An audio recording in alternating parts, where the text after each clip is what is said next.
Uh-oh, hurricane alert! Everyone's hiding! The speed of the wind outside is more than 75 miles per hour. Seems like a lot, but this storm is moving at 400 miles per hour. Wait, do such speeds exist? Yep, but to see a storm that fast, you'll have to travel to Jupiter. So let the journey begin. The planet is huge. Almost 1,300 Earths could fit into this gas giant. It's also incredibly hot, with the temperatures reaching about 43,000 degrees Fahrenheit at the planet's core. Unfortunately, you can't land on Jupiter's surface because, well, being a gas giant, it doesn't have any solid surface. But you can go deeper into Jupiter's atmosphere. Look at these thick brown, yellow, red, and white clouds passing by. They're what make the planet look colorful and kind of striped.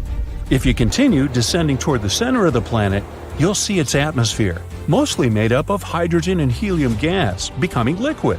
It happens because of immense atmospheric pressure. The planet's core itself is a mysterious object. Scientists still haven't figured out whether it's a molten ball of thick liquid or a solid rock 14 to 18 times the mass of Earth. Anyway, exploring Jupiter isn't the main goal of your trip. No, you've arrived here to see the Great Red Spot. It's an enormous storm raging in the southern hemisphere of the gas giant. Its top parts are towering more than 5 miles above the tops of the surrounding clouds. The storm is 1.3 times wider than our planet. In 2017, NASA's Juno space probe managed to collect lots of data about the red spot. And it turned out that this monster of a storm goes more than 200 miles down into the planet's atmosphere. That's 30 to 100 times deeper than any ocean on Earth. But these measurements are most likely imprecise, and the storm's true roots can be reaching even deeper. The Great Red Spot is colder than the rest of the atmosphere. And keep in mind that Jupiter's temperatures are minus 234 degrees Fahrenheit in the upper cloud layers. On the other hand, the closer to the core, the hotter it gets. Mysteriously, the highest temperatures ever recorded on the gas giant occurred in the atmosphere right above the Great Red Spot.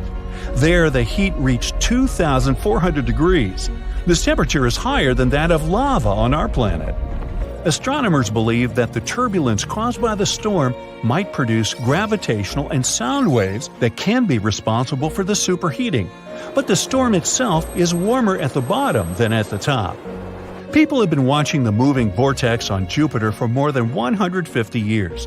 Some time ago, astronomers predicted that it would gradually slow down and become smaller or disappear entirely.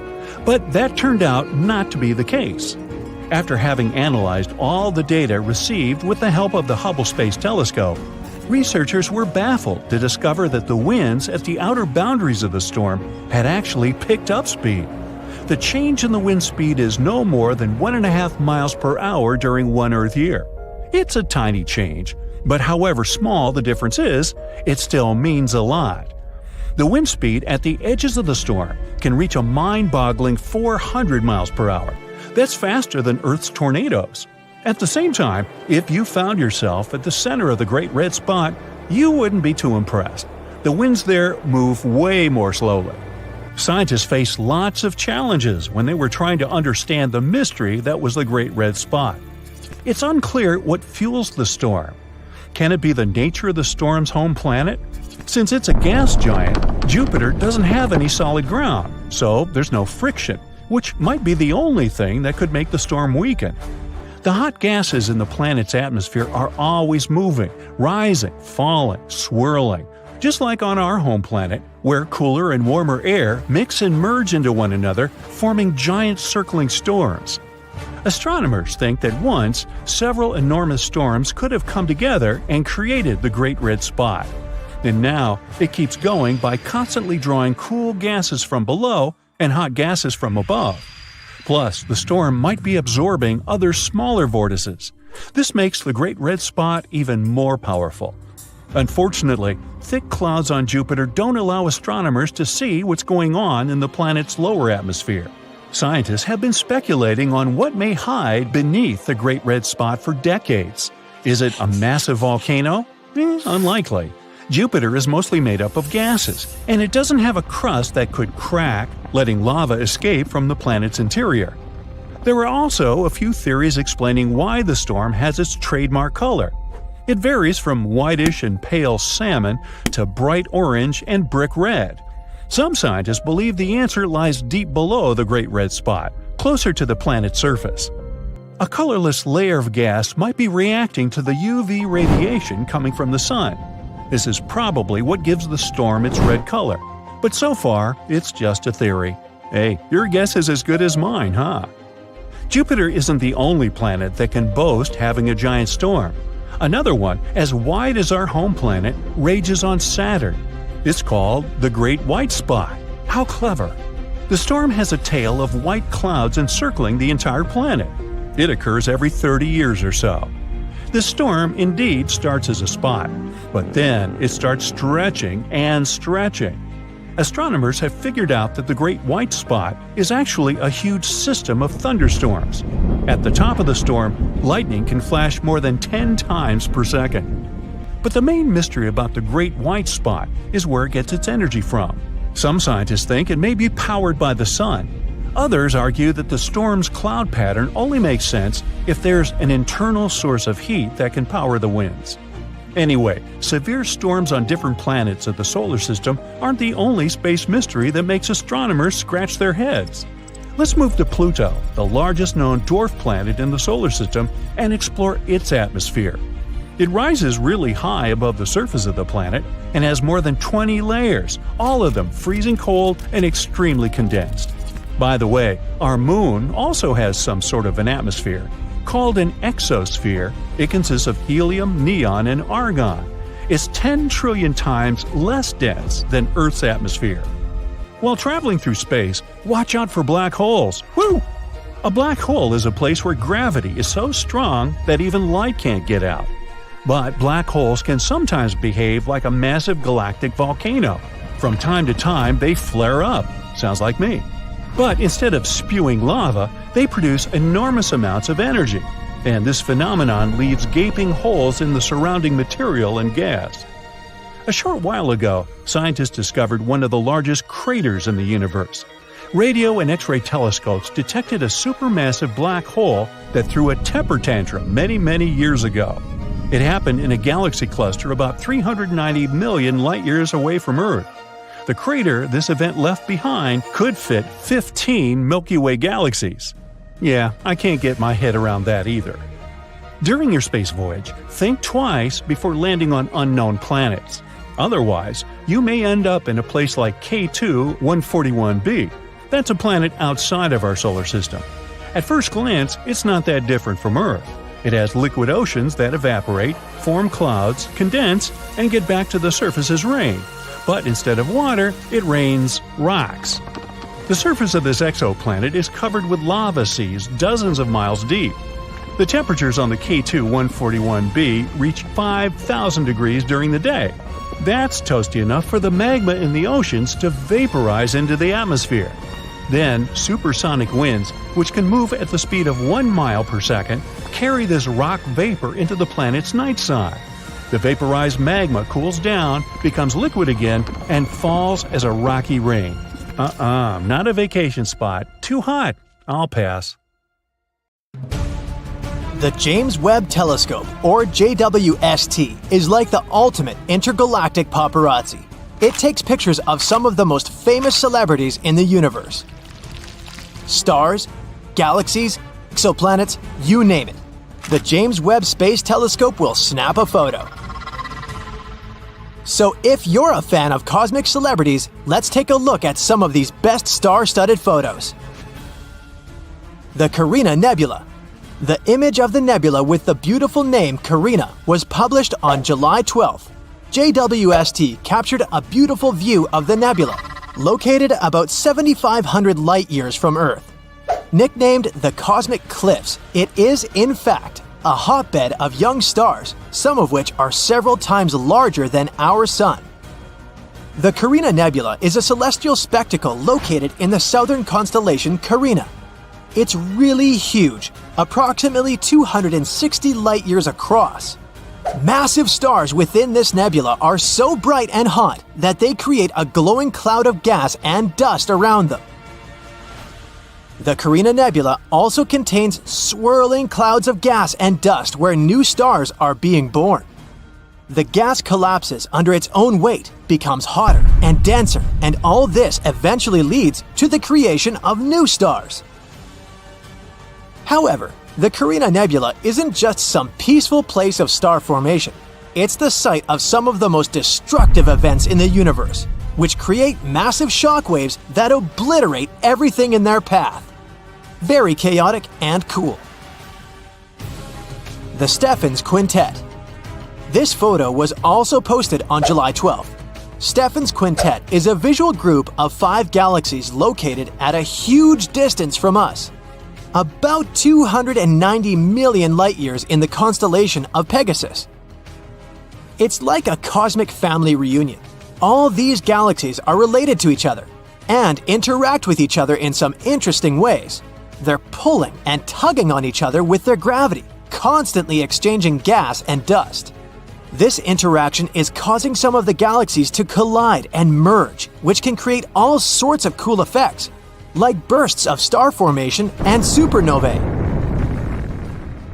Thanks to JWST, we were able to see shockwaves, tidal tails, and other amazing details about these galaxies.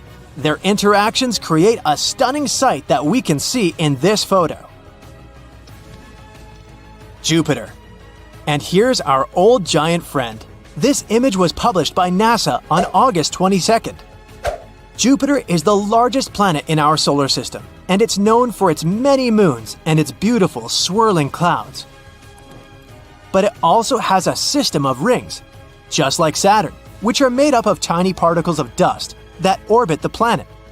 These rings are much smaller and less visible than Saturn's, but they're still pretty neat. Jupiter also has auroras, which are colorful light displays that occur in the planet's atmosphere. They're caused by charged particles from the solar wind interacting with Jupiter's magnetic field. Just like on Earth, they can be seen near the poles of the planet.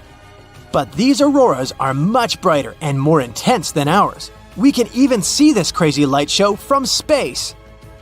And now, we were finally able to capture this dazzling sight. JWST's photo shows the auroras of Jupiter, its rings, and even 2 moons, Amalthea and Adrastea. It's amazing how bright and clear they are on this photo. The Cartwheel Galaxy. NASA released this image on August 2nd. This photo shows us the Cartwheel Galaxy and its companions. The Cartwheel Galaxy gets its name from its shape. It kind of looks like a cartwheel, doesn't it? This is a giant swirling mass of stars, gas, and dust, which is located in the depths of space. It's shaped like a pinwheel with long spiral arms. These arms are held together by the gravity of the central region, which is home to a supermassive black hole. But the Cartwheel Galaxy is a bit different from its spiral relatives. It has formed when a smaller galaxy collided with a larger one, creating a shockwave that rippled through the gas and dust. We'll definitely have to visit this galaxy someday. It's sure to be a wild ride. Spiral Galaxy M74. And here comes another spiral galaxy. NASA released this image on July 22nd. JWST had to peer through thick layers of dust and gas to see this beautiful star cluster. M74 belongs to a special class of spiral galaxies known as the Grand Design Galaxy. This means that its spiral arms are noticeable and clearly outlined. All sorts of amazing things are happening inside of spiral galaxies. Supernovas, stars being born in clouds of gas and dust, and many other cosmic wonders. The glowing gas and dust, the bright stars, and the swirling patterns of the spiral arms make them some of the most striking objects in the universe. Well, we can clearly see it on the example of M74. The Tarantula Nebula. This image of the nebula with a creepy name Tarantula was published on September 6th. The photo covers as much as 340 light-years across. This is a huge distance. Thanks to this image, astronomers have discovered new young stars that were previously shrouded in dust. The Tarantula Nebula is located 160,000 light-years away from us, in the Large Magellanic Cloud. It's the largest and brightest star-forming region in the local group, the galaxies nearest our Milky Way. It's named after its shape, which looks like a bit like the legs of a big tarantula. It's a vast region of space, about 1,000 light-years across, and it's home to some of the most massive and luminous stars in the universe. One of the reasons why the Tarantula Nebula is interesting to scientists is its composition. Its composition is close to the region of stars of the cosmic noon, the so-called state of our universe when it was only a few billion years old. At that time, star formation was at its peak. Thanks to the Webb Telescope, we can study this galaxy better and find out what our universe was like at its peak. Neptune's rings. This photo was published on September 21st, 2022. In this photo, we can even see 6 small moons next to the planet, with Triton shining brightly in the upper left corner. You didn't think it was the sun, did you? And yep, Neptune has rings too. They're like the ultimate cosmic accessory. They add a touch of glamour and style to the planet. But unlike some earthly bling, these rings are made of small particles of dust, rather than diamonds and gold. There are 5 known rings around Neptune: the Gall, Leverrier, Lassell, Arago, and Adam's rings. Scientists think that these are relatively young, much younger than our solar system, and much younger than, for example, Uranus's rings. They were probably created when one of Neptune's inner moons got too close to the planet and was torn apart by gravity. We haven't seen Neptune's rings so brightly since Voyager 2 flew past it back in 1989. So this is a great opportunity to take a closer look at these rings.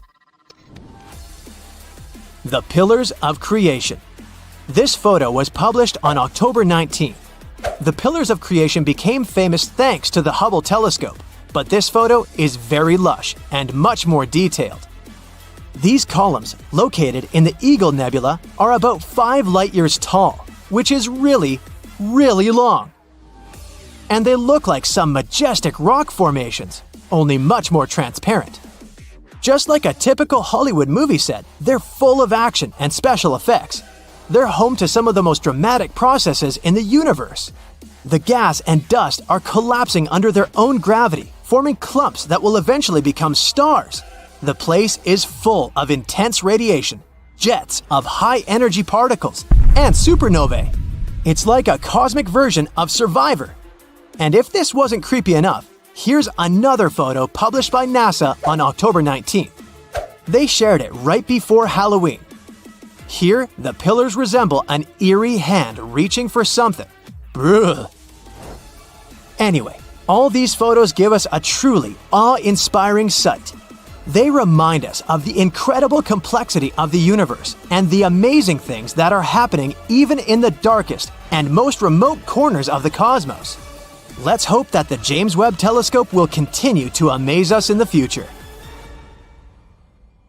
Bang! Another hit on Jupiter. Let's see. Gas giant, the largest planet in the solar system, 318 times bigger than the Earth, 2.5 times bigger than the rest of the planets in the solar system put together. One more interesting thing. If it got any bigger, it would actually become smaller. You see, with more mass, the planet would be denser.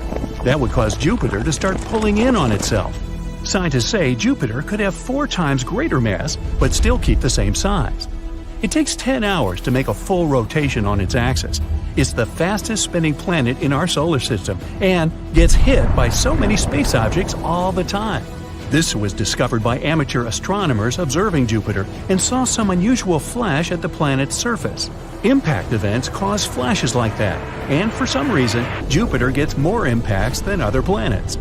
In 1994, astronomers discovered Shoemaker-Levy 9, a comet that broke apart and collided with the gas giant. The original comet was approximately the size of one that erased the dinosaurs. However, this asteroid fell apart into more than 20 fragments. They darkened the planet's surface, and it remained like that for months. 15 years later, in 2009, astronomers saw a black spot on Jupiter, the size of Earth. It was the result of an asteroid around 650 to 1650 feet in length.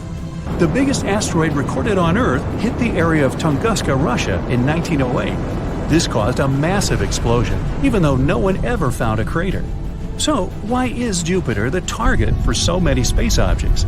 Asteroids and comets that pass by Earth and Jupiter go almost at the same speed. The number density of the space object that may interact is almost the same too. But the cross-section of what they might hit is very different. Jupiter has 11 times the diameter of our planet, which means it has around 125 times the cross-section. The more massive some planet is, the stronger its gravitational attraction. So, it will entice some space objects drifting by. Our gravitational field is weaker than Jupiter's. If some object passes near us moving at a speed of 22,300 miles per hour or less, our gravitation will attract it. Asteroids and comets usually move at bigger speeds. Jupiter attracts most of the comets and asteroids passing by. If our planet was hit by such big objects as frequently as Jupiter, we'd have extinction like with dinosaurs thousands of times more often. In 2020, scientists found there was an unusual asteroid in the orbit of Venus, the first one there. The size of a small mountain and rich in minerals we can find in Earth's deep rocks. They even think it could be a clue to a bigger set of asteroids created when our solar system was forming. That's not the only mystery around Venus. The planet has insanely violent winds that drive clouds and storms around the planet at speeds greater than 220 miles per hour. That's 60 times faster than Venus itself rotates. Also, scientists are still not sure what happened with its oceans. They believe since the planet is so close to the Sun, the water evaporated and went into the atmosphere as steam. It trapped heat coming from the Sun, heat that would have vaporized more and more water over time. Venus probably had an environment like on Earth, but a very long time ago.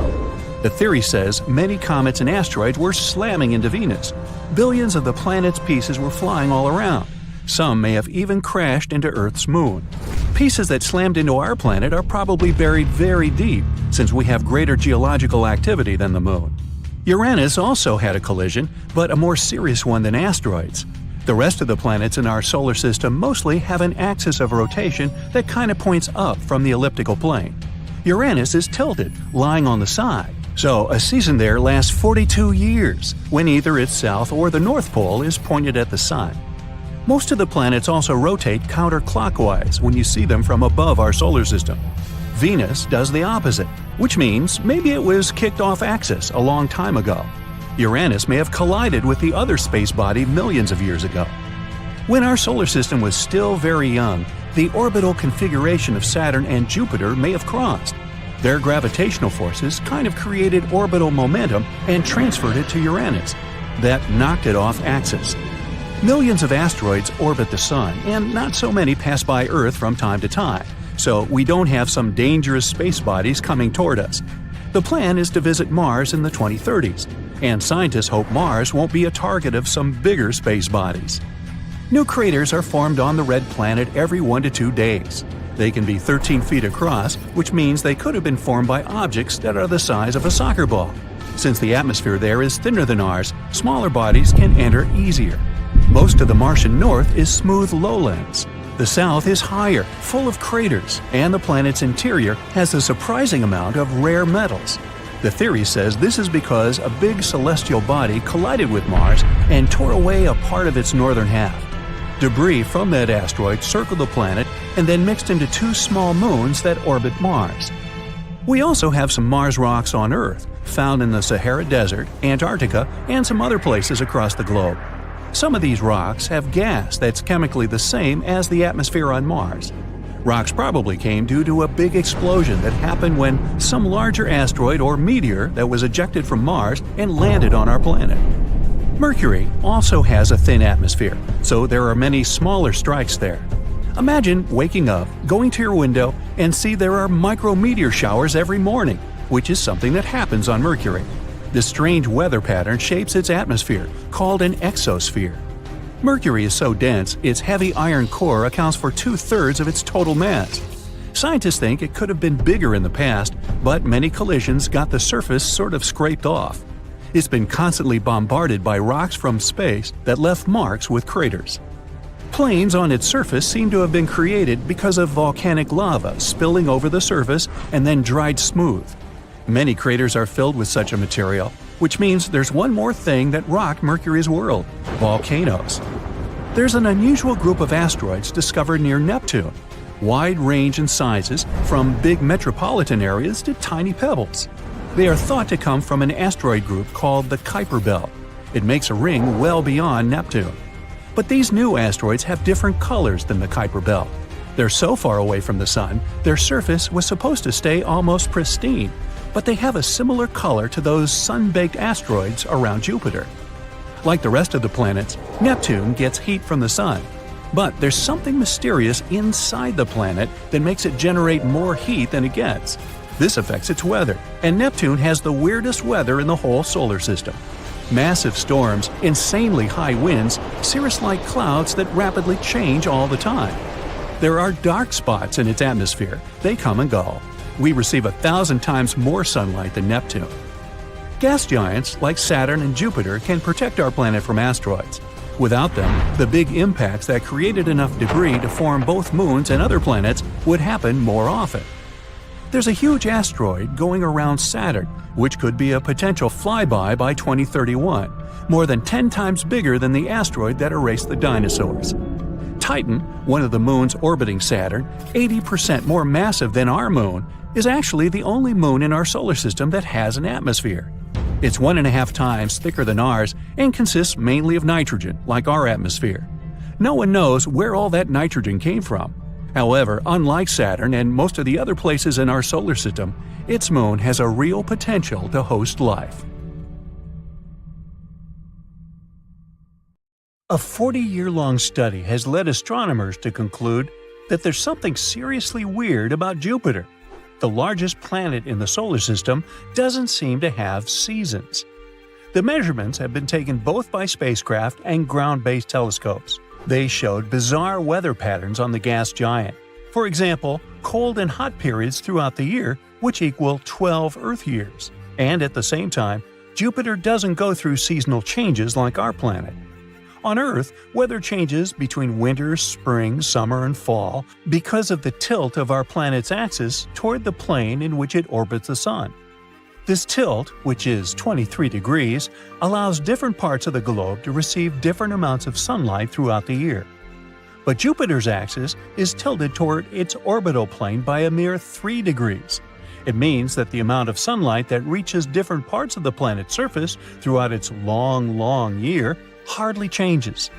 But the new study has found that there are still certain temperature swings that take place all over the gas giant's cloud-covered globe. Astronomers claim they've solved one part of this puzzle. They've found some hints that such unseasonal seasons might have something to do with teleconnection. This phenomenon describes periodic atmospheric changes in seemingly unconnected parts of the globe, which can lie thousands of miles apart.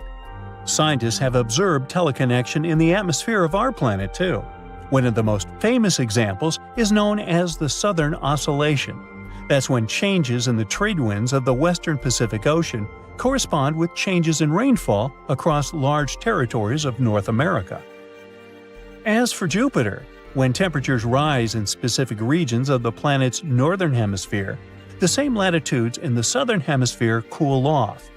Further research also revealed that when temperatures rise in the upper layer of Jupiter's atmosphere, called the stratosphere, it gets colder in the troposphere.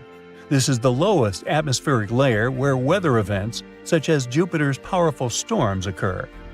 Researchers hope that by measuring all these temperature changes, they will eventually be able to make a more or less precise weather forecast for Jupiter. Maybe in the future, they will even be able to extend this to other gas giants to see if they have similar patterns.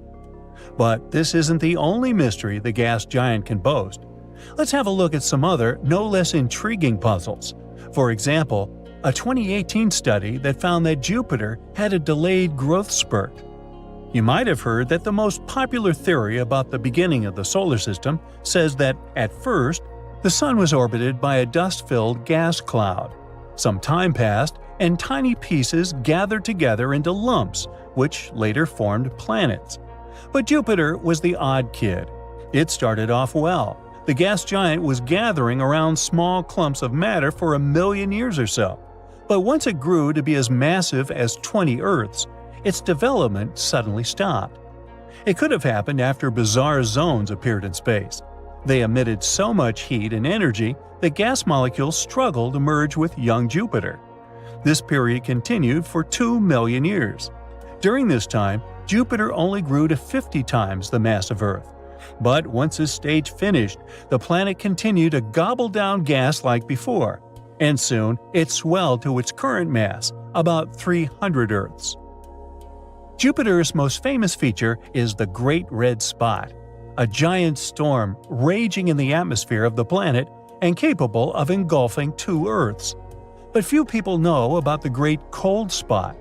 It was spotted only recently when astronomers were checking data received by an observatory in Chile. It's believed that Jupiter's auroras spawn this unusual patch, which is around 400 degrees Fahrenheit colder than the surrounding areas. These auroras are ancient. It makes the spot thousands of years old. And unlike the Great Red Spot, it's not stable. It keeps shape-shifting, and sometimes it almost disappears. But it always returns to the upper atmosphere. Usually it happens after a powerful auroral display. Now, storms are no stranger to Jupiter's atmosphere. But where there are storms, there is lightning, right? Yeah, but the bolts of lightning on Jupiter turned out to be very strange. They release radio waves, which is not strange, but for decades, every spacecraft visiting the gas giant managed to record something bizarre. You see, Jupiter's lightning only signaled in the low-frequency range, and no theory could explain why, since lightning on Earth emits radio waves from low to very high frequencies. Finally, in 2018, the Juno space probe solved this mystery. Apparently, the problem was not with the gas giant, but with our technologies. Unlike previous spaceships, Juno had extremely sensitive equipment, and it came very close to Jupiter, so it did record both megahertz and even gigahertz strikes. But even Juno confirmed that lightning on Jupiter was totally different from lightning on Earth. On our planet, lightning avoids the poles. It prefers to zap the equator. Meanwhile, the gas giant's equatorial zone sees no lightning. It lights up the planet's poles, and its peak frequency is 4 bolts per second. In 2017, when astronomers were searching for the theoretical Planet X, they noticed that some object outside the solar system was tugging at objects within. Thinking it could be what they had been looking for, they turned a powerful telescope in that direction. Coincidentally, that patch of sky contained Jupiter. And even though the researchers didn't find Planet X, they noticed 10 previously unknown moons orbiting the gas giant. This brought the number of the planet's satellite to a total of 79. But the coolest thing was that one of the newly discovered moons was very unusual. The thing is, Jupiter's moons move in packs, so 2 of the new satellites were spinning with a group that rotated in the same direction as the gas giant, and the rest was in a cluster spinning against the planet's rotation. As for our weird guy, it was inside the second group but spinning with Jupiter. Unfortunately, it means that the moon will most likely have a short lifespan. An anti-retrograde moon within a retrograde cluster won't be able to avoid a collision. Look at Jupiter's beautiful patterns. Look at these swirls and stripes. For a long time, no one knew the depths of these bands. But in 2018, scientists used a novel way to crack this riddle. This method involved the space probe Juno, which orbited the gas giant every 53 days. Each time it passed by, it measured how strong the pull of the planet's gravity was. It helped astronomers create a 3D image of the stripes. It goes like this. The greater the pull, the greater the mass of the region below. And after examining the gravitational map, researchers concluded that the stripes ran shockingly deep. Most of them plunged to a depth of 1,800 miles. But Jupiter is a gas world, and the winds raging in its atmosphere shift all that mass around, making calculations very difficult. Jupiter has the strongest magnetic field of all the planets in the solar system. It's 20,000 times more powerful than that of Earth. But the gas giant's magnetosphere is a bit wacky. It's unique and doesn't resemble the field of any other planet we know about. Before, experts thought that Jupiter's magnetic field was similar to Earth's, two poles connected with magnetic lines near the geographical north and south. But Juno showed that things on Jupiter are a bit messed up. The magnetic South Pole is pretty well behaved, but the North Pole is a different story. Intensely magnetic ribbons and chaotic pieces of field, some of them without even positive or negative counterparts. Plus, there seems to be another South Pole. It might be that Jupiter's hydrogen ocean generates the magnetic field of the planet. And if scientists manage to solve the mystery of Jupiter's magnetosphere, they might also find out what's happening inside the gas giant. But first, they need to understand the bizarre behavior of the planet's poles. Picture a tiger. Tigers are known for their beautiful stripes, which they always keep the same. However, imagine if the tiger's stripes could change their size, position, and colors from time to time. Magical, right? But that's exactly what happens with one titan of our solar system, Jupiter. Why and how? Well, astronomers might just have the answer, so let's see. Jupiter is a huge and fascinating planet. When you're looking at its picture from far away, it's like seeing a beautiful sunrise. Here we have an entire palette, from creamy pale yellows to caramel browns, with even some blue shades. Jupiter is a fascinating place made mostly of hydrogen and helium, just like our Sun. However, it didn't gather enough stuff during its formation to become a star. Instead, it became a colossal ball of gas that could fit more than 1,300 Earths inside. Jupiter has these interesting patterns of dark and light clouds that go around the planet in alternating bands like giant stripes. These dark stripes are called belts, and lighter ones are called zones. Actually, it's not unique in this. Earth and Jupiter both have these cool patterns in their atmospheres. It's just that Earth has a few of them, but Jupiter has a lot more. Why are these belts brown and beige? Those can be explained by the combination of hydrogen, helium, and other trace elements in the planet's atmosphere. It's like mixing different colors of paint to create new shades. These belts create beautiful patterns across the planet's surface. Now, because Jupiter has such a massive atmosphere and a weather system similar to Earth's, it experiences some extraordinary storms. So even though these stripes may look calm and peaceful, they're actually part of a wild weather system. It's like a never-ending storm party happening there. These belts and zones move in opposite directions around the planet. The belts go against Jupiter's rotation, like going against the flow, while the zones go with it, joining the dance. And not only do they move in different directions, but they also exist at different heights in the planet's atmosphere. The belts are like regions where things are rising up, like bubbles in a fizzy drink. So the cloud tops in the belts are higher up in the sky compared to the cloud tops in the zones, which are more like sinking areas. So, even though Earth and Jupiter have this similarity, their weather is completely different. It's like comparing apples and oranges. One of the most famous storms on Jupiter is the Great Red Spot. But why is it red? Well, that's a bit of a mystery. Scientists think that the storm sits at a higher altitude than the rest of the atmosphere. This means it gets a stronger dose of sunlight. Imagine standing on a hilltop where the sun shines brighter on you compared to the surroundings. In a similar way, the Great Red Spot gets more radiation from the sun.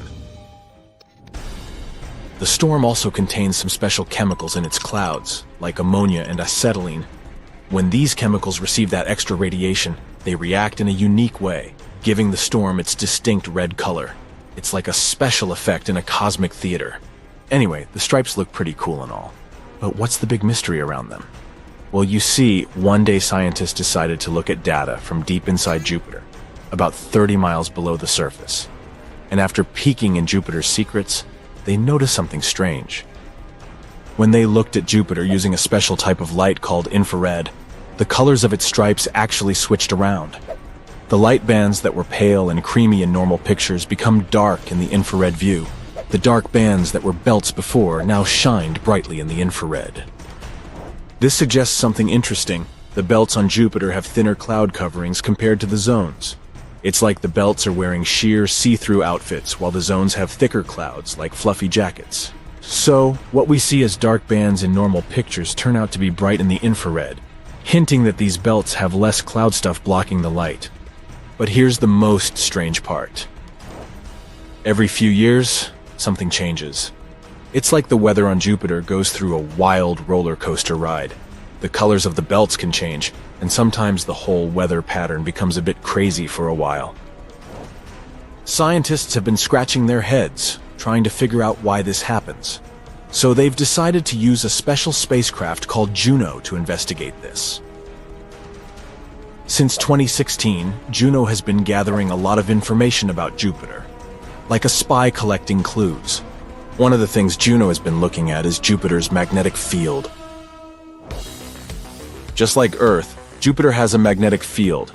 It's like an invisible bubble that surrounds the planet, extending to space. This magnetic field is really important because it protects the planet and everything on it. It acts like a shield against harmful particles from space, like those coming from the sun. But Jupiter's way bigger than us, so his protective shield is much stronger. Magnetic fields are generated by something called a dynamo, which is like a big, swirling, conducting fluid inside the planet. This fluid moves around and rotates, kind of like a dance party happening deep within the planet. So, scientists have been looking at the data collected by Juno over the years and noticed something interesting. Jupiter's magnetic field has its own little motions, kind of like when you see waves in the ocean. Scientists call these motions torsional oscillations, which is just a fancy way of saying wave-like movements. It's like Jupiter is doing its own magnetic dance. Now let's imagine that Jupiter's insides are like a giant pot of boiling soup. Deep within Jupiter, there are slow currents that carry heat upwards, just like a conveyor belt. This heat eventually reaches the upper part where we see the clouds. But here's where things get interesting. Imagine someone starts stirring the soup really fast with a spoon. Those wavy magnetic movements, the torsional oscillations, act just like that spoon. They create a disturbance that messes up the slow currents. Now this disruption has a big impact on Jupiter's weather. It's like turning up the heat in the kitchen and changing the way the soup cooks. The patterns of rising and sinking in the clouds, which we call upwelling and downwelling, get all mixed up. A whirlwind in the soup. Our clever scientists also noticed something special near Jupiter's equator. They discovered a concentrated spot of magnetism called the Great Blue Spot. And guess what?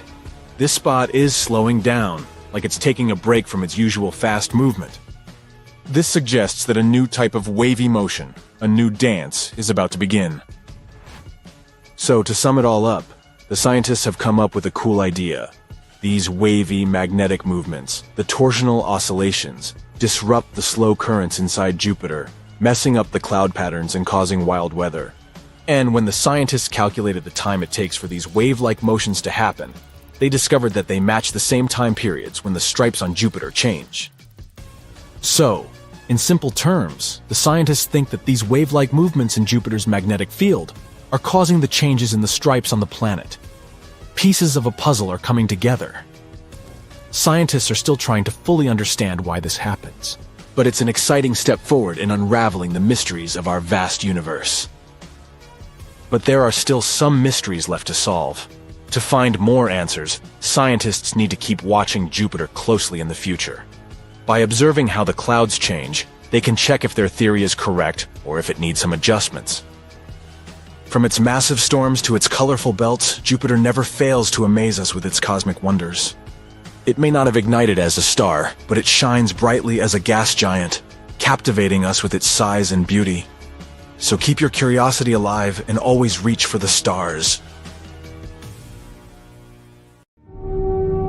Jupiter has 79 known moons, and the 4 biggest of them that are particularly interesting are Galilean moons.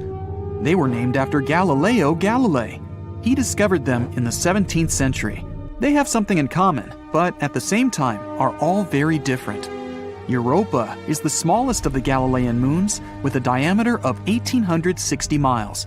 It orbits Jupiter every 3.5 days. The first images we got from there were taken in the 1970s. Its surface mostly consists of water ice. Europa has long fractures, often around a mile wide, that can extend for thousands of miles across its surface. They were probably formed as the crust pulled apart from tidal forces on the mysterious ocean beneath the surface. In 2012, scientists discovered water vapor plumes erupting close to its south pole, rising up to 125 miles. These plumes can help us find what's inside Europa without having to land there. Scientists think there could be a magnificent ocean hidden 10 to 15 miles beneath the solid surface. That ocean could be 40 to 100 miles deep. Even though it's just 1/4 of Earth's diameter, it contains twice as much water as all of our oceans together. This ocean is a potential environment for some forms of life. Scientists believe the entire ice crust is floating on that ocean. It probably makes a full rotation around Europa once every 12,000 years. In the image the Galileo spacecraft took, you can see small dark brown spots. They're 6 miles across and formed as the hot, less dense material was getting to the surface. It either pushed the crust or broke through it altogether. The surface of Europa consists of so-called chaos terrains. They're rough areas surrounded by a smoother surface. Its equator could be covered in ice spikes called penitentes that can go up to 50 feet high. We have them on Earth too, especially in dry areas at high altitudes. But none of them are as big as those on Europa. Our moon has over 5,000 big craters with a diameter of more than 15 miles. Europa's surface lacks impact craters and doesn't look like it's more than 50 million years old. This means the surface of Europa is changing and reforming all the time. This moon is icy and is one of the smoothest of any solid space objects in our solar system. Because of it, it's 5 times brighter than our moon. Europa is under a constant blast of radiation coming from Jupiter. It's so strong, we wouldn't last even a day there. Europa is 5 times further away from the center of our solar system than Earth. That means it barely gets any heat coming from the sun, so it can remain frozen since the average temperature is negative 250 degrees Fahrenheit at the equator and around negative 360 degrees Fahrenheit at the poles. About 40 years ago, the Voyager 1 spacecraft came close to the rocky moon Io and discovered that it's a volcanic champion of our solar system. Io is Jupiter's 5th innermost moon, 4.5 billion years old, nearly the same age as Jupiter itself. It's similar in size to our moon, and even has a similar density and amount of gravity. Many moons in our solar system consist of silicates and water ice, but Io is made of iron and silicate rock. You'd be able to see some beautiful auroras on Io. As this moon rotates around Jupiter, auroras change brightness all the time, but they're always there. Io is relatively close to Jupiter, almost 260,000 miles above its cloud tops. If you could come to Io and take a look at Jupiter from there, it would appear almost 40 times bigger in the sky than our moon. Stargazing there would be amazing. Io needs 42.5 hours to orbit Jupiter. Our moon needs almost a month. At some points, Io's tidal bulge can go up to 330 feet. It's similar to what we have on Earth. The gravity of our moon causes ocean tides. Io doesn't have an ocean, but the ground itself moves and goes up and down. It's like an elevator taking you to the bottom and then the top of a building with 30 stories. The gravity of Jupiter and its other big moons affect Io, so the solid ground tides on its surface are over 5 times as high as the highest ocean tides on our planet. All this makes Io so hot on the inside that some of the inner materials melt, boil, and try to escape in any way possible. Eventually, it creates a hole in the ground, which then turns into a volcano. Io is the most active body in our solar system when it comes to volcanoes. Io has more than 400 of those, with 150 of them erupting all the time. Some of them shoot their hot gas plumes 200 miles into space. It would be difficult to walk there because we're talking about a pretty intense world of floodplains of liquid rock, huge lava flows, multiple lava lakes, and giant collapsing mountains. Ganymede, the largest moon in the solar system we know of, also has the biggest water ocean. It's 26% greater than Mercury when it comes to volume, but it's less dense. This giant moon has a thick crust of water ice 90 miles deep. There might be a huge ocean of liquid water underneath. It extends 60 miles deep, which is about 10 times deeper than the deepest point in the Earth's ocean. The Voyager spacecraft also detected polar caps made of water frost there. Ganymede is half rock, half water, including tiny amounts of metals and ice. Its atmosphere is very thin and doesn't contain oxygen. This ocean most likely doesn't contain life. The Earth is a great example of how certain microbes and creatures can survive deep down without sunlight. But the ocean of Ganymede is so deep and the pressure is so strong that the water at the bottom is probably compressed back into ice.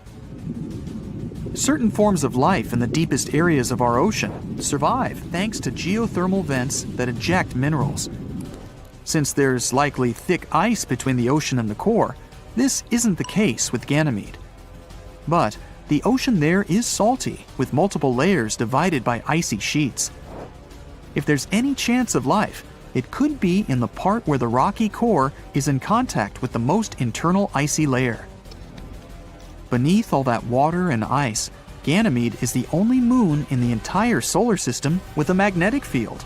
It's possible because this moon has a liquid core. Ganymede circles Jupiter approximately once every 7 days. Its orbit is so eccentric that at some points, it's pretty close to Jupiter. Ganymede, Io, and Europa have gravitational forces that affect each other. In the time Ganymede orbits Jupiter once, Europa makes 2 orbits, and Io makes a full circle 4 times. 1/3 of Ganymede's surface contains big dark regions, while the other 2/3 are lighter. Dark areas are older and contain more craters. Lighter areas have long ridges and grooves, about 2,300 feet high and thousands of miles long. Callisto, the 3rd biggest moon in the solar system, 3,000 miles in diameter, needs 17 Earth days to orbit Jupiter. Its atmosphere is very thin. There are many impact craters, but its ancient crust has basically been the same for more than 4 billion years. When a planet is geologically active, like the Earth, some things can erase most of the evidence from past impacts: water, volcanoes, tectonic plate movements, human activity, and weather. All this changes the surface. Callisto has experienced none of those. Scientists think this moon used to be an ocean world that eventually froze over. It was hit by meteors from time to time, but mainly remained untouched. And yet, it still has some pretty impressive craters, like Valhalla, the biggest multi-ring crater in our solar system. That's 2,500 miles in diameter. Major craters on Callisto contain more rings than those on other celestial bodies. Whatever hit the moon was big enough to have punctured the thin crust, causing water to spread on the surface. And under this thin crust, there could be either salty ocean or soft ice. The Galileo space probe detected that Jupiter's magnetic field couldn't penetrate through this moon, likely because of a layer at least 6 miles thick. That's why it's hard to explore Callisto. Moons like Europa have vents that eject water from the subsurface oceans. But to explore Callisto and discover more about its past, we'd have to use the old-school way, digging through the crust. If we wanted to explore the outer parts of our solar system, Callisto would be a great spot because Jupiter's radiation doesn't reach it. So we'd be safer there than on some other inner moons. Hey there, Earthling! If you think you're special because you live on the only habitable planet out there, think again. What makes a planet suitable for life? A whole bunch of factors, like the planet itself, its neighbors, and the star it orbits. A habitable planet is basically one that can sustain life, with things like access to water, energy sources, and nutrients. Earth, for example, is in the sweet spot, known as the habitable zone, where it can have liquid water on its surface. But just being in this zone doesn't automatically mean a planet is habitable. Factors like crazy levels of radiation can make a planet uninhabitable, even if it has the right temperature. So the bottom line is, we need water, something to orbit, and a set of nutrients of chemical origin that can be found in Mendeleev's periodic table of the elements or those funky snacks you buy. Look at this exoplanet called K2-18b. The term exoplanet doesn't mean that it's exotic. It just states that this planet is located outside the solar system. Most planets need to orbit something, unless we're talking about rogue planets that are basically planet-sized things floating around in space but not orbiting around any star or brown dwarf. Instead of our Sun, K2-18b orbits a red dwarf called K2-18. It's not your average star you can see with the unaided eye in the night sky. This one is hard to observe because of its low luminosity. K2-18b is indeed a planet far, far away. It's located 38 parsecs away from Earth. 1 parsec is somewhere around 19 trillion miles. Hey, you do the math. Hint, lots of zeros. K2-18b is a sub-Neptune, meaning that it has a smaller radius than Neptune. However, it's much bigger than our humble abode. It's about 2.6 times the radius of Earth. As for the weight, K2-18b is way chunkier than Earth. It's about 8 times as massive. It takes 33 days for this planet to go around its star, and it gets just about as much starlight as Earth gets from the Sun. This planet has a light intensity of 1.28 times greater than Earth and has an equilibrium temperature of 28 degrees Fahrenheit. Nope, it doesn't mean that K2-18b feels like New York in January. It only gives us an idea of the theoretical temperature put there. The planetary equilibrium temperature is basically the temperature a planet would have if it was perfectly balanced in terms of radiation. It's when the amount of heat leaving a planet is the same as the amount of heat coming in. Now, the trillions of miles that set us apart aren't a problem for potent telescopes, such as the Kepler Space Telescope that discovered this planet and the James Webb Space Telescope that is studying its atmosphere now. In 2019, scientists announced that they had found water vapor in the atmosphere of exoplanet K2-18b, which sparked widespread interest toward this outlandish world. 4 years later, the Webb telescope detected carbon dioxide and methane swirling in the air of this guy. Carbon dioxide is basically our best friend here on Earth. Humans need it to breathe properly and keep our blood pH in check. And plants love this stuff too, because it helps them make oxygen through photosynthesis. Obviously, we can't survive without it. Without methane either.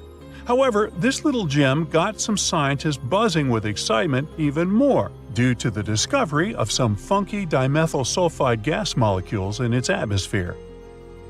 In 2023, scientists from the University of Cambridge spotted carbon-based molecules like methane and carbon dioxide hanging out on K2-18b with the help of JWST.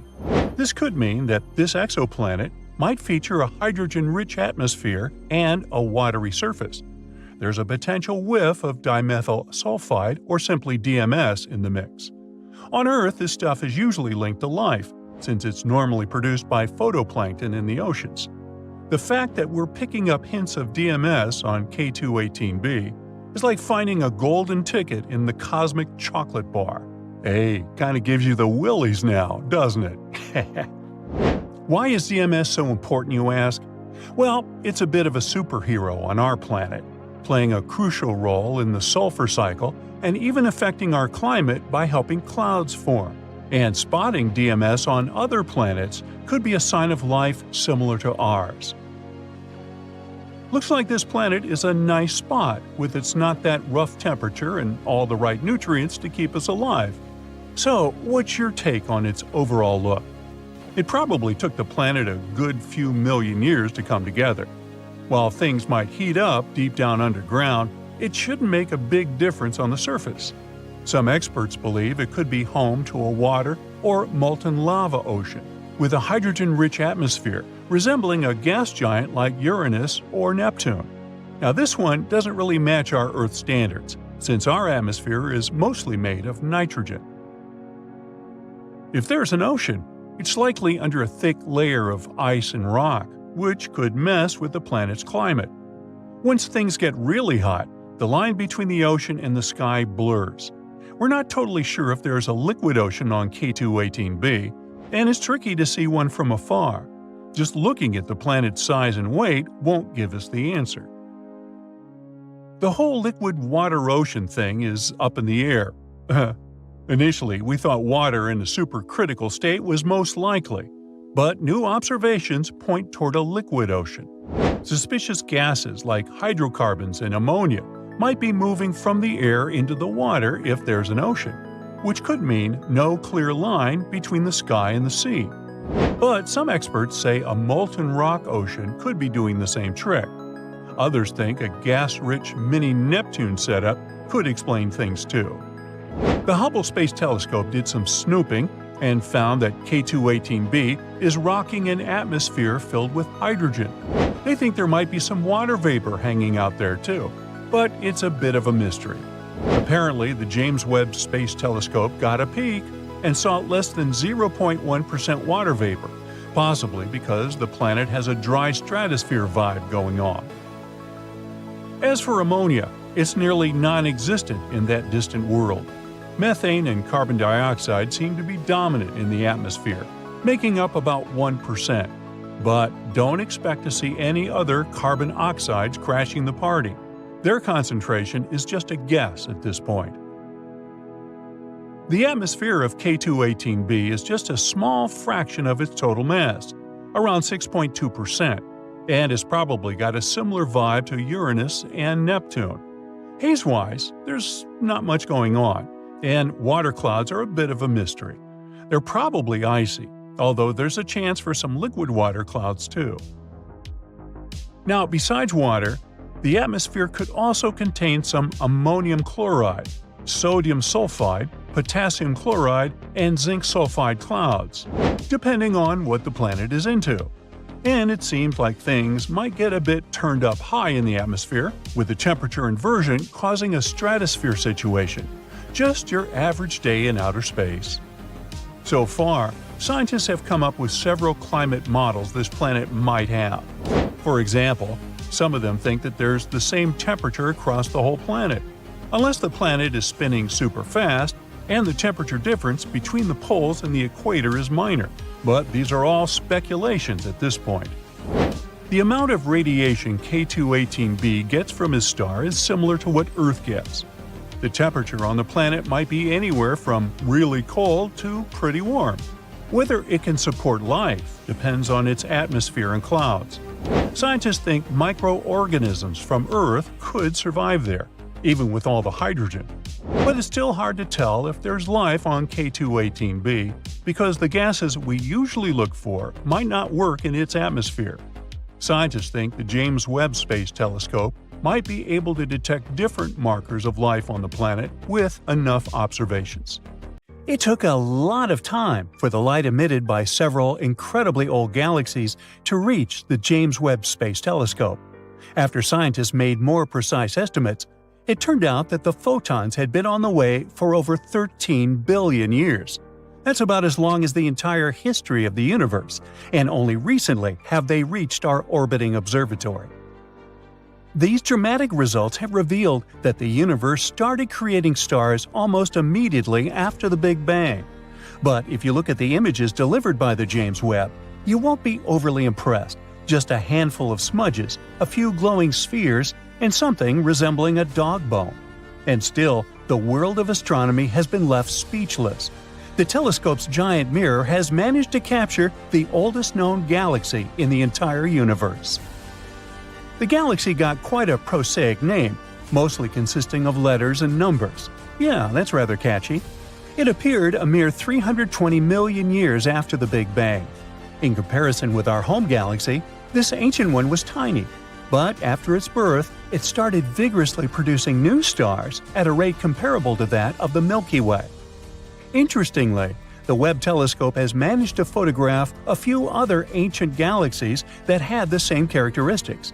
Based on the snapshots of the baby universe we've got, we can conclude that in those ancient times, the first galaxies and stars were evolving amazingly fast. They also appeared much earlier than most scientists thought. Now, let's talk about the hero of the day, the outstanding telescope itself. The James Webb Space Telescope is a stunning piece of equipment. It's around 100 times more powerful than the Hubble Space Telescope, and the latter has observed places that are 13.4 billion light-years away. The James Webb Telescope is also on the pricey side, to put it mildly. Even though originally the cost of the telescope was estimated to be just $1 to $3.5 billion, the entire process of its construction cost around $10 billion. For comparison, NASA spent $4.7 billion to build and launch the Hubble telescope, and it was another $1.3 billion to fix it in orbit. Even though the James Webb Space Telescope itself is 3 stories high and the size of a tennis court, its mirrors are the lightest large telescope mirrors of all time. No wonder, during the manufacturing process, they underwent a 92% reduction in weight. The lighter, the cheaper it is to send stuff to space. If you had a chance to look at these mirrors, they would seem to be gold, but they're made of beryllium. This is a steel gray, lightweight, and brittle metal. A gold coating is still applied to each mirror, but they can't be produced entirely out of gold since this material needs to expand and contract even with small temperature changes. And that's not what we need to happen to a super precise piece of equipment. That's why the total amount of gold used in the construction of the James Webb Telescope is less than 2 ounces. That's a golf ball-sized chunk of gold. The gold plates covering the mirror are only 1,000 atoms thick. If we speak about all those incredible feats the telescope is capable of, it can clearly see a U.S. penny from 24 miles away and a football from 340 miles away. Hey, what's the score? JWST comes with significant advantages over any previous mission. For example, its 21-foot mirror is composed of 18 gold-plated hexagonal segments. They gather more than 6 times as much light as the Hubble Space Telescope's almost 8-foot mirror. It means that James Webb can record light from all kinds of space objects 6 times faster than its predecessor. The telescope's sensitivity to infrared light is also astonishing, which is remarkable since it can see different things than optical telescopes. You can say it's a real game changer.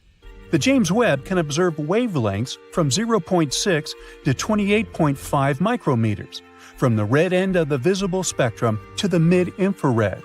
As for Hubble's optics, most of the telescope's sensitivity is centered on visible light. It might sound surprising, but in its intended infrared domain, the Webb telescope isn't likely to resolve finer details than Hubble can detect in optical light. The thing is that although resolution increases with the mirror size, it also diminishes with wavelength.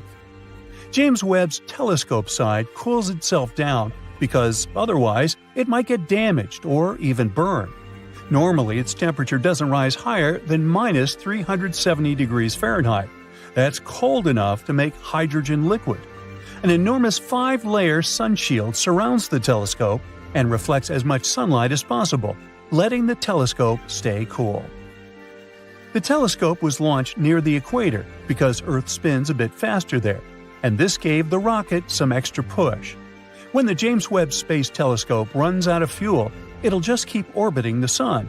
On the other hand, even though the telescope wasn't designed to be serviced or upgraded, it might potentially be refueled with the help of robots in the future.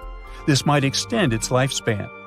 Anyway, here are the reasons why we can say this telescope has changed astronomy. For one thing, we might finally see dark matter. Around 84% of matter in the universe doesn't emit or absorb light. Astronomers call this stuff, which can neither be seen directly nor detected by indirect means, dark matter. It affects visible matter, radiation, and the very structure of the universe. Dark matter is like some binding agent of our universe, and we're still not sure whether it exists. And now, thanks to the James Webb Telescope, scientists might finally have a way to seek dark matter. It's a huge development that is likely to change the way we observe the known as well as unknown universe. Even though astronomers haven't seen dark matter directly yet, they have been able to trace the distribution of this mysterious universal compound, all thanks to James Webb's powerful instruments. Another reason the new space telescope is so cool is that it helps us learn more about star formation. This process has always been a foundational part of astronomical studies. But even though Hubble has provided us with some iconic images and observations, there are still many unanswered questions about how stars form and go out. But astronomers are sure that James Webb will fill in the blanks. All because this telescope can peer further and deeper into the universe than any other telescope that has ever existed. Its location and cutting-edge equipment allow it to gaze through gases and dust surrounding early galaxies and stars. It will let us get a better look at star formation. It's also obvious that Webb's discoveries are bound to change the way we think of the early universe. For example, recently, the telescope has revealed several large galaxies that scientists believe existed not long after the Big Bang. They aren't supposed to be there, and no one expected to find them. And still, the James Webb Space Telescope has spotted them. These 6 galaxies, as massive as our home Milky Way, are full of mature red stars. Astronomers have analyzed the light coming from them and estimated their age 5 to 700 million years after the Big Bang. The most bizarre thing about these galaxies is their tremendous size and the age of the stars inhabiting them. This information doesn't coincide with the existing ideas about what the universe looked like and how it evolved in its early years. Plus, it doesn't match the earlier observations made by Hubble. Astronomers hope that one day, James Webb will help us find new exoplanets and even detect water there. For a long time, astronomers have been discovering planets orbiting stars outside the solar system by monitoring slight dips in stars' light. Such dips happen when planets pass in front of them, and reading unique signatures in the light can tell us about planets' chemical composition. The strongest and most readable signatures happen within the infrared spectrum. Have you just thought of James Webb's state-of-the-art infrared instruments too? They can help scientists spot new planets and even identify the presence of water there. So Venus and Earth are so different that a foolish question like, what's longer, a day or a year, that makes absolutely no sense on Earth, totally makes sense on Venus. A day on Venus is indeed longer than a year. If we put it into Earth's perspective, a day on Venus would equal 243 Earth days, while a year would only last 225 days. So it's like your birthday is every day. Venus is often nicknamed Earth's evil twin. Their differences are so stark, you'd think they're from different galaxies altogether. Just to give you an idea of how far apart they are, if the day-to-year ratio wasn't enough, the Earth rises in the west on Venus but sets in the east. These days, one of the very few similarities between these two is their size. But try to imagine a time when Venus and Earth were like peas in a pod, besties since the beginning of the solar system. Venus used to be the life of the party. NASA scientists think Venus might have even hosted a liquid water ocean and surface temperatures that could have welcomed life for up to 2 billion years. But modern-day Venus is a different story. We're talking extreme temperatures and a thick carbon dioxide atmosphere. So, what led to this cosmic makeover? Size, location, and attitude. I mean that the distance from the Sun and internal heat played a huge role in shaping Venus and Earth's destinies. By the way, there used to be 3 siblings that could have hosted life: Venus, Earth, and Mars. Now imagine 3 cupcakes in an oven. Once they were fully baked, they were taken out of the oven. One of them was put in front of an open window in the middle of winter. Another was carefully placed on a table and covered with a nice clean kitchen towel. And the last one was accidentally forgotten and left in the oven. Oops. Mars, Earth, and Venus are like those cupcakes. Mars got too cold and not welcoming. Earth is still nice and warm and well protected from all the unpleasant things, just like the towel protects that lucky cupcake. And Venus got scorching hot and impossible to consume. In terms of development, Earth took the slow and steady route, maintaining its oceans, stable atmosphere, and biodiversity. Venus, on the other hand, cranked up the temperature, evaporated its oceans, and went all in with greenhouse gases. As a result, we have a planet where you'll melt faster than a snowman in July. Mars, on the contrary, will turn you into an ice popsicle within seconds. But chances are, it might have been pretty hospitable at some point. Some scientists believe that Mars used to be covered with flowing rivers and lakes and had no water shortages. Even today, Mars still has an ocean called Oceanus Borealis, or rather, the remains of what once used to be an ocean. It lost nearly all its water over time. Now, the sources of water on Mars include polar ice caps and minerals and rocks. According to estimates, only 1% of all that water evaporated, while 99% is still locked in the red planet. Ice polar caps are pretty simple to understand, as we have the same thing on Earth. But rocks containing water? Simple. There are at least 4 types of hydrous minerals on Mars. There are hydrous clays made of silicon oxygen, and the cool thing about them is that they can even contain magnesium and iron, which are sulfur-based hydrous sulfates. Now, don't you? I know you thought of the smell of rotten eggs. But it's typical of hydrogen sulfur and not just sulfur. These minerals have water incorporated right into their chemical formulas. There's also hydrous silica, which has water locked in its formula too. Scientists have experimented with growing plants using Martian-like conditions and found success with alfalfa. Harvesting alfalfa also helped improve the growth of other crops like turnips and lettuce. While water may be available on the red planet, the air on Mars is mostly carbon dioxide. On the bright side, and the Mars Oxygen In Situ Resource Utilization Experiment, the Mars Oxy, can produce oxygen on Mars, which could be crucial for future missions. As for energy sources on Mars, solar, wind, and geothermal energy are a few promising options. Solar power is less effective on Mars due to weaker sunlight and dust storms. But wind power and geothermal energy could serve as reliable alternatives. With these sources in place, humans could potentially sustain life on Mars. But let's get back to comparing our sibling planets. While both Mars and Earth have moons, and Mars even has 2 of them, Venus has 0, just like Mercury. Due to its proximity to the Sun and the star's gravitational pull, Mercury lacks the ability to retain its own moon. The likelihood of any moon orbiting Mercury either colliding with the planet or being drawn into the orbit of the Sun is high. That's all clear and understandable. But the absence of moons around Venus remains an unsolved puzzle for scientists. Despite Venus's scorching hot temperatures, scientists think that even today it might not be as hostile to life as we once thought. A recent MIT study found 19 amino acids surviving in a Venus-like solution for the whole month. Yep, some like it hot. Also, Rocket Lab and the Massachusetts Institute of Technology are teaming up to send an uncrewed spacecraft, Venus Life Finder, on a mission to Venus.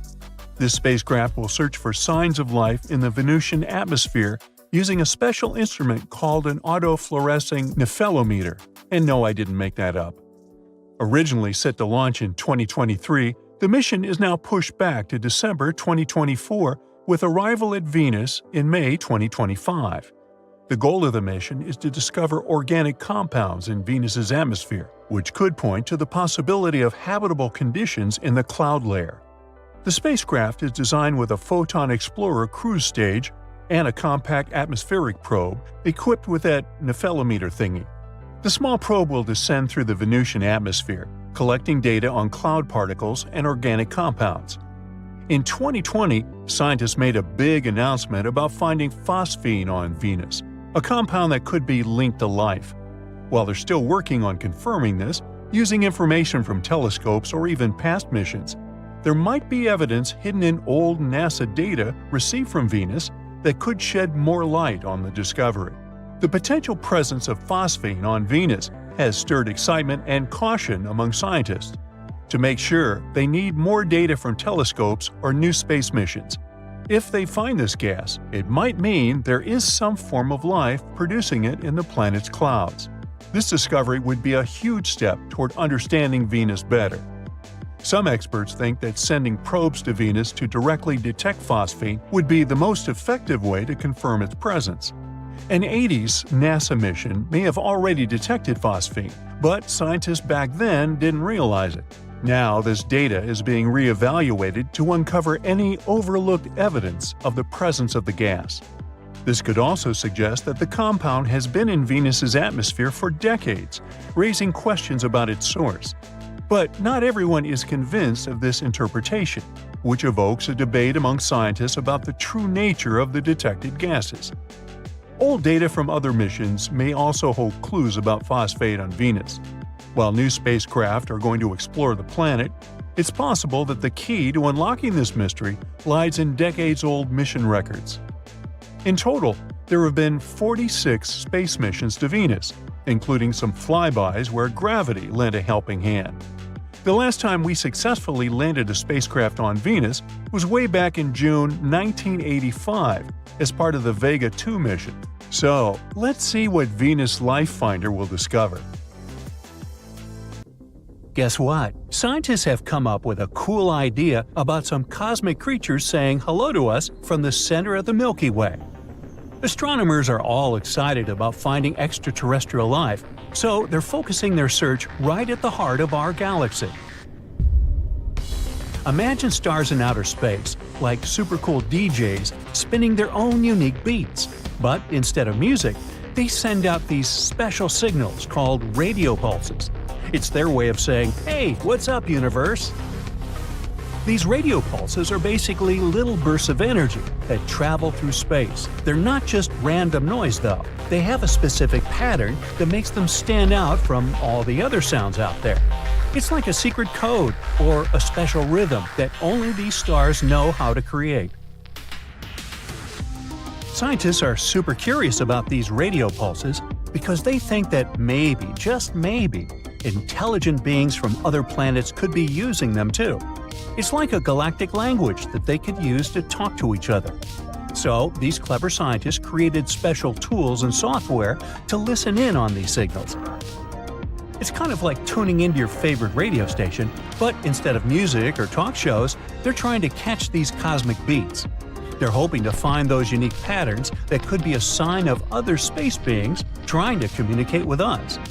They used a super cool telescope called the Green Bank Telescope in West Virginia to collect data and search for these signals.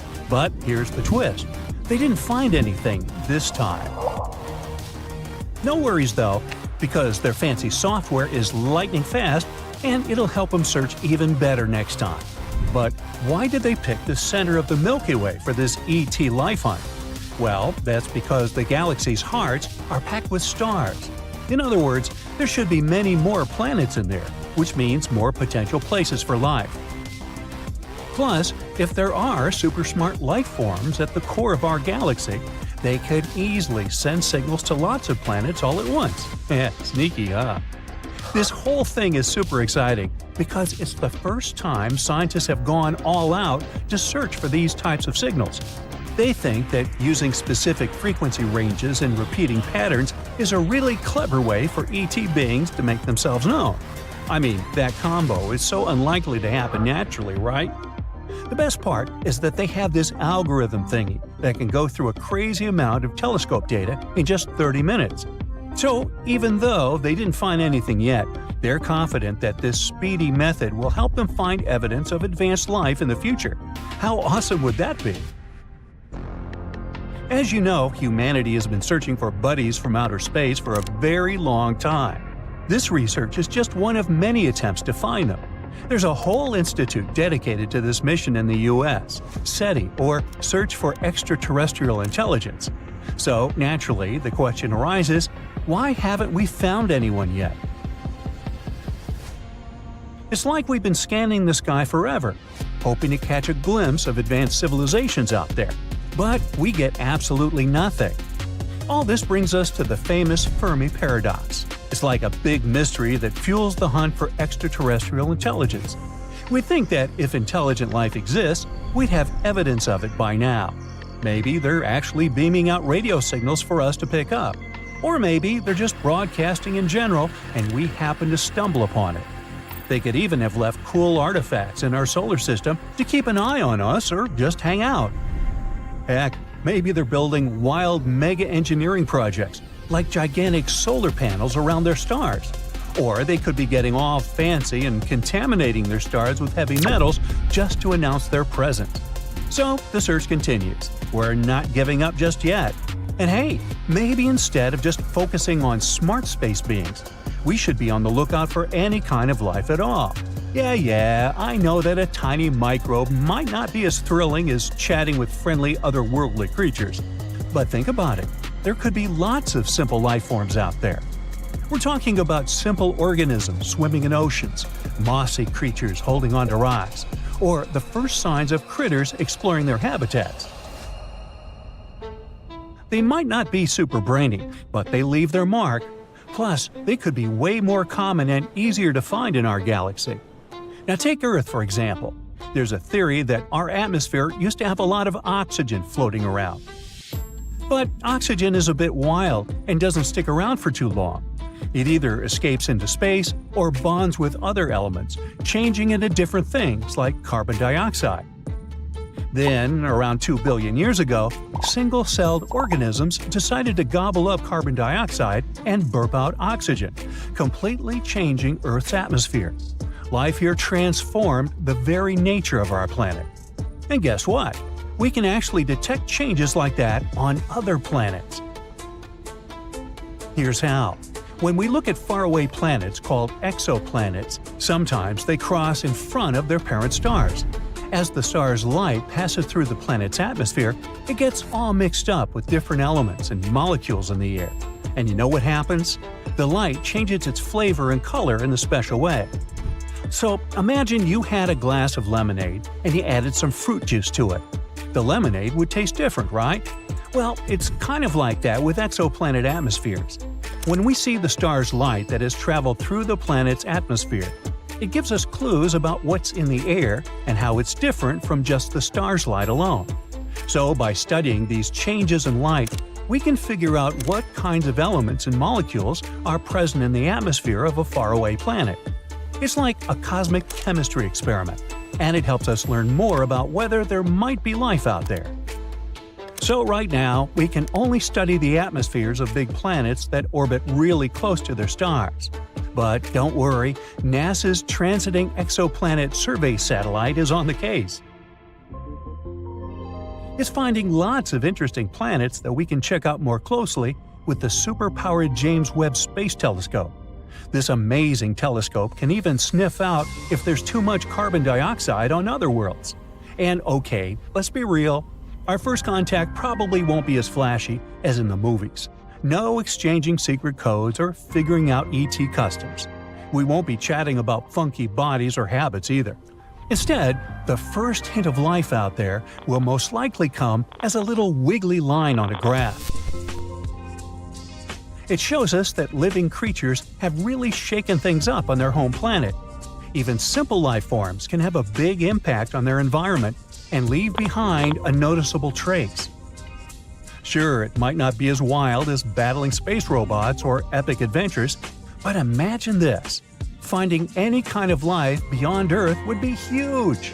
We'd be calling home, sending messages like, "Guess what? We're not alone in the universe." It would be an historic moment we're celebrating.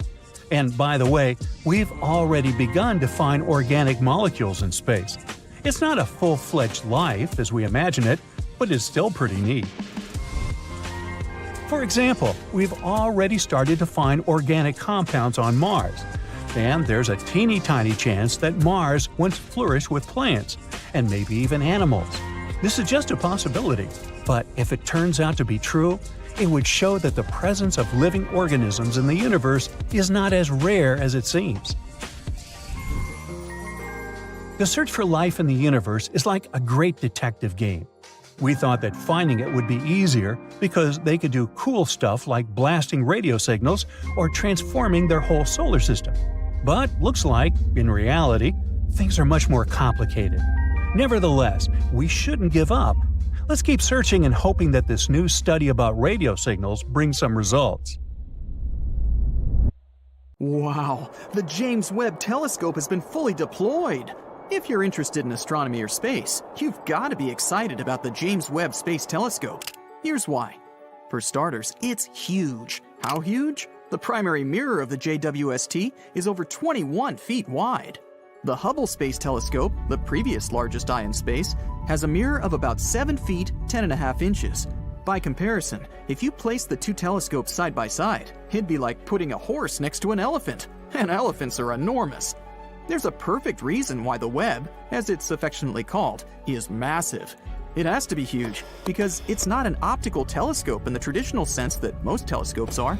The JWST is an infrared telescope. It sees heat. Infrared light has a longer wavelength than visible light, so it needs a larger mirror to focus that light. So what do we have here with the James Webb Space Telescope? We have two never-before things going on. We have incredible technology and incredible science missions. Both the missions and the technology are out of this world cutting edge. The Webb is a classic example of engineering in the service of science. Because of its greater light gathering power, the James Webb Space Telescope will be able to take images of things that we were never able to see before, but have always wanted to see. Things like exoplanets and the first galaxies in the universe, and stars and planets forming inside nebulae. And you can bet that there'll be plenty of surprises too. The James Webb Space Telescope has several technological tricks up its sleeve, which promise to provide its greatest scientific discoveries. The Webb has a coronagraph, and a very special coronagraph at that. The coronagraph is the tool that will allow the first real pictures of exoplanets. The coronagraph blocks out the bright pinpoint light of stars, which we already know have planets orbiting around them. Without the coronagraph, the starlight would make things too bright to see these planets, because planets are hundreds of thousands of times dimmer than the star. But with the coronagraph blocking the starlight, the exoplanets come into view. And the JWST coronagraph can block the light from up to 100 stars at once. We can expect a swarm of exoplanets. This brings us to the next high-tech gadget the JWST has up its sleeve, a no-slit spectrograph. Usually, an ordinary spectrograph will have a slit to allow a sliver of light to enter and be diffracted. Diffraction is the scattering of light to reveal the spectrum of the light's component wavelengths. But the James Webb Space Telescope's work is so sensitive that a sliver of light would overwhelm the optics. So a no-slit spectrograph was installed. The starlight gathered from the big mirror is sent into a fiber optic cable to send only a single spot of light into the spectroscope. And that's where the grism takes over. Sir Isaac Newton used a prism to discover the spectrum of sunlight, Roy G. Biv, as you may recall. But the Webb uses a grism. That's a compound word, like smog, which is smoke and fog. A grism is a graded prism. That means it has itsy-bitsy, teeny-tiny grooves that diffract the spot of light the big mirror sends down the fiber optic cable and into the spectrograph. The science of reading a spectrum of light is called spectroscopy. By analyzing the spectra of light from the exoplanets, the JWST will determine what gases are in the planet's atmospheres, as well as their density and even their temperature. It's an incredible advance in our knowledge. We'll be able to tell if a planet has oxygen or nitrogen or methane and other gases that may or may not indicate that the planet is habitable. Another Earth, perhaps.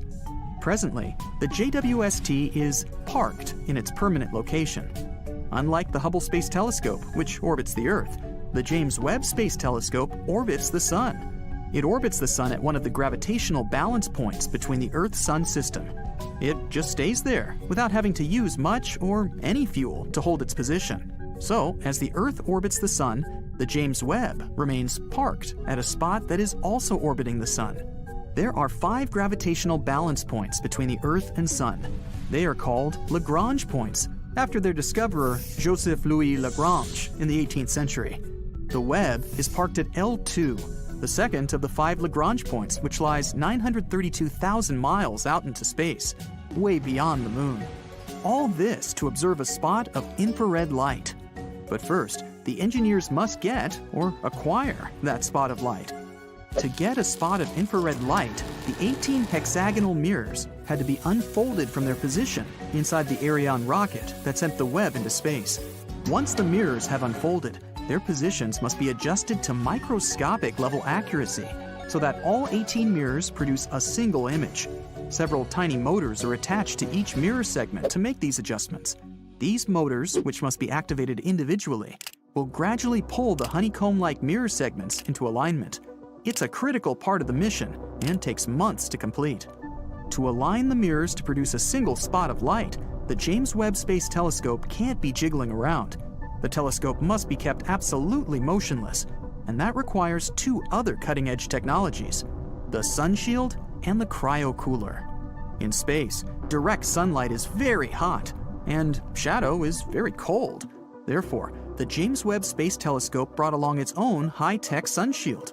It's huge, too, as big as a tennis court huge, comprised of 5 individual layers of Kapton film, only a millimeter thick. Each layer of the sun shield has to be remotely deployed individually using a system of 8 motors and 139 actuators with thousands of parts. The purpose of the sun shield is to help the JWST stay cold. The colder the better. And colder is what the cryocooler is for. Temperature can be measured 3 different ways: in degrees Fahrenheit, where water freezes at 32 degrees and boils at 212; in degrees Celsius, where water freezes at 0 degrees and boils at 100 degrees. But neither of these thermometers have a starting point.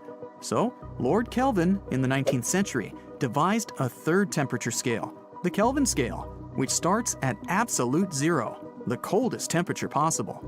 The onboard cryocooler will cool the JWST to just 7 degrees Kelvin, 7 degrees above absolute 0. At this temperature, virtually all heat from motors is removed, and the telescope will be able to focus the light to a point without any noise, basically any motion interfering with the quality of the image. Finally, after all this incredible technology functions remotely as planned, we are almost ready to observe the infrared images from the giant multi-segmented mirror of the James Webb Space Telescope. Almost ready. A telescope can collect all the light it wants, but in the end, it must also be able to detect what it's collected. If the light is not detected, it's not truly observed. Enter the piece de résistance, the infrared detectors. The Webb has 15 of them. The specially fabricated semiconductor material produces a slight electrical charge when struck by a photon of infrared light. The Webb's infrared detectors can produce a 1,000,000-pixel high-def image. A few of the detectors can produce a 4,000,000-pixel image.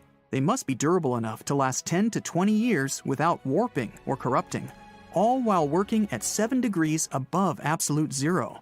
In themselves, the infrared detectors on the JWST are an engineering marvel. But what are they going to take pictures of? The missions of the JWST. Well, they're cutting edge too. 70 of the first 280 target observations are exoplanets. Is there another Earth? Which exoplanets seem habitable? The Webb telescope will provide detailed spectroscopic analysis of the atmospheres of thousands of known exoplanets. For the first time, we will see images of exoplanets as they appear in infrared light. Cosmology, the study of the universe, is perhaps the primary mission for the Webb. Galaxies receding away so fast that their light is stretched into the infrared will be a prime target for observation. Hundreds of hours of observations are necessary to collect the faint infrared light from these first galaxies formed after the Big Bang. The JWST will give us a picture of what the infant universe looked like. Astronomers will learn new information about the dark energy that is driving the expansion of the universe and what role, if any, black holes play in the formation of galaxies. Star formation in the Milky Way and nearby galaxies is also part of the mission of the James Webb. By imaging hundreds of solar systems forming around newborn stars, astronomers will establish a definite history of solar system development. Now fact will replace theory, and a big step forward will be taken in our understanding of space. The James Webb Space Telescope is a bold endeavor that will mark an epoch time in scientific history. There are almost no similarities between Earth and Jupiter. Ours is a sweet, small planet with plants and cute pandas. Jupiter is a giant gas horror with furious hurricanes which never subside. And if you fall into this planet, you might literally fly through it. But what would happen if our Earth was the size of the father of the solar system? Oh, this is going to be fun. Jupiter is a planet so big that I bet you can't even imagine its scale. Its radius is about 11 times the radius of Earth, and it's about 316 times more massive. So, to turn Earth into another Jupiter, we'd need to increase its radius by 11 times. If the planet's density remained the same, then the mass of our new Earth would increase greatly. Actually, it'd be as much as 4 times larger than Jupiter's. Of course, these changes wouldn't go smoothly. The very first thing that we would immediately notice, nope, not the size, gravity. It would increase by about 11 times compared to old Earth's. Scientists say we can actually survive on a planet with greater gravity, but only if it's less than 5 times stronger than what we have now.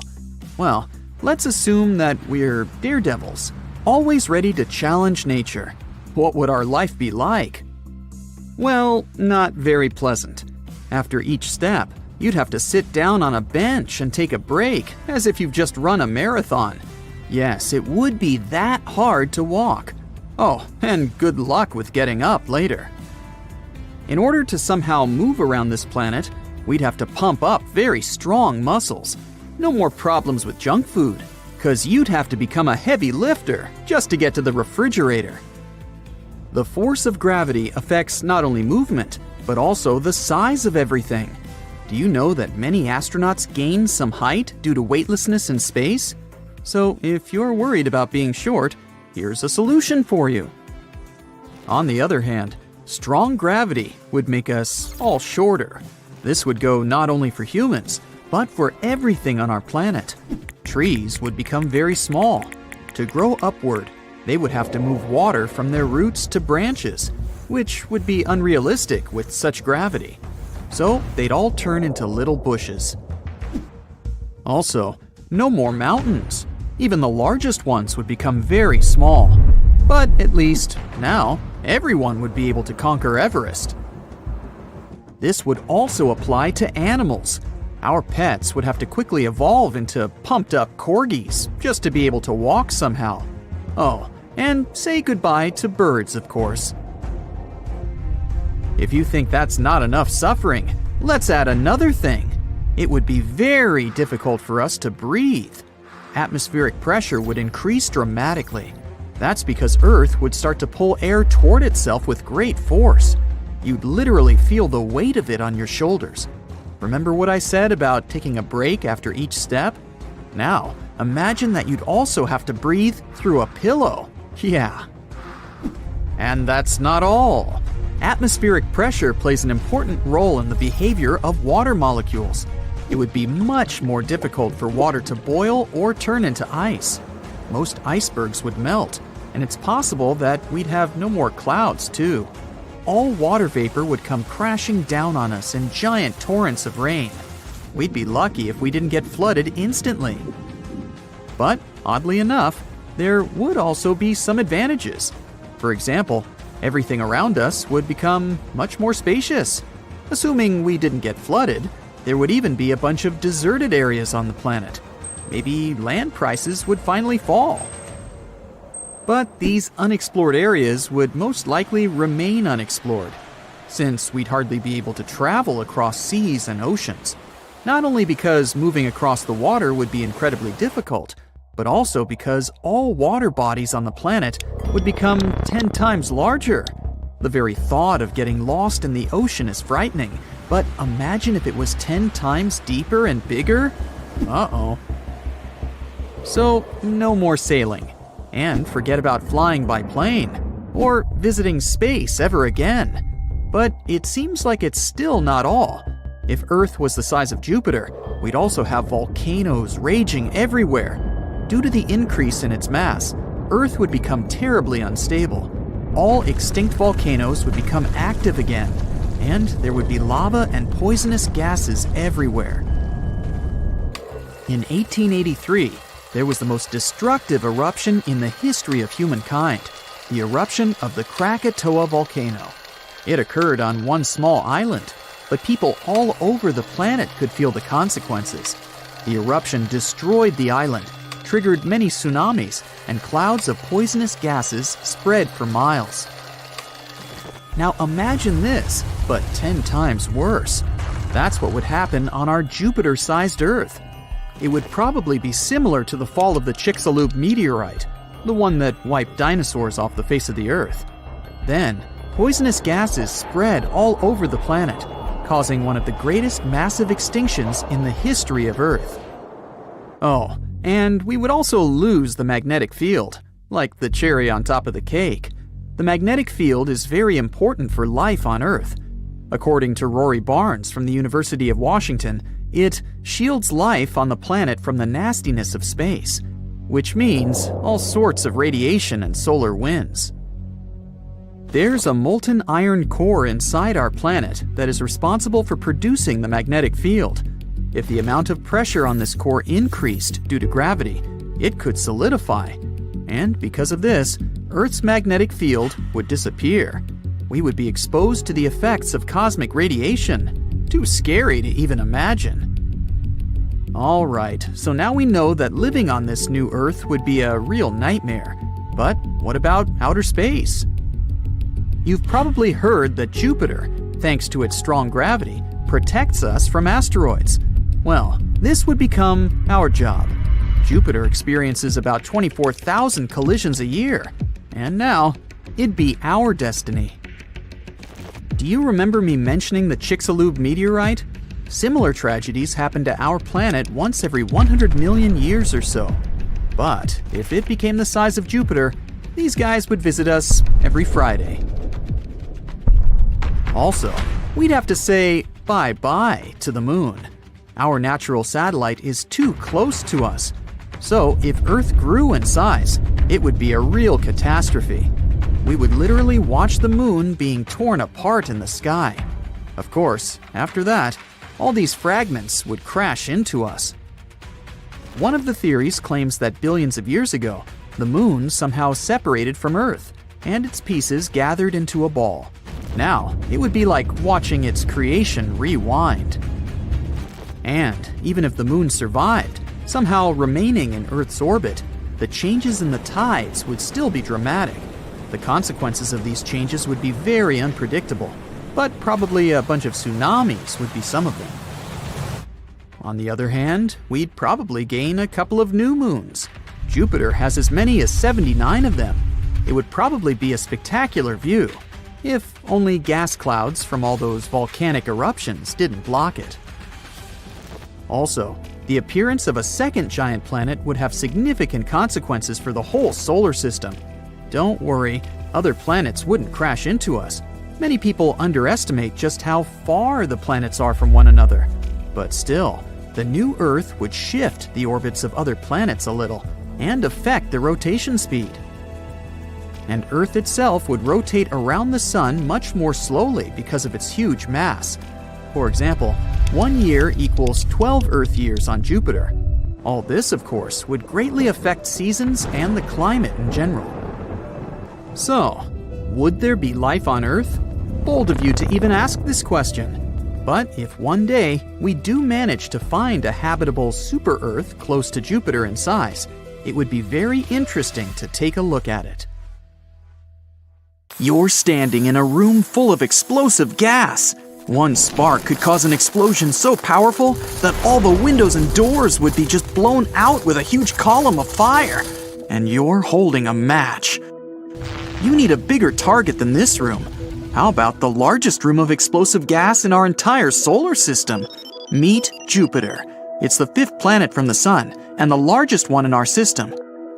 It's 11 times the width of Earth and almost 2.5 times heavier than all the other planets in our solar system combined. If we put Jupiter on the scales, we would need about 317 Earths to balance it. But most importantly, it has a lot of methane in its atmosphere.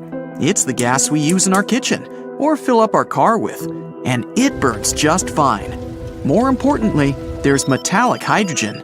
In its normal state, hydrogen is the lightest element in the universe, but on Jupiter, it's at great pressure, more than 400 million atmospheres. By comparison, on Earth, you feel the pressure of 1 atmosphere. So multiply that by 400 million, and hydrogen is compressed so much that it looks like liquid metal. Metallic hydrogen can be a great fuel. It'll give off 20 times more energy than burning ordinary hydrogen. So you and your match can have great fun out there. Okay, here we go. The first problem is distance.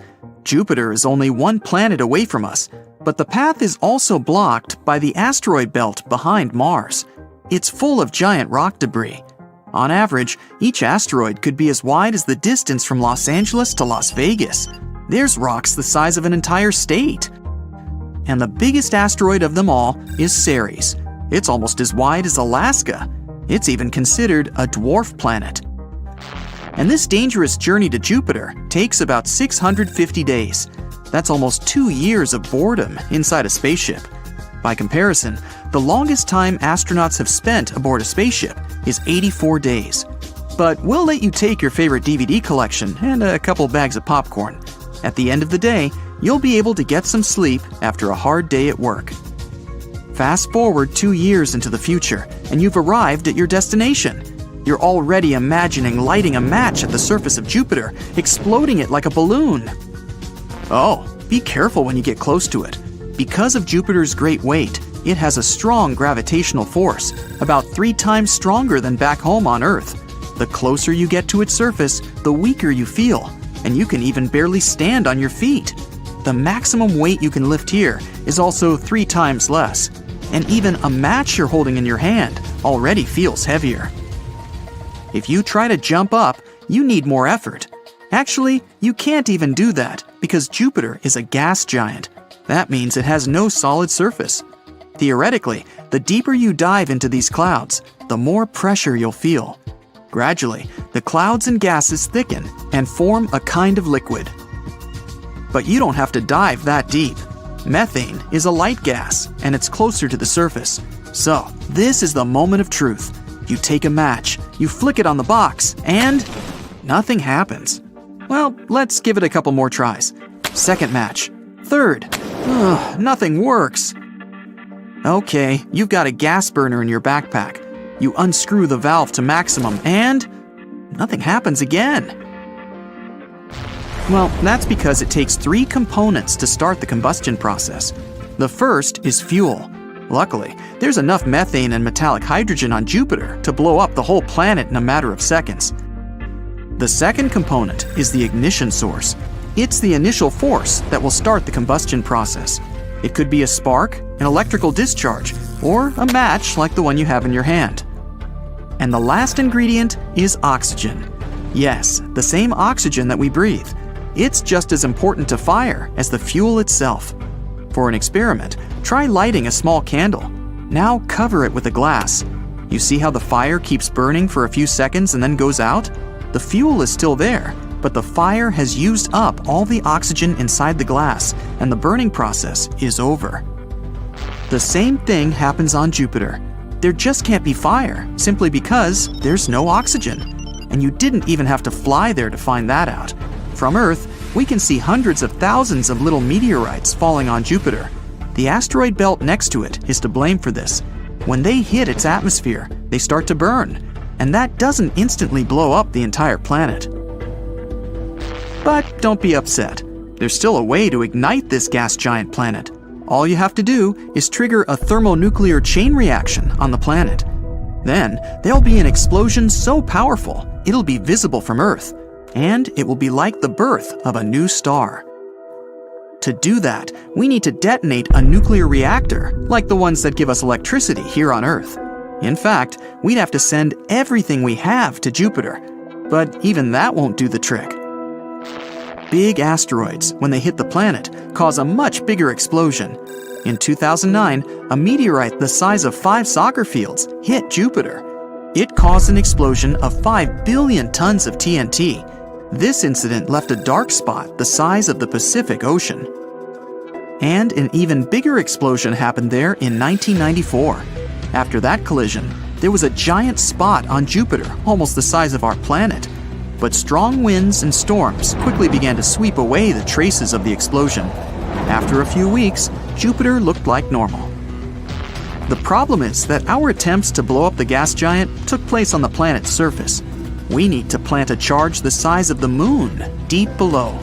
A massive explosion will cause a thermonuclear reaction and cause the metallic hydrogen to detonate.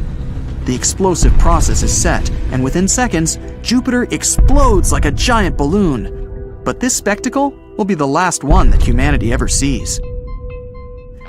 The explosion would disturb the stable orbits of Earth and the other planets. The trajectory of Earth around the Sun might change, and we may see the dawn not in the east, but on any other side of the world. When the strong wind from the explosion reaches the Earth, it'll start scraping our atmosphere. Soon, our planet will lose its ozone layer. It was our shield that protected us from solar radiation. In such a situation, we'll have to hide underground for the rest of our lives. But even this can't protect us. Before long, the Earth will be showered with thousands of meteorites. Jupiter was so heavy that it held the asteroid belt in place. Without it, the asteroids would start flying towards us. Earth would feel a constant meteor shower, but there would be no one left on Earth to observe it anymore. Jupiter's explosion can be compared to a supernova. In fact, Jupiter is practically a star. If it were just a little bigger and heavier, it would start to shrink. The intense pressure on the planet's core would start thermonuclear reactions. Eventually, Jupiter will have turned into a brown dwarf, and it would be 50 times heavier than it is now. But because it doesn't have enough weight to do that, Jupiter is sometimes called a failed star. Well, maybe we should visit other gas planets in our solar system and try to light our match there. Saturn. Saturn's atmosphere is similar to Jupiter, but there's no oxygen for combustion there either. So all you have to do is admire the planet's beautiful rings and move on.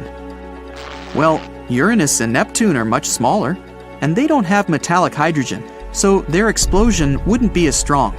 But you still wouldn't be able to ignite them with a match because there's no atmosphere full of oxygen. But there is one planet where you could light a fire with your match. It's GJ1132b, and it's 39 light-years away. Scientists think it might have oxygen on it, although it's not a gas giant that has combustible gases in its atmosphere. But you can still sit on its rocky ground and make a fire to admire the unusual sunset.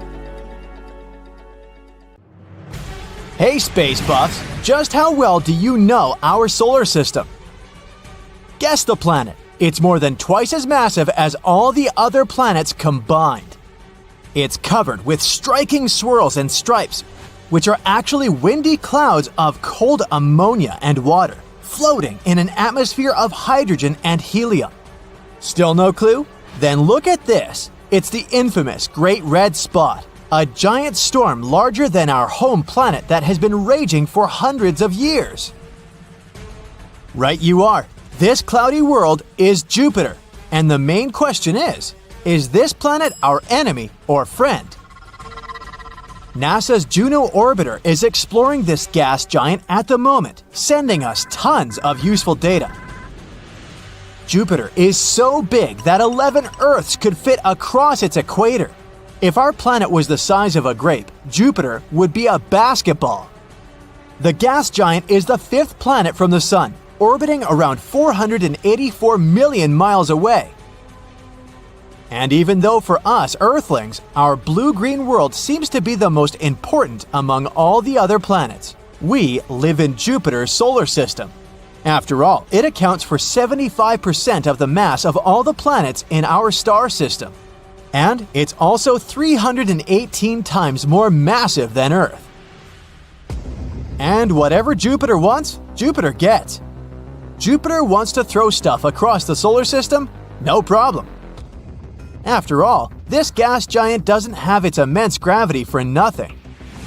It yanks material from the asteroid belt, stopping poor space rocks from forming anything larger than Ceres, the only dwarf planet located in the inner solar system. Jupiter is hungry, it gobbles up comets, asteroids, and whatnot. Jupiter's bored. It hurdles everything it manages to capture on wayward trajectories. This gas giant must have caused a lot of destruction over the course of its life, which is around 4.5 billion years. But here's the thing.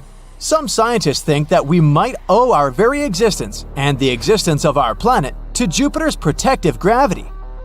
It may sound confusing, but by greedily swallowing up dangerous space objects, this planet vacuums the solar system.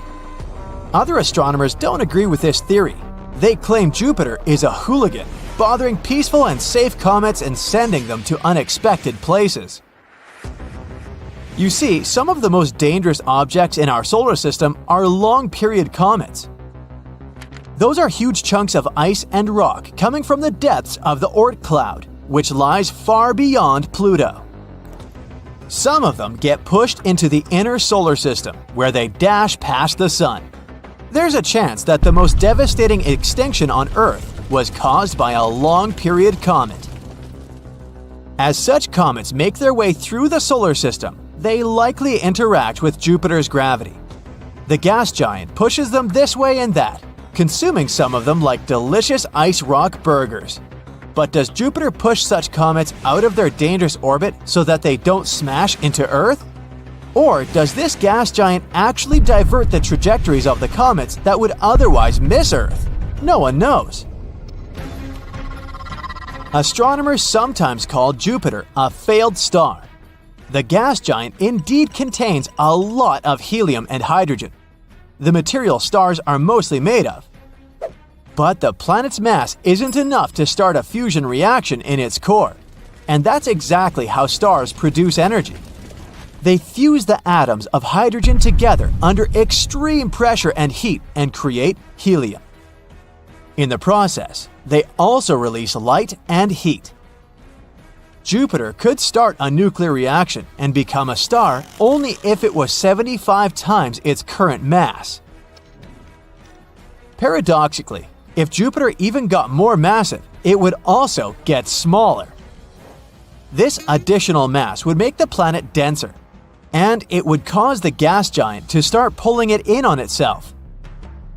Astronomers are almost sure that even if Jupiter was 4 times its current mass, it would still remain the same size.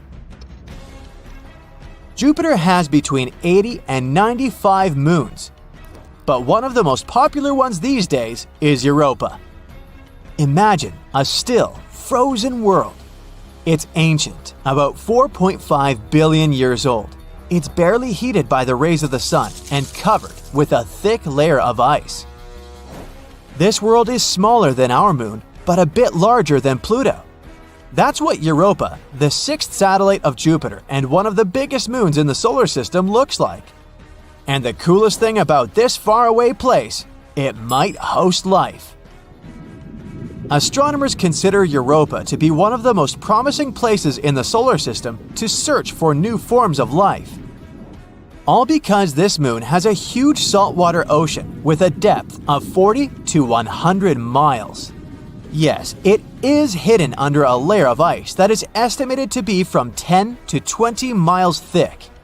But it's still potentially habitable. Astronomers claim that plumes of water erupt from cracks in the ice shell and release the contents of the moon's ocean into space. For a long time, scientists have been wondering about Jupiter's X-ray auroras. What causes them? It seems like the 40-year-old mystery has been solved. Jupiter's breathtaking X-ray auroral emissions are triggered by electrically charged particles called ions. They crash into the gas giant's atmosphere, and here's the result. But astronomers couldn't understand how those ions got to the atmosphere in the first place. But recently, they've seen the ions surfing Jupiter's magnetic field all the way down to the planet's atmosphere. Astronomers have received this data thanks to NASA's Juno spacecraft and ESA's XMM Newton telescope, situated in Earth's orbit. Now, on our home planet, auroras are only visible in a belt surrounding the magnetic poles, between 65 and 80 degrees latitude. Anything beyond 80 degrees and auroras disappear. But Jupiter's X-ray auroras are much more inconsistent. They pulsate regularly poleward of the main belt, and sometimes they're different at the north and south poles. Scientists have figured out that this pulsation is caused by the fluctuations in Jupiter's magnetic field. You see, when the planet rotates, it drags behind its magnetic field. Struck by the particles of the solar wind, it gets compressed. This heats the particles trapped in Jupiter's magnetic field, and they start moving along the magnetic field lines, producing magnificent auroras. Another feature Jupiter is famous for is its Great Red Spot, an enormous storm raging in the southern hemisphere of the gas giant. Its top parts tower more than 5 miles above the surrounding cloud tops. The storm is more than twice as wide as our planet. At the edges of the storm, the wind speeds reach 270 to 420 miles per hour. That's faster than Earth's tornadoes. The hot gases in the planet's atmosphere are always moving, rising, falling, and swirling. Just like on our planet, when cooler and hotter gases mix and merge into one another, they form giant circling storms. Astronomers think that once several enormous storms could have come together, creating the Great Red Spot. And now it keeps raging by constantly drawing cool gases from below and hot gases from above. Plus, this monster of a storm absorbs other, smaller vortices. They make the spot even more powerful. Several theories try to explain why the storm has its trademark color. It varies from whitish and pale salmon to orange and brick red. Some scientists believe the answer lies below the Great Red Spot, closer to the planet's surface. A colorless layer of ammonium hydrosulfide might be reacting with the cosmic rays or the UV radiation coming from the sun. This somehow gives the spot its pretty red color, but so far, it's just a theory. Astronomers have been observing the Great Red Spot since the 1830s. And for the first time, the storm was spotted in 1665 and described as the permanent spot. In other words, the storm is almost 400 years old. Strangely, it's been shrinking in size since the beginning of the 21st century. In 2019, it began flaking at the edges, with small pieces breaking off and vanishing. If this process continues, by 2040, the Great Red Spot might become circular, or it may simply disappear. Jupiter's gravity shattered a huge comet. It wasn't enough for the space monster. A real catastrophe happened. The shards didn't fly in different directions. They lined up and rushed towards Jupiter like the rail cars of a train. 21 fragments up to 1 mile in diameter burst through Jupiter's atmosphere. Fireballs at the speed of 37 miles per second bombarded the planet's shell. They heated the space around them to 50,000 degrees Fahrenheit. That's higher than the temperature in the sun's upper atmosphere and 312 times hotter than you need to boil an egg. Well, I'm not hungry anymore. The impact was like from a rock falling into a pond. The meteorite fragments formed giant plumes on the surface of Jupiter. Substances from its lower atmosphere rushed upwards. The process generated a tremendous amount of energy. Overheated streams of fire shot into the stratosphere. The monsters left behind them glowing plumes 1,900 miles long. That's greater than the distance between New York and Texas. Dark bruises appeared at the side of the blows. They were about the size of the Earth. Comet Shoemaker-Levy 9 was the name of the violator of Jupiter's boundaries. The collision of celestial bodies happened in July 1994. It was a scientific sensation. For the first time in human history, a catastrophe of this magnitude was observed. The attack raised an important question for astronomers. Why is Jupiter unlucky? Space monsters attack it thousands of times more often than the Earth or any other planet in the solar system. All right, let's see. You decide to board a starship and travel to the mysterious Jupiter. A space probe would need 2 years to get there, but your starship is faster. You'll be there in... Great, the journey only took a second. Jupiter is actually big. It could fit 1,300 Earth-sized planets in it. It looks beautiful thanks to gas clouds. This planet has no solid surface, but there's a strange stain on its surface. It looks like a huge eye that can fit 3.5 Earths. This storm will scare anyone. It's 10 times higher than Everest, and the wind rushes at a speed of 300 miles per hour. It's been going on for 350 years. You wouldn't hide from such a storm in a car, so it's good you're in the starship. If all the planets of the solar system merged into one superplanet, the new object would still be 2.5 times smaller than Jupiter. Large size also affects gravity. Spacecraft use Jupiter as a springboard to jump. The giant's gravity increases their flight speed and helps them reach their target faster. Gravity has turned the planet into a magnet for comets, asteroids, and dangerous space debris. Jupiter is a true space superhero. Its gravity shield takes a hit and deflects space monsters that fly into the inner solar system. The dinosaurs don't agree, but more on that a little bit later. What if Jupiter was swallowed up by a giant vacuum cleaner tomorrow? I can only say one thing: we'd have huge problems. Without a giant shield, thousands of comets and asteroids are attacking the planet much more often. Most of them burn up in the atmosphere or aren't large enough to affect us. But there are also larger comets and asteroids. After their collision with the Earth, you can say goodbye to all life on the planet. For example, in 2009, a celestial body crashed into Jupiter. It left a bruise the size of the Pacific Ocean. It's scary to think what traces it would leave on our planet. Most likely, the Earth would turn into a fireball. But recent research from astronomers suggests that Jupiter isn't such a nice guy. On the contrary, it's a bad guy with a slingshot that shoots comets at the Earth. A physicist used computer simulations. He found that Jupiter is equally likely to deflect and send comets toward the Earth. The giant attracts potentially dangerous objects and only partially protects us. It's already tried to knock out our planet many times. 66 million years ago, a cosmic body 10 miles in size crashed into the Earth. The energy of the impact set the surface of the planet on fire. It caused a huge earthquake and tsunami. A fiery rain fell from the sky on the Earth. There were millions of tons of debris and dust in the atmosphere. They stopped the sun's rays from reaching the planet. The nuclear winter began. This disaster led to the extinction of the dinosaurs. Scientists have named this space criminal Chicxulub Impactor. Computer simulations of scientists at Harvard University showed where it came from. Chicxulub wasn't an asteroid, but a comet. This means that the core of its body wasn't stone and metal, but ice, dust, and frozen gas. It resembled a dirty snowball flying through space. The meteorite wasn't going to set fire to the Earth, but Jupiter intervened in the plan. It threw comets in our direction. In 1770, Lexell's comet appeared near the Earth. Our planet and this object were separated by only 1.4 million miles, close to nothing in space terms. Lexell's comet came closer to Earth than any other comet in human history. The object could have stopped life on Earth. The comet flew too close to Jupiter. The giant caught it and sent it in our direction. Now, this isn't a very good move for a superhero that protects the solar system.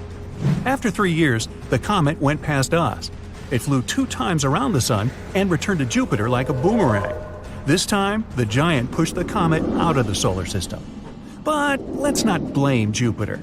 Scientists believe that without this gas giant, life on Earth would most likely never have happened.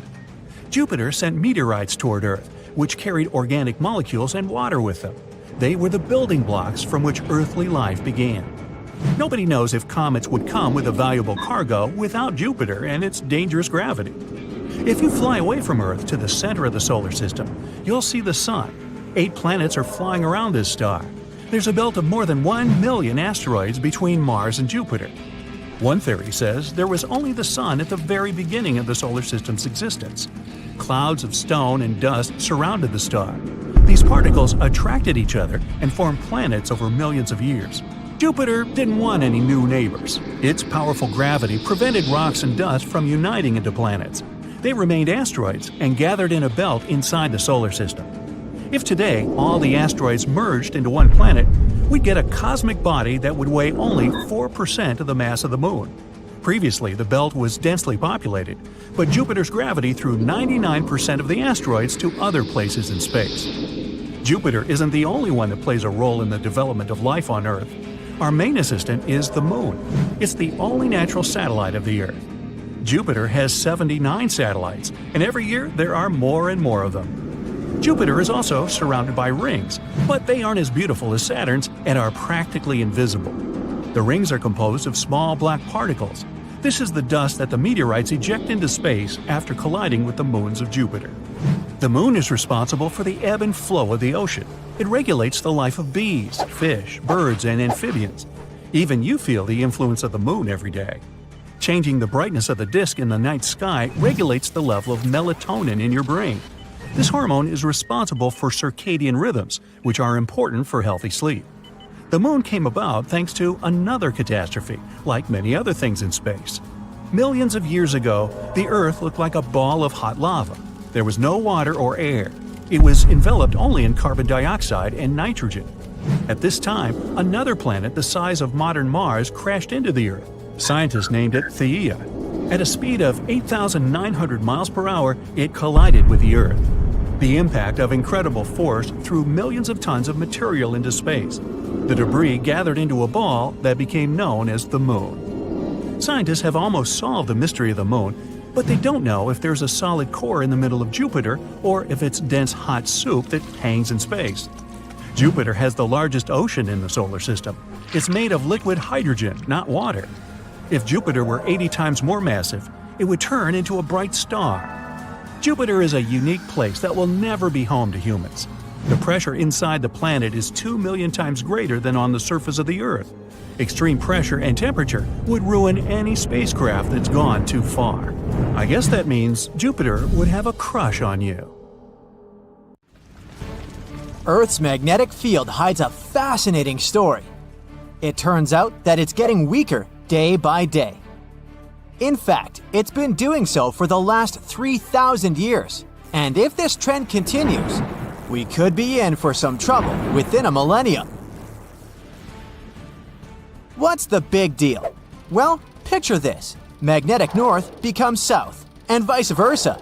Pretty wild, right? When this happens, our planet's protective magnetic shield might weaken, allowing more cosmic rays to hit us. These high-energy particles from the universe can cause electronic malfunctions in our satellites and produce elements that could be harmful to us. The last time a polarity reversal occurred was between 772,000 and 774,000 years ago. Thankfully, humanity has some pretty smart people on the case who are investigating the history of Earth's magnetic field. They take cores of sediments from the seafloor and study the magnetization of fossils to figure out when these reversals occurred in the past and when they might happen again. Another group of researchers is studying the South Atlantic Anomaly, SAA, a vast region of Earth's magnetic field that is about 3 times weaker than the field at the poles. Using data from multiple satellites, they are trying to figure out what's causing the SAA and how it might change in the future. This could give us a glimpse into how a weakened magnetic field can affect our satellites and our planet. Sure, our generation won't be here to witness these changes, but it does make you wonder what that planet might look like upside down. Magnetically, that is. NASA's astronomers have also announced that in 4 billion years, the Milky Way galaxy is going to get a major glow-up. After a cosmic collision that will shake things up. I'm not talking about a small fender bender here. I'm talking about a titanic collision with our neighboring Andromeda galaxy.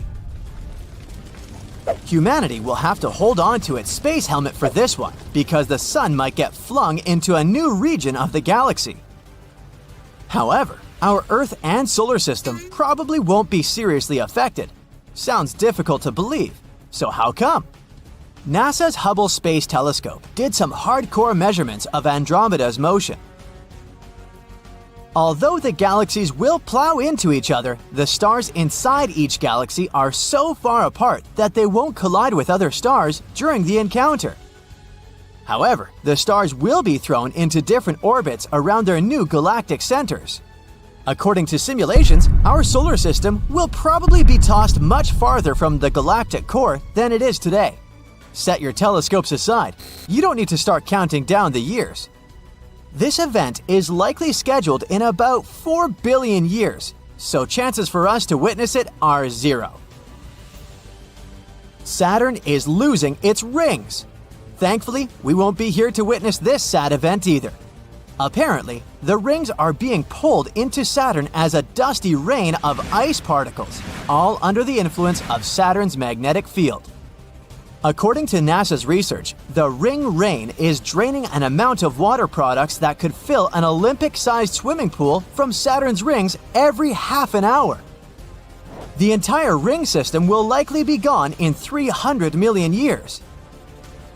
Scientists believe we should consider ourselves lucky to witness Saturn's ring system at all, as it seems to be in the middle of its lifetime.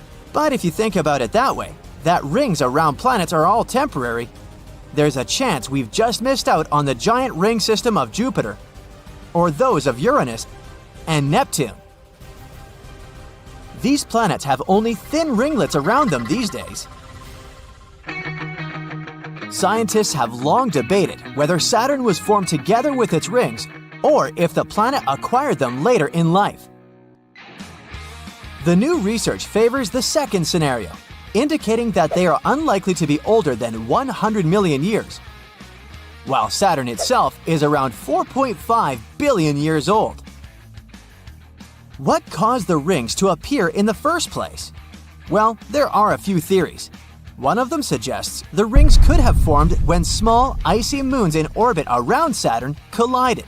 Perhaps their own orbits were messed up by a gravitational tug from a passing asteroid or comet. Who knows what humans might end up looking like in the future? It's unlikely we'll see any major changes in our lifetime. But let's take a journey to the future and ponder what we might evolve into. Will we become cyborgs with all sorts of cool machine implants? Or maybe we'll become a hybrid species of biological and artificial beings. To understand our future evolution, we gotta take a peek at our past. 1 million years ago, Homo sapiens didn't even exist. There were a few other similar species though, like the Neanderthal. Fast forward to today, and humans have become taller and sturdier. Maybe in the future we'll become smaller to conserve energy, as it's predicted that our planet will get more crowded. Speaking of crowded planets, living in these new conditions means we have to adapt, and fast. We're constantly interacting with lots of people, and remembering names is becoming a crucial skill. Luckily, technology might help us out with brain implants that will improve our memory. In the future, we might also have more noticeable technologies as part of our appearance. Imagine having an artificial eye with a camera that can read different frequencies of light. While predicting 1 million years into the future is pure speculation, we can use bioinformatics to make some predictions about the immediate future. Demographic trends suggest that urban areas will become more genetically diverse, while rural areas will become less diverse. And what about space? If we end up colonizing Mars, our bodies could change due to lower gravity. Maybe we'll have longer arms and legs, or even insulating body hair like our Neanderthal cousins. In the future, our moon is also going to witness some dramatic changes. We'll miss these ones too. In about 5 billion years, things are gonna get really interesting in this corner of the universe. For now, the sun is chilling in its main sequence phase, just burning hydrogen like nobody's business. In the future, during the red giant phase, the sun is gonna puff up like a balloon until its atmosphere reaches out and engulfs our beloved Earth and Moon. Our natural satellite, which is already moving away from Earth, is gonna get warped around the sun's influence. Its orbit will get all wonky, and it'll end up closer to Earth during the new moon phase than during the full moon. And that's not even the worst part. If left alone, the moon would keep on moving away from Earth until it'll need almost 50 days to orbit us. As the sun continues with its own journey, its atmosphere will drag on the moon and cause its orbit to decay. Eventually, the moon will get torn apart into a stunning ring of debris circling Earth. We're talking about all its mountains, craters, and even the footprints and flags we left there, all scattered throughout the debris field. There's a chance the sun will shed enough mass to spare Earth and the moon from total annihilation. Or if we're really lucky, the sun will lose 20% of its mass and we'll be safe and sound. It's all just theory right now. We haven't seen a red giant star during this phase. The universe itself might go completely dark one day too. Scientists can't predict it with absolute certainty, but they can make some educated guesses. Right now, our universe is 13.77 billion years old, and it's still churning out new stars left and right. It's said that eventually, after about 1 trillion years, the last star will be born. That final star will be a little guy, a red dwarf, just a fraction the size of our sun. These stars are champs at living long lives, slowly sipping on hydrogen to keep their fusion reactions going. But even they can't last forever. Fast forward about 100 trillion years, and the last light will go out. The universe will be dark and lonely, but thankfully, we won't be here to watch it all fade away. In May 2024, stunning auroras adorning the night sky demonstrated all the power that solar storms emit as radiation. But sometimes, our sun does things that are far more destructive. I'm talking about solar particle events. During these events, blasts of protons coming directly from the surface of the sun can shoot out like giant cosmic searchlights. According to records, an extreme particle event hits Earth every 1,000 years or so. It often causes bad damage to the ozone layer and increases levels of ultraviolet radiation closer to the surface of our planet. Luckily, Earth's magnetic field acts as a powerful protective cocoon for our planet, fending off electrically charged radiation from the sun. In its normal state, this field functions like a ginormous bar magnet, with field lines rising from one pole, looping around the planet, and dropping at the other pole. This pattern is sometimes called an inverted grapefruit. This vertical orientation of the magnetic field at the poles allows some ionizing cosmic radiation to get through the field as far down as the upper atmosphere. There, it interacts with gas molecules and produces the glow we know as auroras. But over time, Earth's protective bubble changes. In the past century, the North Magnetic Pole moved across northern Canada at a speed of about 25 miles per year. Plus, it weakened by more than 6%. Even more shockingly, according to geological records, there have been periods of time as long as centuries and millennia when our planet's magnetic field was super weak or entirely absent. But we'll talk about those tragic times later. It's easy to imagine what our planet would look like without its protective bubble if you look at Mars. The red planet lost its global magnetic field long ago. And once this field disappeared, most of Mars's atmosphere vanished too. In May 2024, a strong solar particle event hit the planet. It disrupted the operation of the Mars Odyssey spacecraft and made radiation levels at the surface of the red planet rise around 30 times higher than what a person receives during a chest X-ray. The sun's outer atmosphere constantly emits a changing stream of electrons and protons, the solar wind. At the same time, the surface of the star also produces bursts of energy, mostly protons, during solar particle events. These bursts of energy have a connection to solar flares, extremely powerful bursts of electromagnetic radiation that can last from minutes to hours. Protons are way heavier than electrons and carry more energy. That's why they can reach lower levels of Earth's atmosphere, exciting gas molecules in the air. These excited molecules emit X-rays invisible to the unaided eye. Dozens and hundreds of relatively weak solar particle events happen during every solar cycle. Now, let's speak about solar cycles for a minute. You see, from a distance, the sun seems to be calm and steady, but if you zoom in, you'll see that its surface is constantly seething and churning. It keeps transforming from a uniform ocean of fire to a chaos of warped plasma and back again in a repeating cycle. Every 11 years or so, the magnetic field of our star gets tangled up. Imagine a ball of tightly wound rubber bands. That's what it looks like at such moments. And then, at one point, it snaps and flips completely, turning the North Pole into the South Pole, and vice versa. Right before this event, the sun steps up its activity. It starts to spit out giant blobs of fiery plasma, emit powerful streams of radiation, and grow planet-sized spots. This period has the name of solar maximum. It's a rather dangerous time for Earth since it gets regularly hit by solar storms. Such storms have the potential to disrupt communications and damage power infrastructure. Even worse, solar storms can harm astronauts working in space and even make satellites crash into the planet. As the cycle ends, it fades back to the solar minima, and then a new cycle begins. Anyway, back to our solar particle events. Researchers have found traces of extremely strong solar events happening throughout the history of Earth.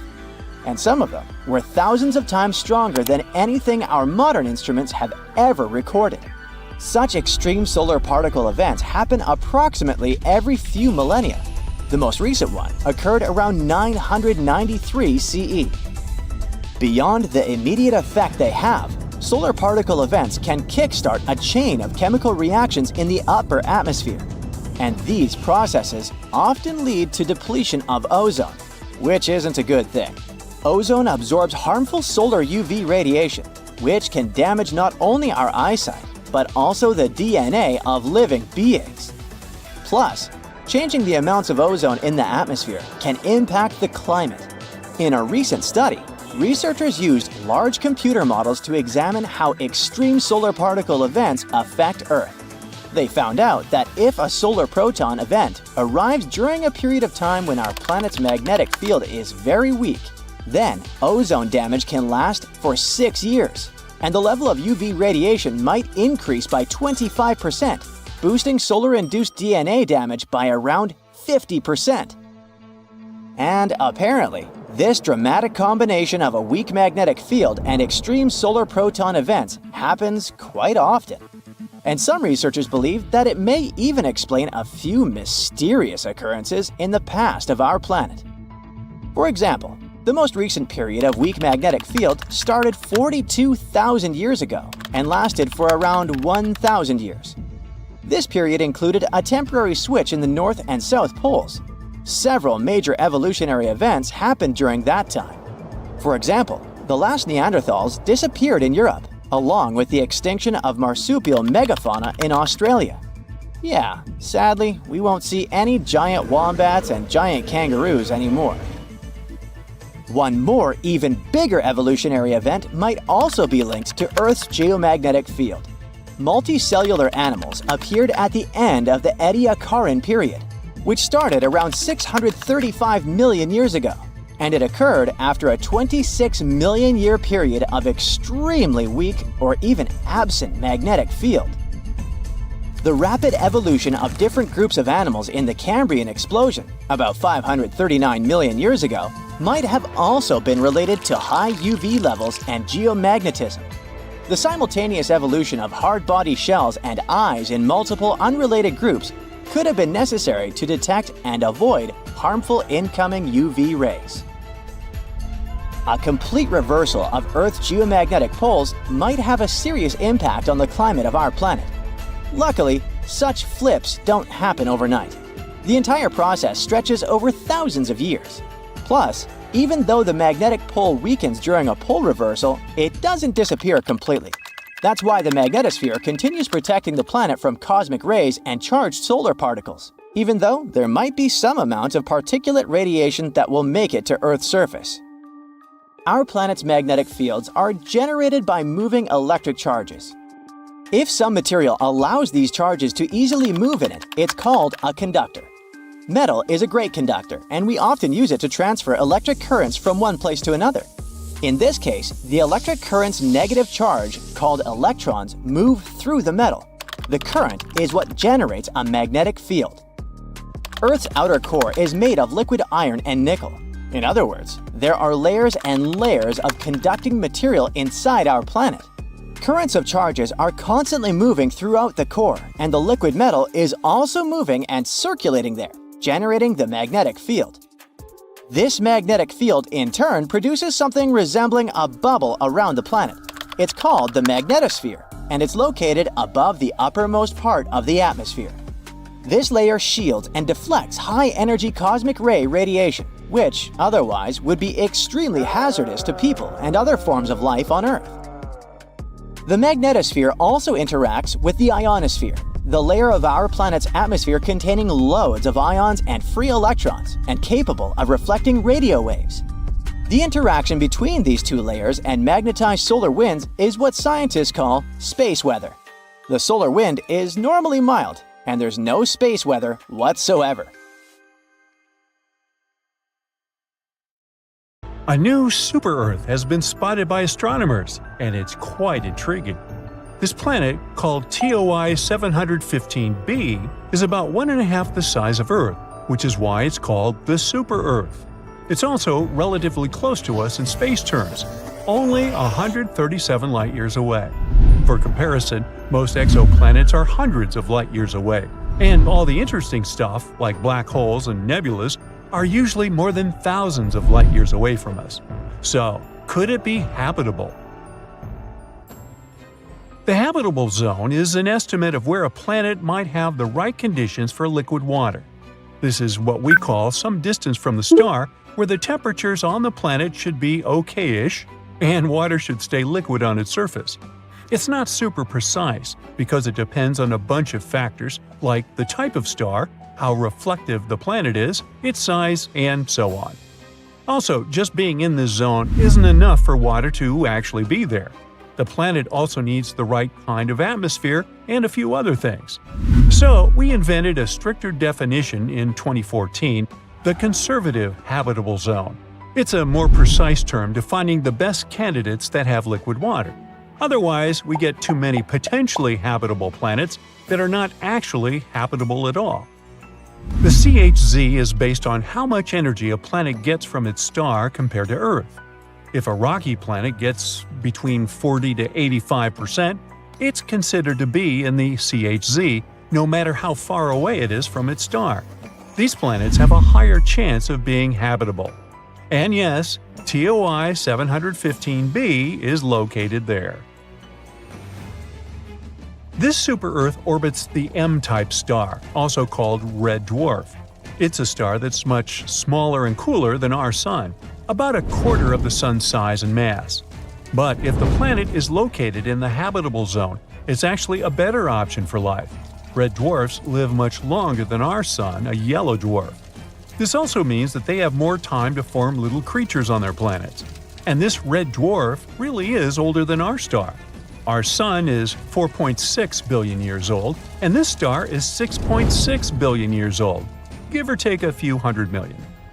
It doesn't have much magnetic activity, so it's not dangerous. It doesn't flare up like younger red dwarfs. These flares can be super strong and might even hurt planets by taking away their atmospheres. Although some planets around it do have thinner atmospheres, it seems like this red dwarf has already gone all out. These red dwarfs are where we're looking for planets that could support life right now. Our super-Earth is really close to its star, zooming around it in just 19 days. Since the star is small and the planet is so close, the planet passing in front of its star happens a lot and looks really clear. This makes it easy for telescopes like the James Webb to study its atmosphere without needing too much time. Now, speaking of the James Webb Space Telescope, it's bringing us into a new era of understanding distant planets beyond our solar system. Imagine being able to see what gases make up the air on a planet millions of light years away. James Webb will help us to find worlds that could support life.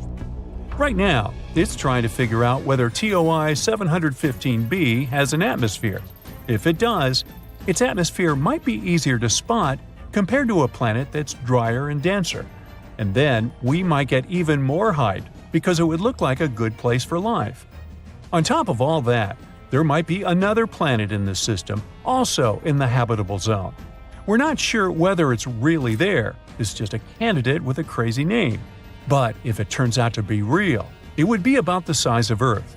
Also, it would be the smallest planet in the habitable zone ever spotted by the TESS telescope. Now, another cool thing about TOI 715b is that it cannot just have water on it, but be an entire water world. An ocean planet is a type of planet that has an ocean covering its surface or has subsurface oceans. They might not have much dry land because the water can cover everything. Sometimes the entire planet can be covered in other liquids, like lava or ammonia.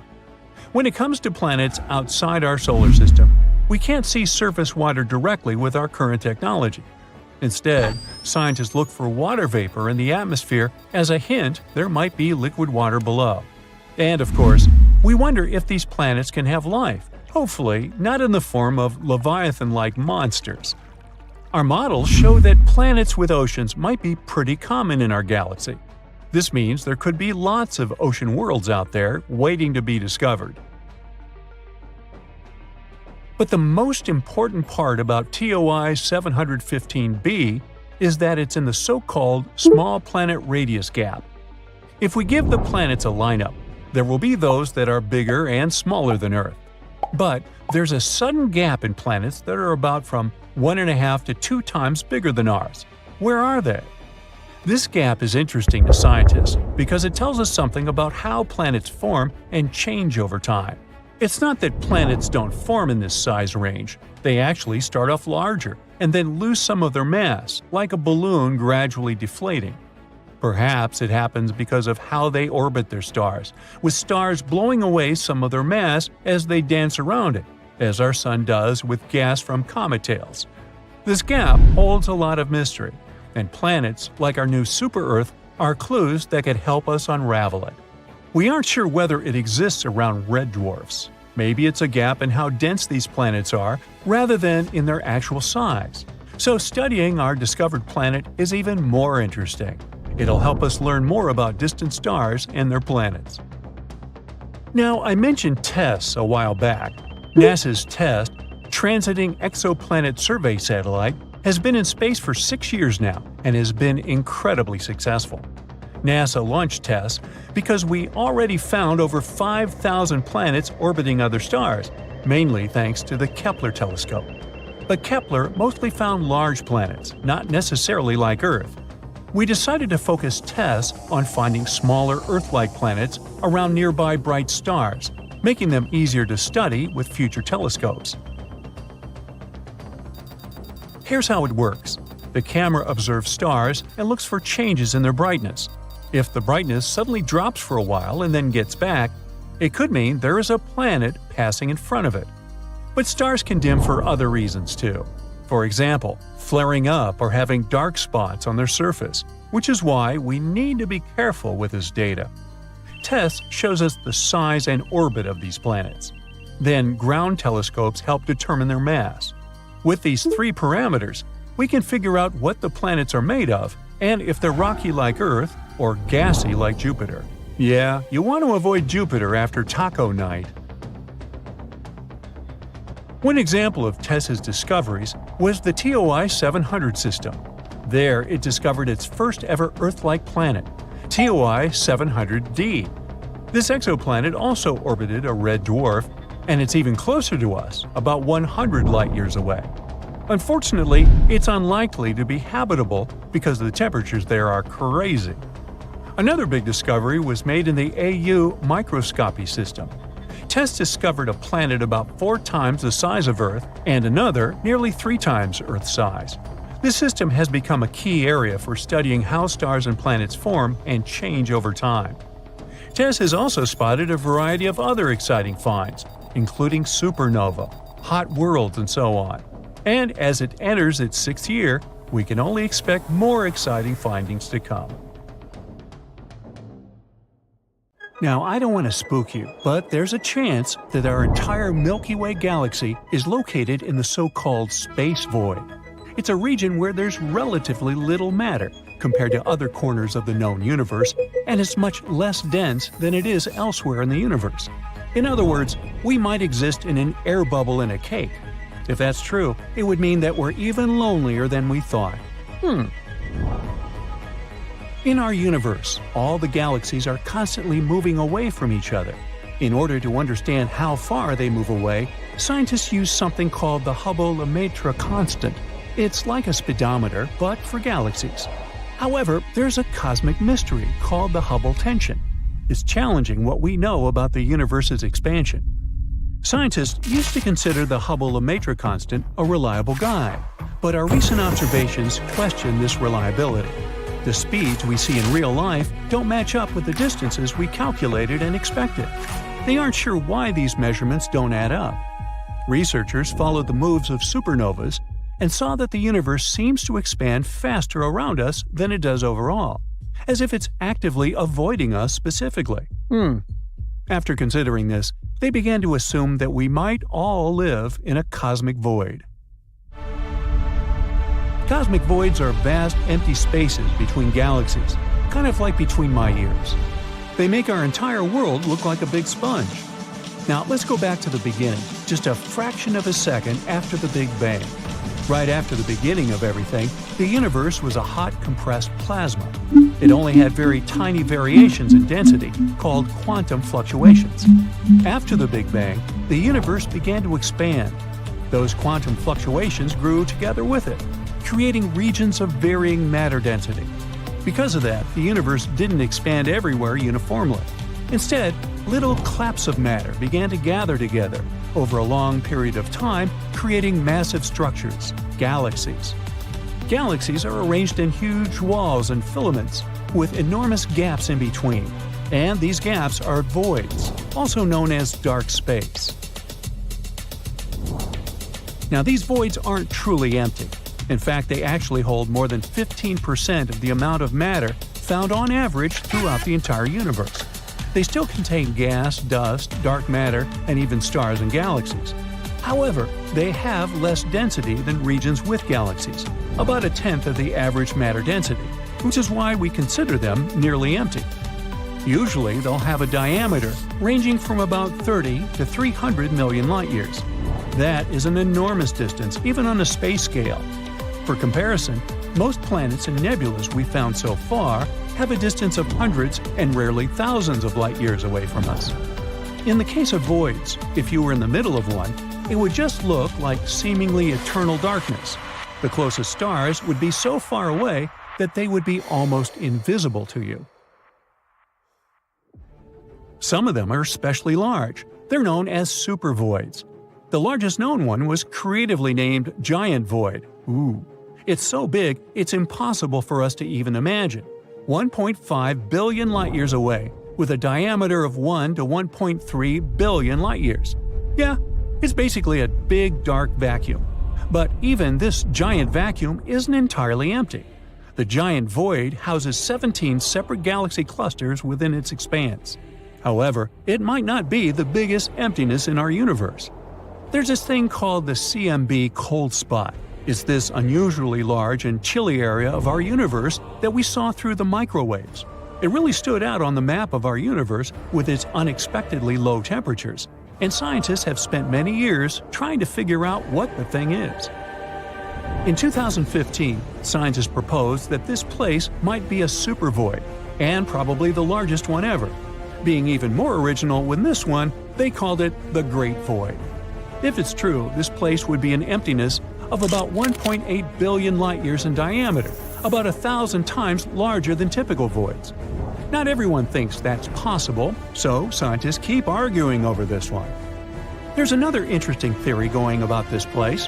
One researcher suggested that this place might have been a trace on our collision with a parallel world. It's a pretty bold hypothesis, but unfortunately, there's no way for us to confirm or deny it with our current technologies. In any case, as the universe expands, these voids will grow, and the walls connecting galaxy clusters will stretch and break. Eventually, the voids will merge, leaving gravitationally bound galaxy clusters as islands in the expanding emptiness. In other words, sooner or later, the great emptiness will consume everything in our world. So, it turns out we might be a rare occasion in a supervoid, one of the 15% of matter. This would explain why we're surrounded by relatively few galaxies. This discovery, if true, challenges the standard model of cosmology, which we created with Albert Einstein's help. It would mean that gravity in general behaves differently than what we expected. According to the standard model, such a significant underdensity shouldn't exist. Because of that, scientists will have to explore and consider this idea thoroughly. It might just challenge our very basic understanding of physics. The scientists call this the local hole. The discovery of the local hole may hold clues to explaining the Fermi paradox. Maybe in this specific part of the universe, where we hang out, the chance of intelligent life developing anywhere nearby is very low. Perhaps all of the sentient beings hang out somewhere beyond our supervoid. But that doesn't mean we should lose hope, or that life anywhere nearby is impossible. In fact, life in the universe might be much more common than we previously thought. We know that the inner planets, like Mercury and Venus, are inhospitable due to extreme conditions. However, Venus looks interesting because even though it's a crazy toxic planet, scientists believe that it was very Earth-like in the past. It could have even hosted life. Unfortunately, it was too close to the Sun and all the nice conditions evaporated over time.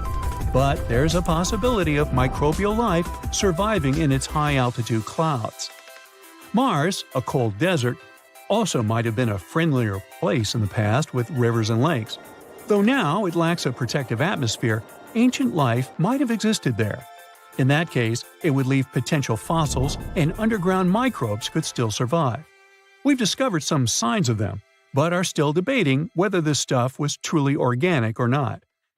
The gas giants, like Jupiter and Saturn, and ice giants are not ideal for life, but their moons offer hope.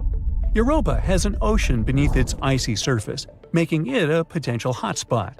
Enceladus releases water into space, carrying complex molecules that hint at interesting possibilities.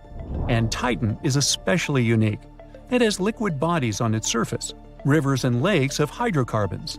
While its frigid temperatures aren't great for life, scientists ponder if it might host life with a different kind of chemistry. However, it will take us decades to check all these celestial bodies and study them properly. We haven't sent anything so far since the times of Voyager 2. But if we're lucky, we might explore our solar system during the 21st century.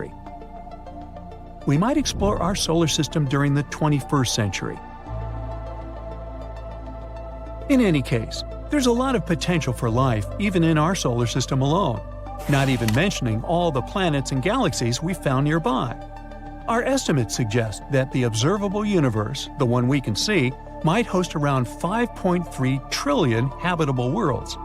One of the most likely candidates so far is Kepler 186f. It's a potential Earth-like planet, just 10% larger than Earth. This planet orbits a red dwarf star, which is a star a bit dimmer, colder, but more long-living than our Sun. And it's only about 490 light-years away, which may sound like a lot, but remember what distances we've discussed with supervoids. So even if we really are in a supervoid, we're still lucky to have many galaxies and planets around. And if one day we'll find a way to travel through the universe, leaving the local hole probably wouldn't be a problem. Hey there, Earthling! If you think you're special because you live on the only habitable planet out there, think again. What makes a planet suitable for life? A whole bunch of factors, like the planet itself, its neighbors, and the star it orbits. A habitable planet is basically one that can sustain life, with things like access to water, energy sources, and nutrients. Earth, for example, is in the sweet spot, known as the habitable zone, where it can have liquid water on its surface. But just being in this zone doesn't automatically mean a planet is habitable. Factors like crazy levels of radiation can make a planet uninhabitable, even if it has the right temperature. So the bottom line is, we need water, something to orbit, and a set of nutrients of chemical origin that can be found in Mendeleev's periodic table of the elements or those funky snacks you buy. Look at this exoplanet called K2-18b. The term exoplanet doesn't mean that it's exotic. It just states that this planet is located outside the solar system. Most planets need to orbit something, unless we're talking about rogue planets that are basically planet-sized things floating around in space but not orbiting around any star or brown dwarf. Instead of our Sun, K2-18b orbits a red dwarf called K2-18. It's not your average star you can see with the unaided eye in the night sky. This one is hard to observe because of its low luminosity. K2-18b is indeed a planet far, far away. It's located 38 parsecs away from Earth. 1 parsec is somewhere around 19 trillion miles. Hey, you do the math. Hint, lots of zeros. K2-18b is a sub-Neptune, meaning that it has a smaller radius than Neptune. However, it's much bigger than our humble abode. It's about 2.6 times the radius of Earth. As for the weight, K2-18b is way chunkier than Earth. It's about 8 times as massive. It takes 33 days for this planet to go around its star, and it gets just about as much starlight as Earth gets from the Sun. This planet has a light intensity of 1.28 times greater than Earth and has an equilibrium temperature of 28 degrees Fahrenheit. Nope, it doesn't mean that K2-18b feels like New York in January. It only gives us an idea of the theoretical temperature put there. The planetary equilibrium temperature is basically the temperature a planet would have if it was perfectly balanced in terms of radiation. It's when the amount of heat leaving a planet is the same as the amount of heat coming in. Now, the trillions of miles that set us apart aren't a problem for potent telescopes, such as the Kepler Space Telescope that discovered this planet and the James Webb Space Telescope that is studying its atmosphere now.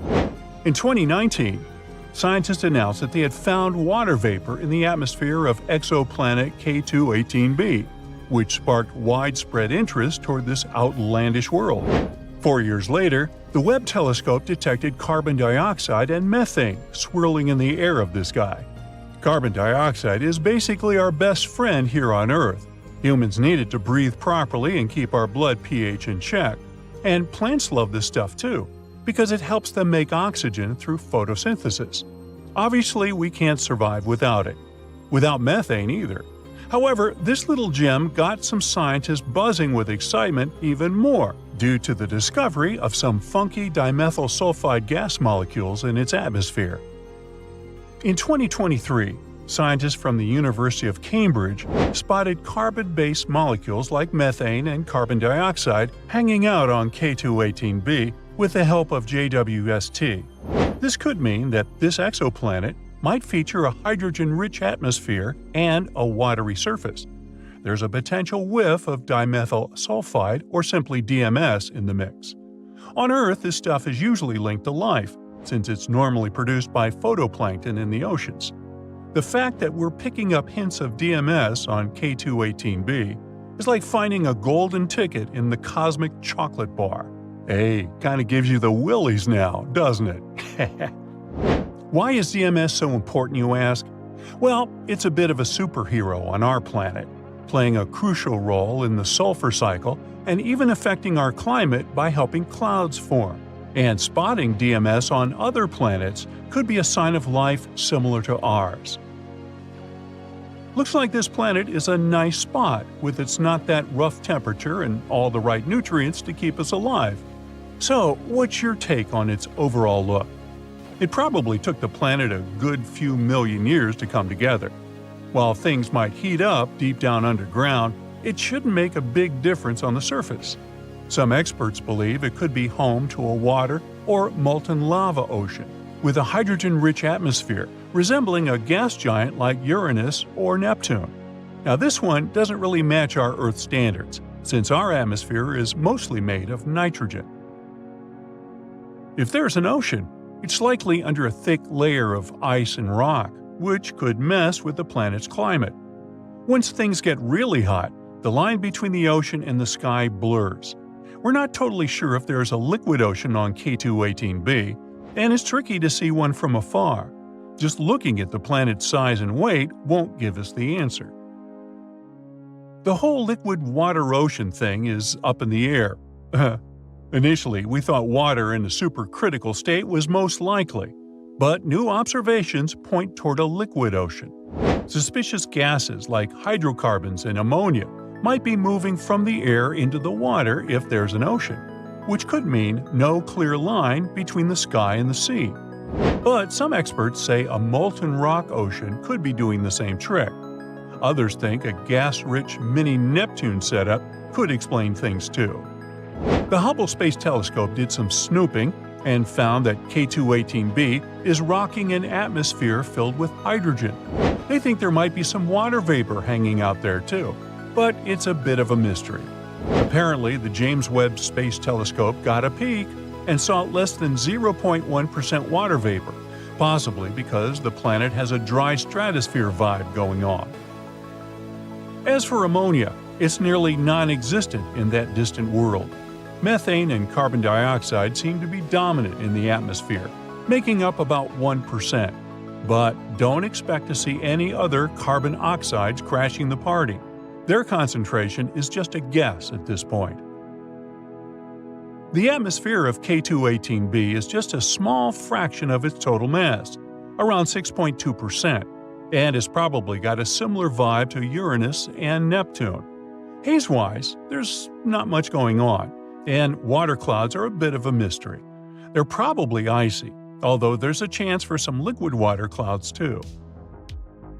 Now, besides water, the atmosphere could also contain some ammonium chloride, sodium sulfide, potassium chloride, and zinc sulfide clouds, depending on what the planet is into. And it seems like things might get a bit turned up high in the atmosphere, with the temperature inversion causing a stratosphere situation. Just your average day in outer space. So far, scientists have come up with several climate models this planet might have. For example, some of them think that there's the same temperature across the whole planet, unless the planet is spinning super fast and the temperature difference between the poles and the equator is minor. But these are all speculations at this point. The amount of radiation K2-18b gets from his star is similar to what Earth gets. The temperature on the planet might be anywhere from really cold to pretty warm. Whether it can support life depends on its atmosphere and clouds. Scientists think microorganisms from Earth could survive there, even with all the hydrogen. But it's still hard to tell if there's life on K2-18b because the gases we usually look for might not work in its atmosphere. Scientists think the James Webb Space Telescope might be able to detect different markers of life on the planet with enough observations. In April 2023, astronomers found something exciting: a runaway black hole. This thing is moving through the universe at an incredible speed, about 3.5 million miles per hour. It's 4.5 thousand times faster than the speed of sound. They found it accidentally. Researchers noticed that there was some weird straight line in Hubble images. After some digging, they realized there was a moving black hole. As it moves, it compresses the gas on its path, literally creating new stars along its journey. So it's leaving a beautiful, long trail of stars behind it. And when I say long, I mean it. Its tail is 200,000 light-years long, which is like the length of 2 Milky Ways. Turns out one end of this star trail connects to a distant small galaxy. This is probably where the black hole came from. Most likely there were 2 supermassive black holes whirling around each other. And then another galaxy came along with its own supermassive black hole and ejected one of the original ones like a mean kid, which is why it's called Runaway. There might be a 9th planet with the very original name, Planet 9, in our solar system. If it exists, it's probably somewhere far beyond Pluto. Astronomers think so because some rocky objects near Neptune move in a weird way as if they were influenced by the gravity of a large, unseen planet. Planet 9 might be a gas or ice giant 7 times the mass of Earth. One of the ideas is that it could have existed in our solar system, but then bumped into something huge and ended up with a crazy long orbit around our sun. If we actually discover it, it could change our understanding of the solar system. A new telescope is coming soon, equipped with the largest digital camera ever built, and it will start scanning the sky in 2025. Maybe it will finally spot this mysterious planet.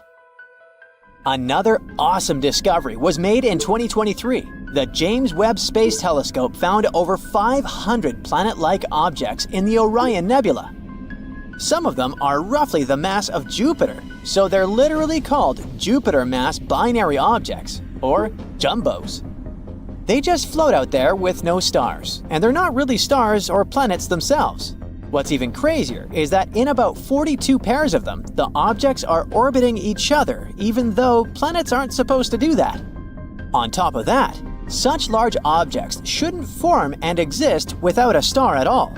So now, astronomers are trying to explain this. Perhaps jumbos have formed in places where there was enough stuff for big planet-like objects, but not enough for stars? Or maybe all of them were ejected from their star systems for some reason. Who knows? But now we definitely need to study them.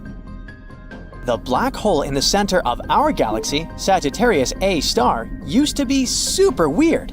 Luckily, it didn't run away like that other one, but it was completely crazy in the past. Astronomers found two supermassive structures called the Fermi bubbles and Rosetta bubbles. They spanned about half the width of our entire galaxy, and they've been towering over the Milky Way for over 2 million years now. And scientists think that it's our black hole that created them. It seems like when it was at its peak activity, it had a wild, energetic eruption that lasted about 100,000 years. This event probably left these bubbles. In 2023, the James Webb Space Telescope took a striking, super detailed image of the so-called Herbig-Haro objects. These objects are called Herbig-Haro 46/47. They're basically young stars surrounded by beautiful patches of nebulosity. You can see the stars being surrounded by a disk of material that feeds them as they grow for millions of years. They're located at about 1,470 light-years away, but they're actually not our main topic of discussion. What's much more interesting is this weird thing right below them, a space structure that looks like a question mark. What is this thing? No one knows for sure. It has an orange-red color, which hints that it might be super distant, far from our galaxy, maybe even billions of light-years away. Some think that this strange question mark is probably the result of two or more galaxies merging together. One of them was a bit curved, so it's probably a distorted spiral galaxy. The curve might be the tails being stripped off as they spiral towards each other. The other one was rounder and smaller, like a regular spherical one. The gravity games never fail to amaze us. Astronomers started searching for extraterrestrial megastructures. They think that if there's another intelligent civilization out there, they could have built something incredibly huge to power their technology. For example, like Dyson spheres. Hypothetical structures around stars that use the star's energy as fuel. Astronomers analyzed some historical telescope data that detects infrared signals. They spotted some weird signals that could hint at the presence of these structures. In total, there are 7 such candidates right now. All of them are coming from red dwarf stars, which are redder, smaller, and less massive than the Sun. Another research institute found 53 potential candidates. They're still not sure what exactly causes these signals, but it could be not Dyson spheres, but some huge debris. It looks like there are some mysterious structures in the center of our galaxy. In 2023, the James Webb Space Telescope has taken a detailed picture of the Sagittarius C region. It's right near the center of the Milky Way. This image showed a dense area where stars are forming. There were many young stars and dark clouds that blocked the light from the stars behind them. That's a very packed place, with about 500,000 stars of different ages, sizes, and colors. This place is very chaotic and extreme. Now, scientists are using it to study star formation. But the weird part is that they noticed something else, the large region of ionized hydrogen. It looks like cyan in the image. This area is about 25 light-years long, surrounding the lower side of dense cloud. And it looks like there are some needle-like structures. They seem to be located randomly, and astronomers have no idea what they are. So now they have to study this in more detail. Astronomers have found a super rare, massive galaxy. It's called JWST 7329, and it's absolutely ancient. Our entire universe is about 13.8 billion years old. But the stars in this galaxy seem to have formed around 13 billion years ago, so just around 800 million years after the Big Bang. Also, this venerable elder has 4 times more mass in stars than our Milky Way does today. This strange discovery challenges what we know about galaxy formation and the nature of dark matter. Everything we know tells us that galaxies shouldn't have formed so early. There shouldn't have been enough dark matter for that, but here we are. So, perhaps our models need some revision. There was an incredible astronomical event called AT 2021 LWX, which is also called Scary Barbie. It was an unbelievably bright burst of energy that happened on April 13, 2021. It's one of the most energetic space events ever observed. No galaxies or quasars were nearby. So what in the world happened? At first, astronomers thought that it was caused by a supermassive black hole pulling in a massive star. But after some studying, they think it's probably because a giant black hole had some crazy dinner. It probably ate a large amount of gas, possibly a giant molecular cloud. The titanic black hole in question is between 100 million and a billion times the mass of the Sun. This is one of the most massive known and active black holes. Astronomers found the oldest strand of the cosmic web ever seen. The cosmic web is what we call a huge structure of the universe that's made of interconnected filaments of galaxies and dark matter. They're like a framework for galaxies and other structures, playing a crucial role in their formation. The filament we're talking about is made up of 10 closely packed galaxies. It's unimaginably huge, stretching over 3 million light-years. And it looks like the newly discovered strand is very ancient. It occurred only 830 million years after the Big Bang. It's probably anchored by a luminous quasar. This discovery makes us question how exactly galaxies are formed and what exactly happened to our universe after the Big Bang. Hey Mythbusters! Today we're debunking some classic space myths. Hop on the next space shuttle and let's get to the bottom of these tales once and for all. Picture this. You're floating weightlessly in space, sipping on a cup of delicious hot chocolate, when a peculiar thought pops into your head. Can you scream in outer space? And if yes, would anyone hear that scream? If you've watched the movie Alien, then you know the answer to this one. You can't hear sounds in outer space. It's not that sounds don't exist. It's just that you can't hear them. There's no one better to clarify this myth than Chris Hadfield. He's been on a couple of spacewalks during his life as an astronaut. And once you're out there in the darkness of space, you can't hear anything. All you hear is silence. Complete silence. But hey, just around the corner is a massive ball of explosion, aka the sun. We just can't hear the explosions happening because there's no medium for sound to travel through. It would be quite uncomfortable for an astronaut, though, if they could hear all the noises going on in outer space. Now, imagine you're zipping through space, feeling like a futuristic superhero, when a shooting star passes by your side. But wait, is it really a star? Unfortunately, shooting stars are not stars at all. They are small space rocks known as meteoroids, entering Earth's atmosphere and creating a stunning light show. Oh, and since we're debunking myths, let's head straight for another one. You've probably heard that meteors only crash into Earth on extremely rare occasions, like once every dinosaur extinguishing apocalypse. That's not true. Scientists estimate that about 48 tons of meteoritic material fall on Earth each day. But almost all of this material is vaporized in Earth's atmosphere. The bright trail we see in the night sky is what we popularly call a shooting star. Next time you make a wish upon a shooting star, remember, you're actually hoping on a tiny piece of space debris. It's not so romantic after all. Can we or can we not fly into the stratosphere on air balloons? Apparently, we can. The Earth's stratosphere starts relatively close to the ground, about 7 or 8 miles up from the Earth's surface, but it continues a long way up. If you were to fly yourself all the way into the stratosphere with some type of air balloon, just make sure you have really good equipment at hand. You'll need a special suit and some breathing devices because air starts to get pretty thin the higher you get.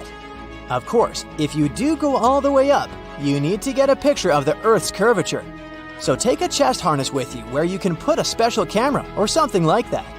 And how about you live stream the whole thing? That would be a first!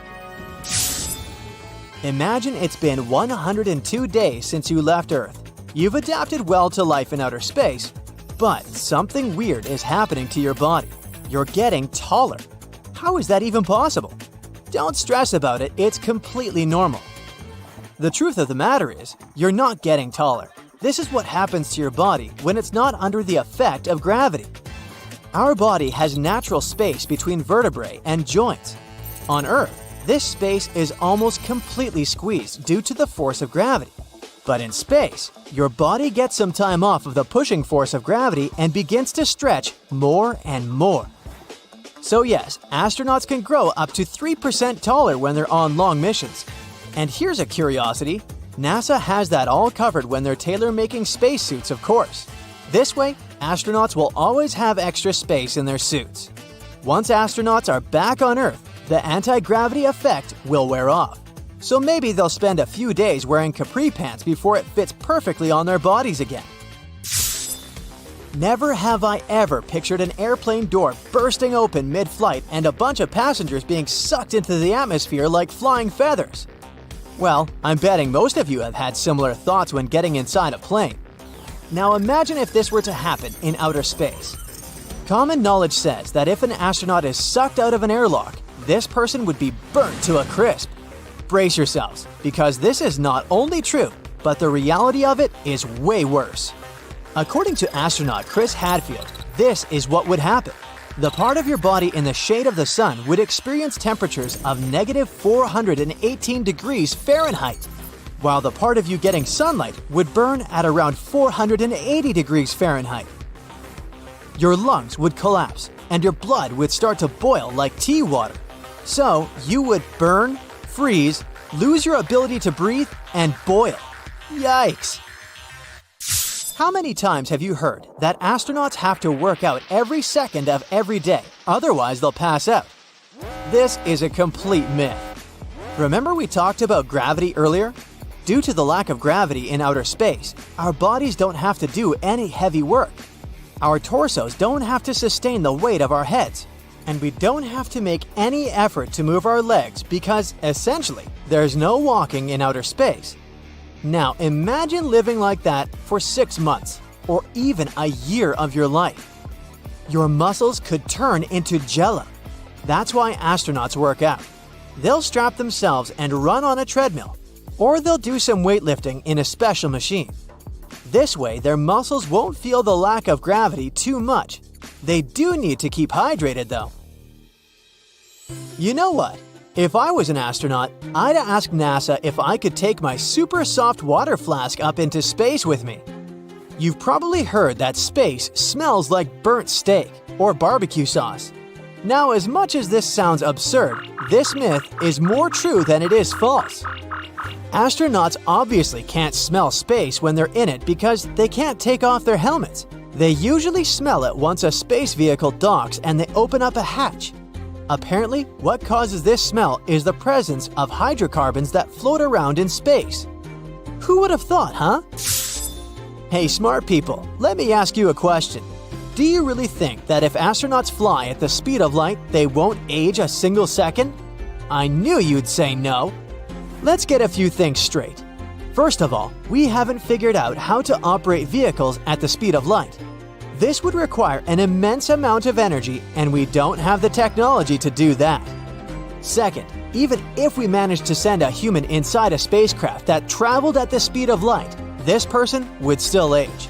They would age differently than the people who remained on Earth, that's a fact, but they would still age. Do you lot really think there's such a thing as immortality? Nah. If you've seen the first Avatar, then you certainly remember that humans only managed to get to Pandora because they traveled in cryosleep. In other words, they froze their bodies, put them in a cryobed and traveled for years without aging. Yes, this sounds amazing, but we still don't have the technology to do that. Our bodies are mainly made out of water, right? And when you freeze water, it expands. That's why you should never leave soda cans unattended in your freezer. Right now, if we froze a person's body, the water inside of it would expand, harming tissues and organs. So no, we can't cryosleep our way into interstellar travel. Not yet, at least. Here's a crazy thought. What would happen if an astronaut took a drone with him on one of their spacewalks? Unless it's a NASA-designed drone, maybe the thing would freeze and burn like humans would if they went into space without a suit. But hey, a person can dream, can't they? People stop their cars on the highway, get out of them, and lift their heads in wonder. In the cities, everyone takes to the streets. Balconies and rooftops of houses are full of people staring at the moon in shock. It's red. Some people scream that it's the end of the world. Some seek shelter. Indeed, the usual white moon now looks like it's been doused in red paint. There's no need to be afraid if you see such a thing. On the contrary, enjoy the view, because you have witnessed a rare astronomical phenomenon. This is a total lunar eclipse. Here's the sun. It's in the center of our solar system. Mercury, Venus, and here's Earth and the moon. The Earth takes 365 days to orbit around the star. At the same time, the moon revolves around the Earth and completely orbits our planet in 27 days. The Earth creates a shadow zone, and sometimes the moon passes through it. The shadow is cone-shaped and gradually narrows. The moon is 238,000 miles away. That's like 9 lengths of the equator. At this distance, the width of the shadow is about 2.6 times the width of the moon. When the moon is in this zone, direct sunlight doesn't reach it. That is, it should have disappeared, but instead, it becomes red. All because the sun's rays pass through the Earth's atmosphere. They scatter, and most of the blue light disappears. But the red and orange rays continue and hit the surface of the moon. Voila! You see a phenomenon called the blood moon. By the way, this curvature of light occurs at sunsets and dawns. The atmosphere scatters the blue light, and you see a red and orange sky. If you were standing on the surface of the moon during a total lunar eclipse, planet Earth would be exactly between you and the sun. So you would be able to observe the solar eclipse. The surface of the Earth would become entirely dark for you. All you'd see would be the sun's corona illuminating the edges of the planet. The Earth from the surface of the moon is almost the same size as the moon from the surface of the Earth. Such a red eclipse of the moon is rare because several factors must coincide. One of them is that the moon must be full. Usually, you can see 2 total lunar eclipses a year. In 2038, you'll be able to see 4 such eclipses, and the eclipse itself can last up to 108 minutes. But this is rare, and the last time such a long blood moon was seen was in 2000. Many years ago, people didn't know so many facts about our satellite, and the sight of a red moon frightened them. It was a bad sign and a harbinger of trouble. People who knew the schedule of eclipses could take advantage of it. For example, Christopher Columbus had an astronomical almanac and knew when the next lunar eclipse would occur. He frightened the inhabitants of the Caribbean islands when he predicted the red moon. Once upon a time, the moon used to be a red ball of lava. This was way back in time, 4.5 billion years ago. Now this is our solar system. It's full of dust and asteroids. They're constantly bumping into each other, playing space billiards. This is Earth. It's just beginning to cool off from the constant asteroid and comet impacts.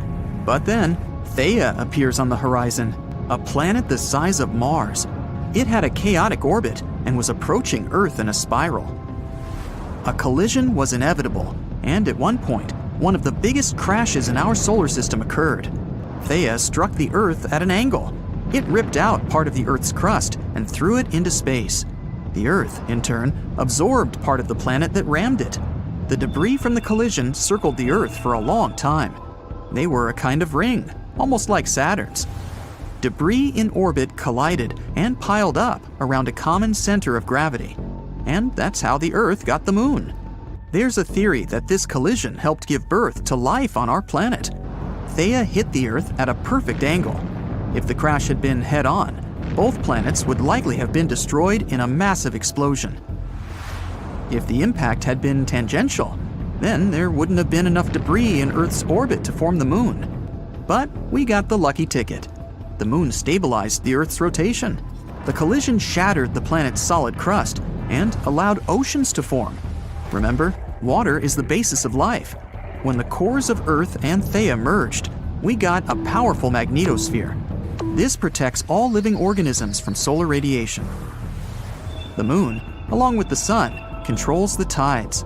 Its gravity seems to draw water to it from the Earth's surface. The Sun does the same thing.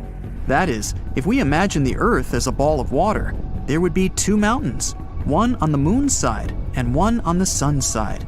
And as the Moon moves around the Earth, this mountain of water moves with it. If you were in the open ocean with a tape measure, you would see that the Moon is attracting water to itself by about 4 to 6 inches. The Moon is gravitationally locked with the Earth. That's why it's always turned to us with one side, like Mercury and the Sun. But the Moon doesn't stand still. It's gradually moving away from our planet, about 1.5 inches a year. Not quickly, but in about 600 million years, it will have shrunk in our sky so much that we won't be able to see lunar eclipses anymore. Do you see this crater? It's Tycho. It's visible during a full moon because of these bright rays that extend thousands of miles from its epicenter. This is the youngest crater on the Moon.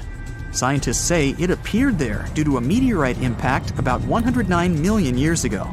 At that time, dinosaurs were roaming the surface of our planet, and they may have seen the impact. It was most likely accompanied by a big explosion and looked like a salute in the night sky. Humanity loves to explore the Moon. We've sent a bunch of missions there.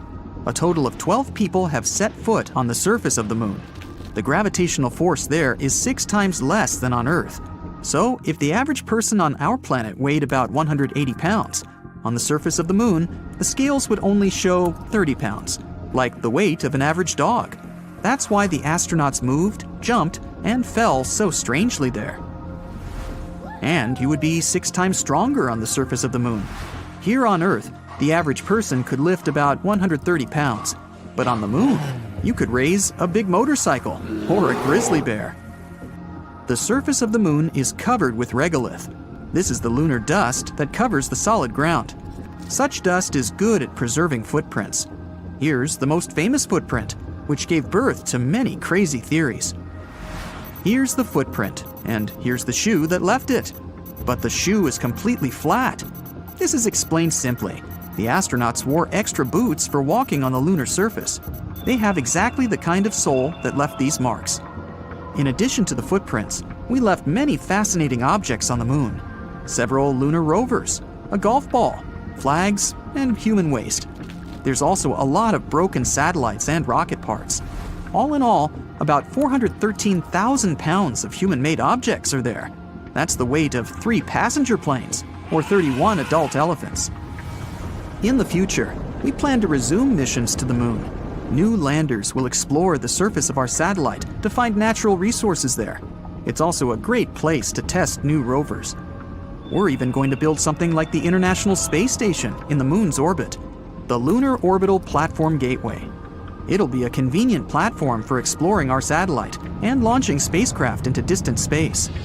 If you start from here, the spacecraft won't need to spend almost all its fuel to overcome the force of Earth's gravity. So, such a station would save fuel and money. Scientists hope that we'll be able to mine water from the Moon's surface. It's been proven that there's ice there, mostly at the bottom of craters where the sunlight doesn't reach.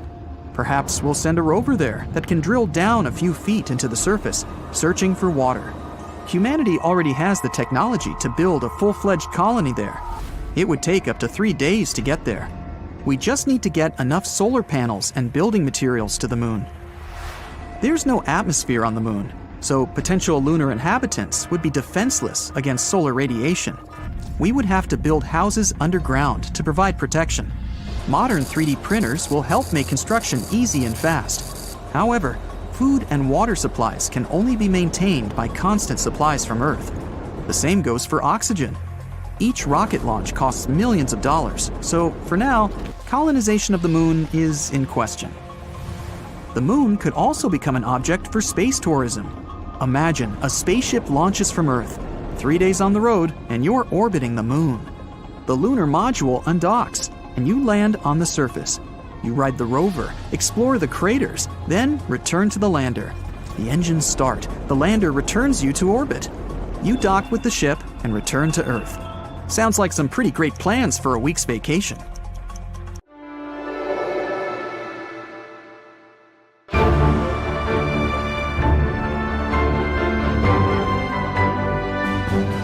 On August 20th, 1977, the most ambitious space mission took off from Earth. The main goal of Voyager 2 was to study the outer solar system up close.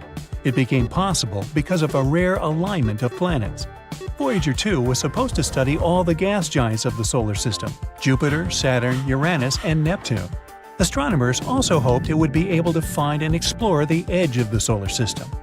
Since Voyager 2 was built for interstellar travel, the probe was equipped with a large 12-foot wide antenna. It allowed the spaceship to send the data it gathered back to Earth. During its journey, the space probe discovered a 14th moon of Jupiter. Voyager 2 was the only spaceship to study all 4 giant planets from up close. It was the first human-made object to fly past Uranus, where it found 2 new rings and 10 new moons. Voyager 2 also flew by Neptune and noticed its great dark spot. That's a colossal spinning storm in the planet's southern hemisphere. The storm is the size of Earth and moves at a speed of 1,500 miles per hour. These winds are the strongest ever recorded on any planet of the solar system. In the history of space exploration, only 5 spacecraft have managed to leave the gravitational pull of the solar system. Those were Pioneer 10 and 11, Voyager 1 and 2, and New Horizons. People launch thousands of objects into space. These objects easily overcome Earth's gravity. But the Sun is around 300,000 times as massive as our home planet. That's why its gravitational pull is way more difficult to fight. Even more impressively, Voyager 2 is the second human-made object in history to reach the space between stars after passing through the heliosphere. That's a bubble of magnetic fields and particles produced by the Sun and protecting the solar system. 2 years after its launch, Voyager 2 started transmitting the first images of Jupiter. The space probe provided scientists with much-needed information about Io and Europa, some of the largest of Jupiter's moons. Then the space mission passed by the gas giant itself. The distance between the spacecraft and the planet was around 400,000 miles. That's when the probe noticed some changes in the shape and color of the Great Red Spot. It's an enormous, long-lived storm system, like a hurricane on Earth, but much, much larger. 2 years later, Voyager 2 reached Saturn. It discovered spokes and kinks in some of the planet's rings. While the spacecraft was flying behind and up past the gas giant, it passed through the plane of Saturn's rings. At that time, Voyager's speed was around 8 miles per second. For several minutes, the probe was hit by thousands of micron-sized grains of dust. This kept shifting the probe's direction, and its control jets had to fire many times to stabilize the vehicle. After Voyager 2 explored Uranus and Neptune, it headed out of the solar system. Its instruments were put in low power to save energy. In August 2007, the spacecraft passed the terminal shock. It's the boundary marking the outer limit of the Sun's influence. Here, the solar wind slows down. In the summer of 2013, the probe reached interstellar space. Now, when it comes to sending and receiving signals in space, there are 3 factors you should keep in mind: distance, power, and time. The farther away a spacecraft is, the farther a signal has to travel before it reaches it, and the longer it takes for this signal to catch up with the spacecraft.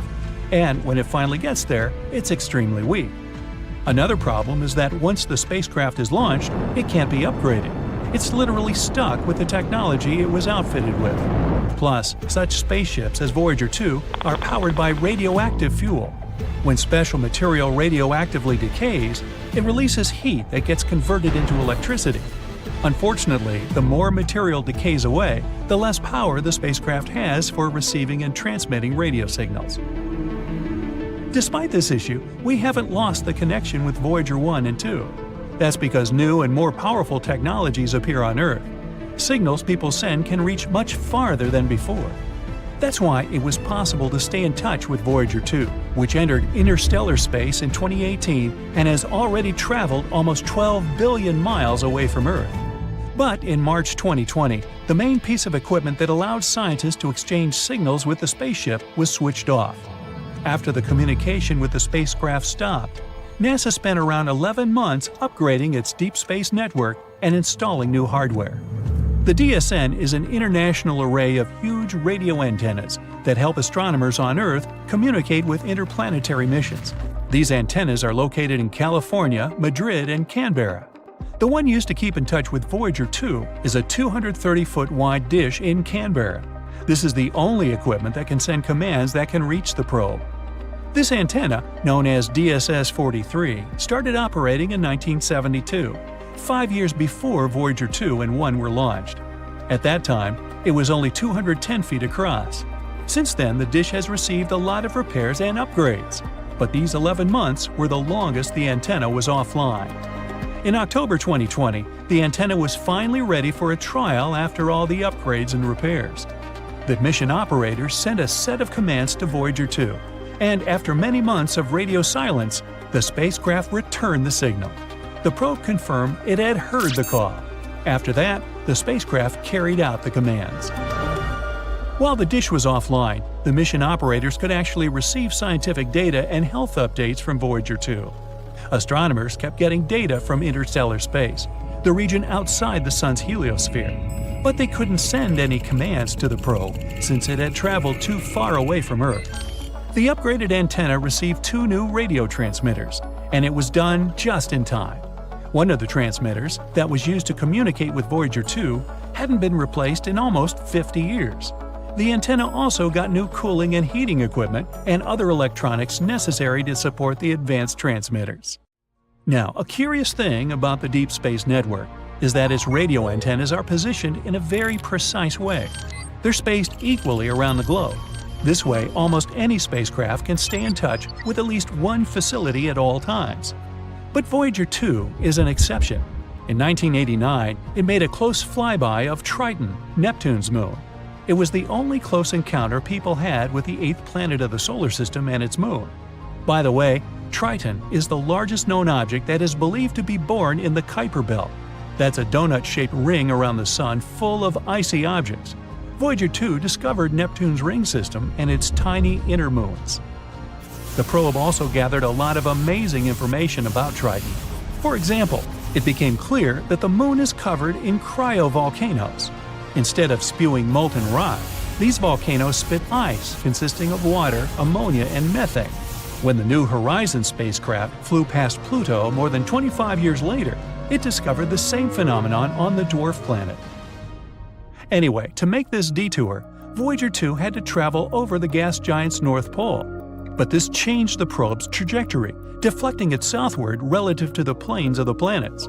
Since then, Voyager 2 has been moving in that direction. And now, the spacecraft is so far away that it's out of reach of the radio antennas in the Northern Hemisphere, those in Madrid and California. This makes DSS-43, which is located in the Southern Hemisphere, the only dish powerful enough in broadcasting just the right frequency to send commands to Voyager 2. Voyager 1, the probe's faster-traveling twin, didn't change its trajectory. After passing by Saturn, it took a different path. That's why now it can easily communicate with the 2 facilities in the Northern Hemisphere. The upgrade the Canberra Deep Space Communication Complex has gone through can also benefit other space missions. For example, the Mars Perseverance rover that landed on the Red Planet on February 18, 2021. The dish will also be crucial for exploring other planets and the Moon. Have you ever seen the other side of the Moon? I caught you. Of course not. But maybe you've seen it in photos. In that case, have you ever wondered why the 2 sides look so different? Well, let me tell you. We can't see the other side of the Moon. People believe this is because the Moon doesn't rotate around its axis. But this is not true. The Moon does rotate. It just does it at the same rate as its orbital motion. This is a particular case of tidal locking called synchronous rotation. The first time we ever saw a far side was only in 1959, all thanks to the Soviet Luna missions and later the US Apollo program. Now, when Luna 3 and other spacecraft transmitted the first far-side images, they revealed a far more cratered hemisphere that looked more like Mercury or Jupiter's moon Callisto. It looked completely different from what we were used to, and that's when we learned how meh the other side is. No, seriously, just look at it. The near side can boast its thinner and smoother crust. These beautiful dark splotches are called lunar mare, the last remnants of ancient lava flows. And when I say ancient, I mean it. They're more than 3 billion years old. Meanwhile, the far side crust is thicker and crater-pocked. The lava flows had almost no effect on these impact craters. It's also devoid of any large-scale mare. Low-key looks like dried white cheese. To be honest, don't you agree that the nearby side is much more beautiful? Write your thoughts in the comments. So, only 50 years ago, we learned something about the apparent differences. But then the scientists discovered something weird.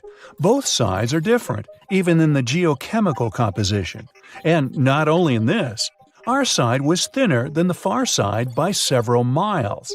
But where did such significant differences come from on an ordinary floating stone ball? For scientists, this was a mystery. They started coming up with a lot of theories. The melted moon theory was the main one for a while. It said that it was the Earth's fault that our moon looks like this. This happened several billion years ago. The moon was born because of a collision. One day, an object about the size of Mars crashed into the Earth. At that moment, a piece broke off from it, which later became the moon. However, this piece was somewhere 15 times closer to Earth than it is now. Some scientists created pictures of the so-called early moon. Unlike our cute little white ball, the early moon was a strange-looking, boiling scarlet ball. That piece didn't leave us after the separation. It became tidally locked very soon after. The Earth after the collision was still an incandescent nightmare, full of fire and lava. It was boiling at a temperature of 4,500 degrees Fahrenheit. And since the moon has always been turned toward us with one side, this side has melted down a little. This would explain why the moon's surface, the so-called mantle, is thinner on the near side than on the far side. During the boiling of the Earth, certain elements evaporated from it. They then settled on the moon. This would explain the difference in geochemical composition between the two sides. But there was a plot hole in this theory. If that's what happened, then where did rare foreign chemical elements come from, such as unusual isotopes of phosphorus, potassium, or tungsten? The nearby site is full of them, and they couldn't have come from the Earth. There were also other theories. Another one said that initially we had 2 teeny-tiny moons. Later they merged into a big one, hence the difference in their composition. But this theory sounds a bit crazy, and it has a plot hole too. For example, the transition between the two sides is way too soft.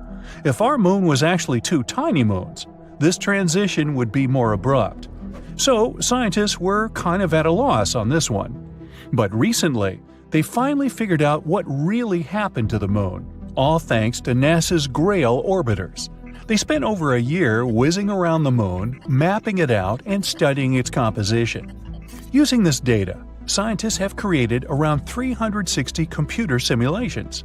They contain different impacting objects of many sizes traveling at different speeds. Scientists were comparing the results with our current moon. They tried to determine which result was the closest to what we have today. And so, they finally solved this 50-year-old mystery. The answer lies in a collision with a dwarf planet. This collision occurred 4.3 billion years ago. This huge object was slightly larger than Ceres. For those who don't know, Ceres is one of the dwarf planets of our solar system. Its diameter is 580 miles. You could say that one France or one Germany would fit into it. So, this giant object crashed into the moon, somewhere near the South Pole. This collision was so strong that it changed the image of the moon forever. It left a trail of 3,500 miles behind. It would take you 14 hours by plane to fly that distance. This crater covered the entire near side of the moon. It caused damage to the moon's mantle. It also created a so-called South Pole Aitken Base, or SPA Basin. This is an impact crater and has a diameter of 1,600 miles, which is like adding one UK plus one Germany. It's important, though. The formation of this basin was a defining event in the history of the Moon, and it's the second largest impact crater in the solar system. The collision also caused a powerful hot wave to spread across the Moon. This wave scattered over the remnants of those rare warm minerals scientists found on the nearby side. That's how our beautiful side became home to something called Procellarum creep terrain, or PKT for short. This is basically a compositional anomaly, a concentration of potassium, phosphorus, and other rare elements like thorium. You can say that those minerals are a gift to us from deep space. Anyway, there were many, and I mean many, collisions in the Moon's history. All of them only deepened this already large crater. That's why the mantle on the near side was getting thinner and thinner with the years. Also, our gifted minerals gave off a lot of heat, so the mantle has melted a little bit more and more. Oops, this accidentally caused the Moon's volcanoes to wake up. Volcanic activity has increased on the near side. Intense lava flows filled the old empty craters. Ta-da!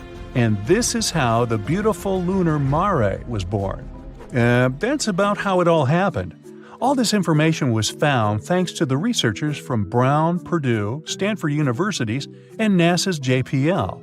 The research was published by the Journal of Geophysical Research, Planets, so you can read about it in more detail if you're interested. There are still many things we need to learn about the Moon. The highest priority is the return mission from the South Pole, the Aitken Basin. Samples brought from there will be used to determine the age of the Moon, its history, and the nature of the crust and mantle more accurately. Another critical target is the Moscovians. This is the name of a large lava plain on the far side of the Moon. Studying it will help us better understand the difference between the two sides, as well as tell us how the other side was formed. All this knowledge is significant for understanding the history of the Moon, but it's also handy for space exploration in general. Scientists use the Moon as a reference point to determine the age of other planets and entire worlds in space. The Moon helps us determine the chronology of the life of the whole solar system. So stay tuned for new exciting research and discoveries. Now, did you know that our sun is actually green? Okay, I'm kidding. But in reality, it's all colors you can imagine at the same time. Wait, what? I know it sounds like a joke, but I'm being serious, can't you tell? In fact, our sun contains absolutely all the waves of the light spectrum. It's simultaneously red, blue, green, yellow, you name it. Where do you think rainbows come from? When sunlight gets reflected off water droplets in the air, it splits into a bunch of colored waves that we can see individually. And when they're all together, we see a white ray of light. Our eyes are unable to perceive the concept of all colors at the same time, so their combination seems white to us. Wait, you might say, why white? Isn't the sun yellow? Yep, it's yellow too, but please don't stare at the sun just to make sure. It appears white when we see it from the International Space Station. This is the sun's real color as our eyes perceive it. The sun gets a yellowish hue when its rays get scattered in Earth's atmosphere. Our atmosphere doesn't let the blue rays of the spectrum pass very well, but the red ones? Hey, sure, why not? By the way, that's why the sky seems blue to us. The atmosphere scatters the blue color all over the place. During sunrise and sunset, short blue waves get reflected, but the long red ones reach us perfectly. That's why we see sunsets as pink, orange, or red. But what would happen if the sun had a different color? To answer this question, let's quickly repeat what we've learned. 1. The sun has the whole color spectrum in it. 2. Our atmosphere is like blue rays? Nope. Red rays? Anytime. So you probably already guessed what would happen if the sun was, let's say, red. The whole world would look like it does during sunsets. Not bad, huh? We wouldn't even have to wait for the evening to admire the scarlet sky. Orange water and a bright red moon. Yeah, it would be darker than what we're used to, but still not bad. Oh, by the way, one day, the sun will actually turn red. When its life comes to an end, it will expand and gradually turn into a red giant before finally burning out. But it's not going to be so much fun for us. So let's hope we won't be around to see that moment. I know I won't. Hey, I've got a party to go to. Okay, now, what if the sun was green? Well, the truth is, the sun is green. So here's your dialogue. Wait, are you kidding me? Didn't you just say that it's white? Ooh, good job on that, by the way. Well, not exactly, bud. The sun just looks white, but technically, it has a temperature of around 10,000 degrees Fahrenheit, and the pink wavelength of the sun's spectrum corresponds to the green-blue hue.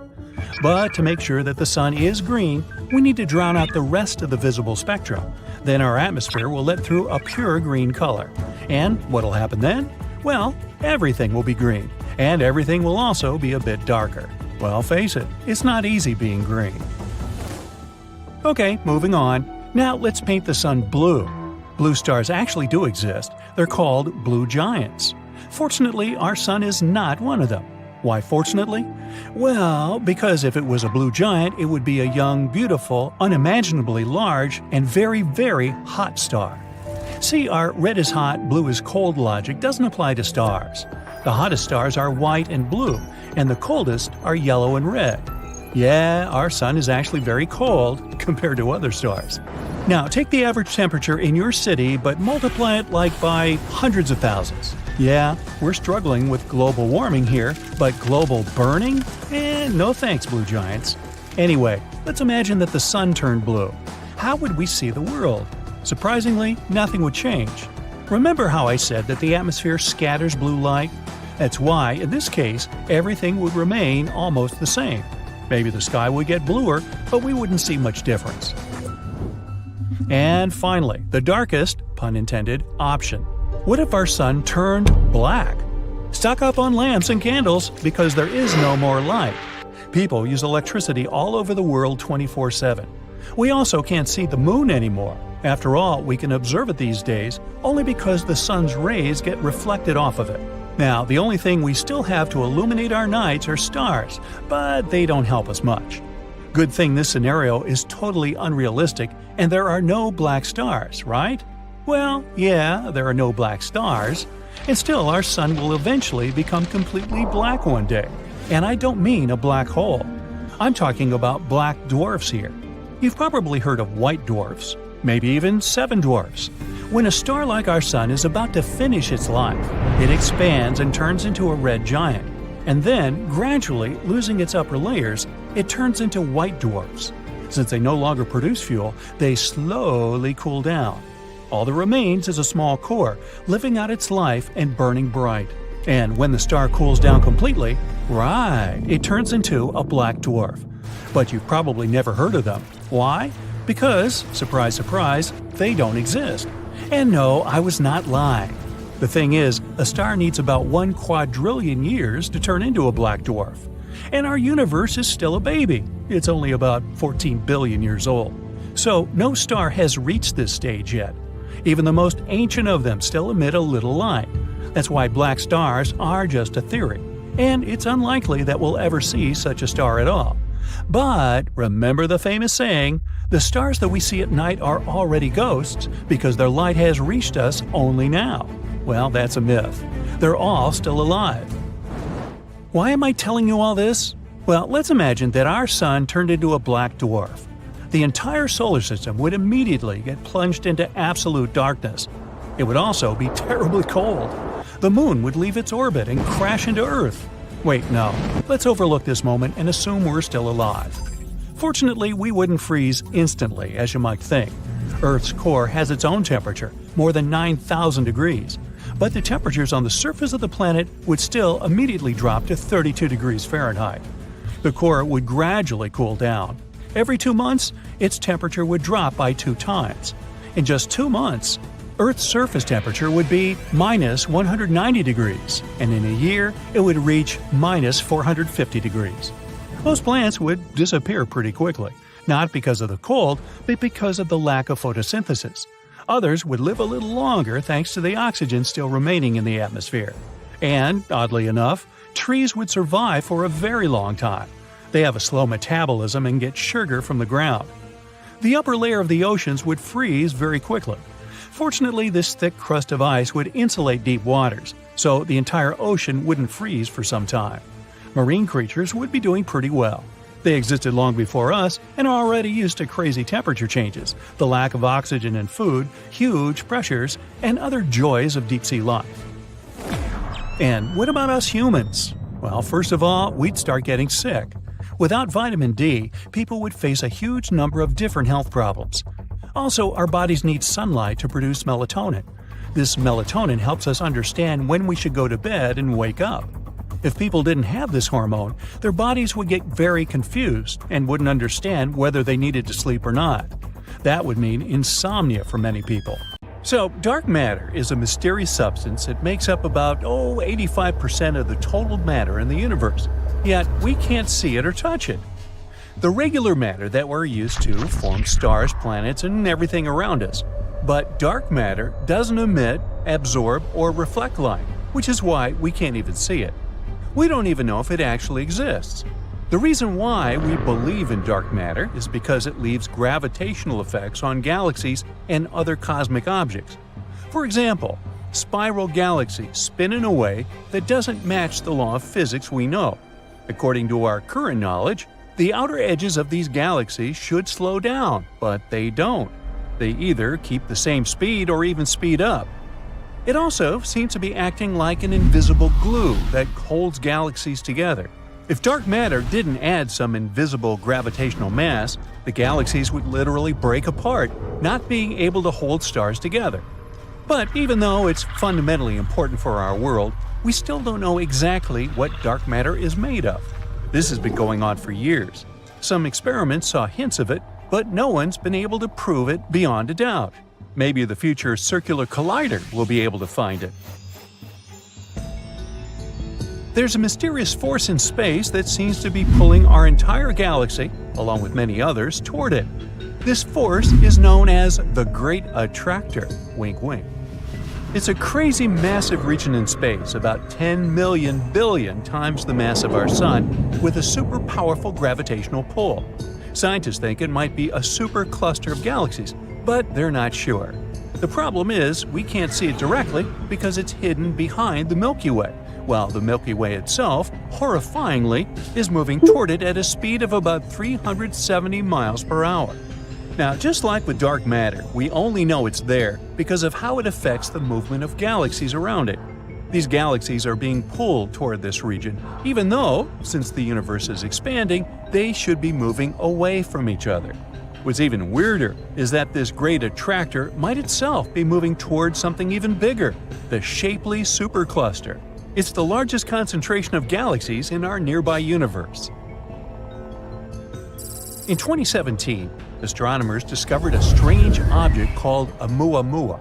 This was the first known visitor from another star system. The thing was quite small, from about 330 feet to about 0.6 miles long. It was also long and thin, had a reddish color, and moved in a very unusual way. As it passed by the Sun, it unexpectedly sped up and then left our solar system just like that. Tons of theories started sparking up. It was too weird looking for an asteroid. Scientists thought it might be a comet, but it didn't have the usual traits of one, like a tail of gas and dust. Eventually, some scientists even started to suggest the wildest theories, like it might be an extraterrestrial probe. People have been making a huge fuss about Oumuamua ever since. But after a while, it turned out it was just a natural object with unique properties. It was probably a fragment from a distant star system, like a piece of a disintegrated comet or even a chunk of a planet. But Oumuamua caught everyone's attention so much that in 2022, astronomers even proposed to send a spacecraft to catch up with it. This mission could take about 26 years. Hey, stay tuned. Now, as for extraterrestrial creatures, where is everyone? There's this thing called the rare Earth hypothesis that suggests that life as we know it is actually super rare in space. In the 70s and 80s, scientists argued that Earth is just an ordinary planet in an ordinary solar system. If we look at it this way, life should be widespread across the universe. It seems unreasonable to think that with trillions of planets out there, there will be no planet like ours anywhere. But then, a geologist, Peter Ward, argued that the development of complex life like ours depends on a very rare combination of things. The history of the planet, with all of its astrophysical and geological conditions, should line up perfectly for complex life to develop. So just think about it. Being in the right zone of the galaxy, on a good distance around a stable star, a rocky planet with water and the right temperature, emergence of molecules, monkeys deciding to walk, and so on. This would explain the Fermi paradox, which asks, if extraterrestrial life is common, why haven't we seen any signs of it? Well, the rare Earth hypothesis explains it. The universe might be full of plants, extraterrestrial critters, and fun animals. But would there be an intelligent species like humans? That's another story. As for humans being intelligent, that's another matter. Dark matter? And even if they do exist, we could be incredibly far away from each other. That would make communication or contact with other intelligent species very unlikely. Now, there's another similar theory called the Great Filter. This idea says that there might be a big obstacle somewhere along the path from microbes to advanced civilizations. It was the idea of the economist Robin Hanson. He also believed that maybe intelligent life, as we know it, isn't that common in the universe, although he assumed it's not because our planet was the result of tons of unique conditions, but because there must be some sort of filter that reduces the chance of life progressing to our point. Who knows where this filter is? It might be in the stage of early microbes, which means that we managed to get through it or somehow ahead in the future, which means we might go extinct like many other species before us. Well, maybe in the next stages, such as colonizing other planets and the galaxy, are much harder, if not impossible. Something unexpected might come up, potential catastrophes, resource exhaustion, or other challenges. Now, there's this thing called a pulsar. It's a weird type of star that sends out regular bursts of radio waves, like a flickering space lighthouse. You see, in space you often find a pulsar and a smaller companion star that rotates around it. But one day, scientists discovered this system, which was also surrounded by tons of some energetic material. They suddenly realized that these are probably the remains of another companion star, which was very big in size. But the pulsar was blasting out powerful radiation and particles, slowly consuming its companion. This is kind of like how a black widow spider eats its mate, hence the name. Since then, they've found other similar systems. They've grouped them all into one spider family. There are also redback pulsars, which destroy slightly larger companions, and huntsman pulsars, which have companions that are massive enough to resist being completely destroyed. Even though so many safety measures are taken, space is still an unpredictable place where we don't have as much power as we'd like to. Back in 1973, during a spacewalk on the Skylab space station, 2 astronauts were in a very risky situation. They were out in space fixing things, but they didn't have the same handy jetpacks like astronauts do today. They could only rely on safety tethers. Suddenly, the solar arrays they were working on moved unexpectedly and pushed them out of their position, almost sending them drifting off into space. Thankfully, the safety ropes did their job. Strong, resistant to heat, and attached to astronauts' waists, these tethers can hold a weight of about 881 pounds. This accident happened before SAFER came into use. It's easy to understand why accidents at work are way scarier up there than some regular 9-to-5 job on Earth. But that's why you have more training and special equipment to keep you safe. First, astronauts are always attached to the spacecraft with tethers, so they don't float away like a helium balloon. It may seem like a spacewalk is such a big deal that the ISS needs to stop when the astronauts are out there doing their thing, but it's not like that. If the ISS were ever to stop, it would fall straight down to our planet. So, once an astronaut is in a stable orbit, they stay in that orbit, unless some new force acts out. The first spacewalk wasn't as simple as those done later. It was performed in 1965, and it lasted 12 minutes. Two men set out on a mission. One of them was supposed to float in space for a while taking pictures, but things went wrong. His spacesuit expanded too much, making it hard to move. He started to feel overheated, so he had to let some oxygen out of his suit, which was very risky. He could run out of air or get sick like a deep-sea diver. Getting back into the spacecraft was tough as well, but he somehow managed to do it. Then, more problems came. The spacecraft started spinning, oxygen levels rose dangerously, and there was a risk of an explosion. After a lot of struggle, they made it back to Earth, but landed in a random forest surrounded by wolves and bears during a snowstorm. It took a rescue party to find them. Not a very encouraging story to listen to while you're waiting to go out. But cheer up, things have improved since then. Hundreds of astronauts have taken spacewalks without any serious problems. So here you are, whizzing right along with the giant ISS. Your first spacewalk goes almost flawlessly, so you can enjoy the view a bit. It's hard to control the way you move, but tethers still do their job, so you can focus on your task. Until you realize they failed. How did they untie? You notice you're floating off in some random direction. There's nothing you can hold on to. Your body is weightless, and it has started to spin around. It's so frustrating when you can't take control of your movements. An astronaut named Scott Kelly described this unpleasant feeling in his book Endurance. He was turning around and upside down in the darkness and could see nothing but what was right there in front of his face. It was like a scuba diver floating in murky waters, totally disoriented, with no way of telling which direction was wrong and which one could be right. In space, you can't kick or flail to change your course. It might be fun floating inside a spacecraft with zero gravity, playing and fooling around, but seeing just the endless void filled with stars in the distance and knowing what could happen makes it frightening. And now you're getting closer to Earth's atmosphere. It might seem like the safest option because it makes you feel like you're going home, but in reality, you better hope you'll change direction. If your angle and speed are wrong, you might re-enter the planet's atmosphere and burn up. Not a good deal. NASA trains astronauts for such situations, so you know what's your next step: activating an emergency jetpack called SAFER. This tool is designed to help you stabilize and move in space. You don't even need the tethers. You can control the movements of your jetpack with a small joystick. Finally, all those hours of playing video games will pay off. These jetpacks became an inevitable part of the spacewalk package almost 30 years ago. So far, no astronaut has had to use one during a spacewalk. Whew! You're back on track, and you're moving away from Earth's atmosphere.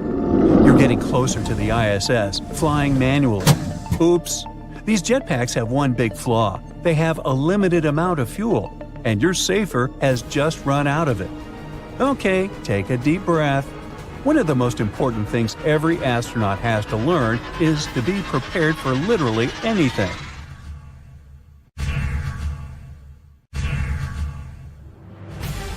This strange radio signal wasn't found by a scientist on a serious mission. It was actually discovered by a college student just doing a regular project for school. Tyrone O'Doherty, an undergrad student at Curtin University in Australia, was sifting through old data of the southern sky. He was looking for any weird blinking radio signals. He finally stumbled upon one from 2018 that seemed to shoot radio waves towards Earth like a lighthouse beam.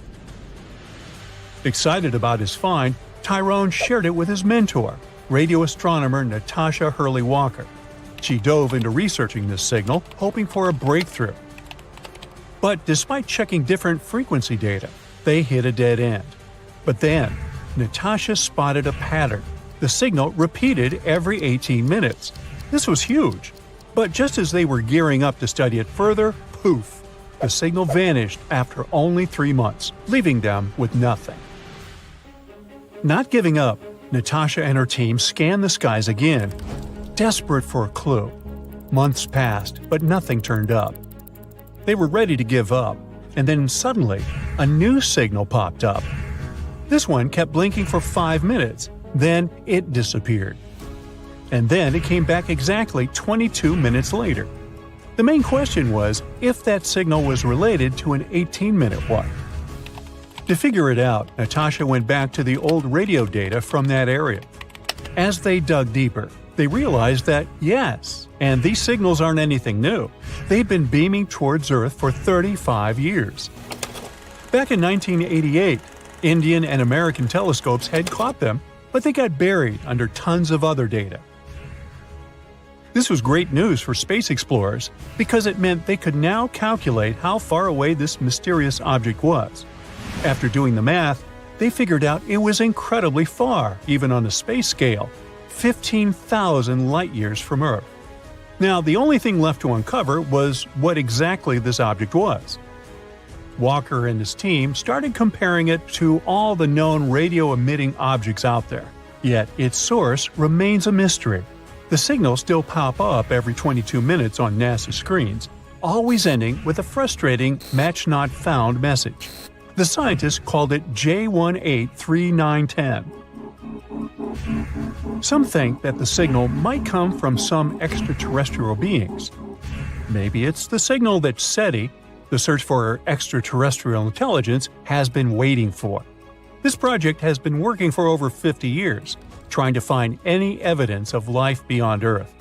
They also scan the skies for radio waves, laser pulses, and other mysterious signals. So maybe it's a way for extraterrestrial folk to communicate their location. Over billions of years, the surface of the Moon has been hit by asteroids and comets, causing bits and pieces to constantly break off from the impacts. Because of this, all the surface material is pretty loosely packed. So when there are quakes, slopes in the same area can become susceptible to landslides or new faults opening up. Future settlements located too close to these unstable slopes could put everyone living inside these lunar bases at risk. Moon dust adds another layer of complexity because without erosion or water to smooth it out, it can harden to the point of being as tough as glass. If we really want to understand how dangerous moonquakes might be for people living and working on the Moon in the future, space agencies still need to map out and get new seismic data, and not just from the South Pole, but from the entire satellite. In 2025, the Farside Seismic Sweep Mission, or FSS, plans to deploy two of the most high-precision seismometers ever built to the Schrödinger crater, which is located on the dark side of the Moon. Finding out what's happening on the ground there is crucial for understanding the complex lunar structure and its internal dynamics. Scientists are still trying to figure out whether the lack of recorded seismic activity on the far side of the Moon is due to current instruments not being capable of detecting it, or if it's due to some kind of interference from melted material in the mantle. Once they have this answer, it will be easier to fully understand the phenomenon of shallow moonquakes and assess their implications for future neighborhoods on our natural satellite. Now, you may have heard that Earth is also shrinking, but it's a different process. Basically, the Moon is getting smaller, mainly because its core is cooling down naturally. The Earth's core is cooling too, but our planet got its crust with tectonic plates, unlike the Moon, which only has one plate. So the energy from Earth's core shifts those plates around or comes through volcanic eruptions. Earth is actually losing mass overall due to atmospheric loss. Our planet loses about 100 million pounds of mass per year, mostly from a leaky atmosphere. Earth's gravity isn't strong enough to retain the lightest particles, like hydrogen and helium, which escape into space. But don't worry, these numbers aren't cause for alarm, considering that our planet's atmosphere weighs about 5 quadrillion tons, a number I can't even imagine. So, in other words, it would take many, many, many times the current age of the universe for it to completely evaporate. We found a water cloud in space around a black hole. It's a gigantic water reservoir that's located about 12 billion light-years away from Earth. This must be the largest and farthest water reservoir ever detected in the universe. This one cloud contains an astonishing 140 trillion times more water than all of Earth's oceans combined. That's wet. The water surrounds a quasar, which is basically an incredibly energetic supermassive black hole. This quasar is about 20 billion times larger than the Sun and emits as much energy as 1,000 trillion suns. You do the math. As the black hole slowly consumes everything around it, it releases energy. This energy heats the surrounding gases and dust, causing the formation of water vapor. As a result, the black hole is surrounded by a huge water cloud and all the other gases and dust bath around it. This pair formed when the universe was only 1.6 billion years old, just a fraction of its current age. That means that the water isn't young at all and has been existing in galaxies for billions of years now. This quasar will only keep getting scarier and bigger. If it eats up all this gas and dust around, it could grow up to 6 times its current size, potentially becoming 120 billion times larger than the Sun. Think about that. Many sci-fi movies can make you believe that everything happening in space is accompanied by some kind of sound effect, which is a totally false misconception. In space, no one will hear you scream. There's no air in space. It's an almost perfect vacuum. And the sound waves don't travel through a vacuum. They can't reach your eardrums and make them vibrate, sending signals to your brain. But it's a good thing, especially for astronauts on spacewalks. If not for the quietness of space, they would be constantly overwhelmed by the noise of solar storms. Huge space explosions sure look super impressive. Whether they're scientifically possible or not is another question. Blasts on our home planet look the way they do because of air and gravity. You see, the air functions as an oxidizer, and the outward pressure makes everything fly into the air and then collapse back to the ground. But this process is very different in space, and it looks even cooler. If a blast occurred in space, there would still be some fire despite the lack of air, because some kinds of fuels can act as oxidizers. But it wouldn't be the fire you're imagining now. This cosmic fire would look like an expanding ball of light. It would be a seemingly never-ending process due to microgravity and the lack of air resistance. Nearby spaceships would be in grave danger since the shrapnel would fly outward until something eventually stops it. All comets have beautiful long tails. Huh? It's nothing but a popular misconception. In reality, comets are very difficult space bodies to spot. They usually spend large amounts of time far away from stars. There, in the darkness of space, they remain rather inactive and completely frozen. Comets only get tails once they come close to a star. That's when they start warming up. This process makes them form some kind of a cloudy atmosphere, which is called a coma, and a distinctive tail. The tail always points away from the star that influences the comet. It happens because the tail gets blown in the opposite direction by solar radiation and solar winds. That's why the tail can often be in front of the comet, not trailing after it. The inner and outer planets of the solar system are separated by the asteroid belt, a ring of asteroids and other debris and space objects orbiting around the Sun. While creating movies about space, filmmakers make sure to somehow use this region. Usually, they show the asteroid belt as an extremely crowded place with dense clouds of huge rocks you have to skillfully maneuver to get through to the other side.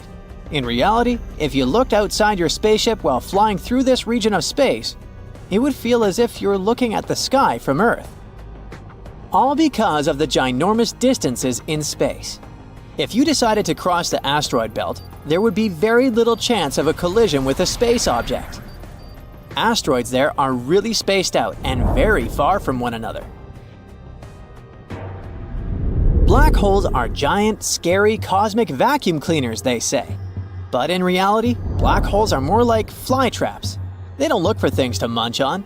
Instead, they sit out there quite passively. Only when a star or any other object comes too close does a black hole spring into action. Even so, only those space bodies that cross a certain border get ripped apart. In fact, black holes aren't any different from any other celestial body since their pull is directly proportional to their mass. They can't swallow anything bigger than what their size allows.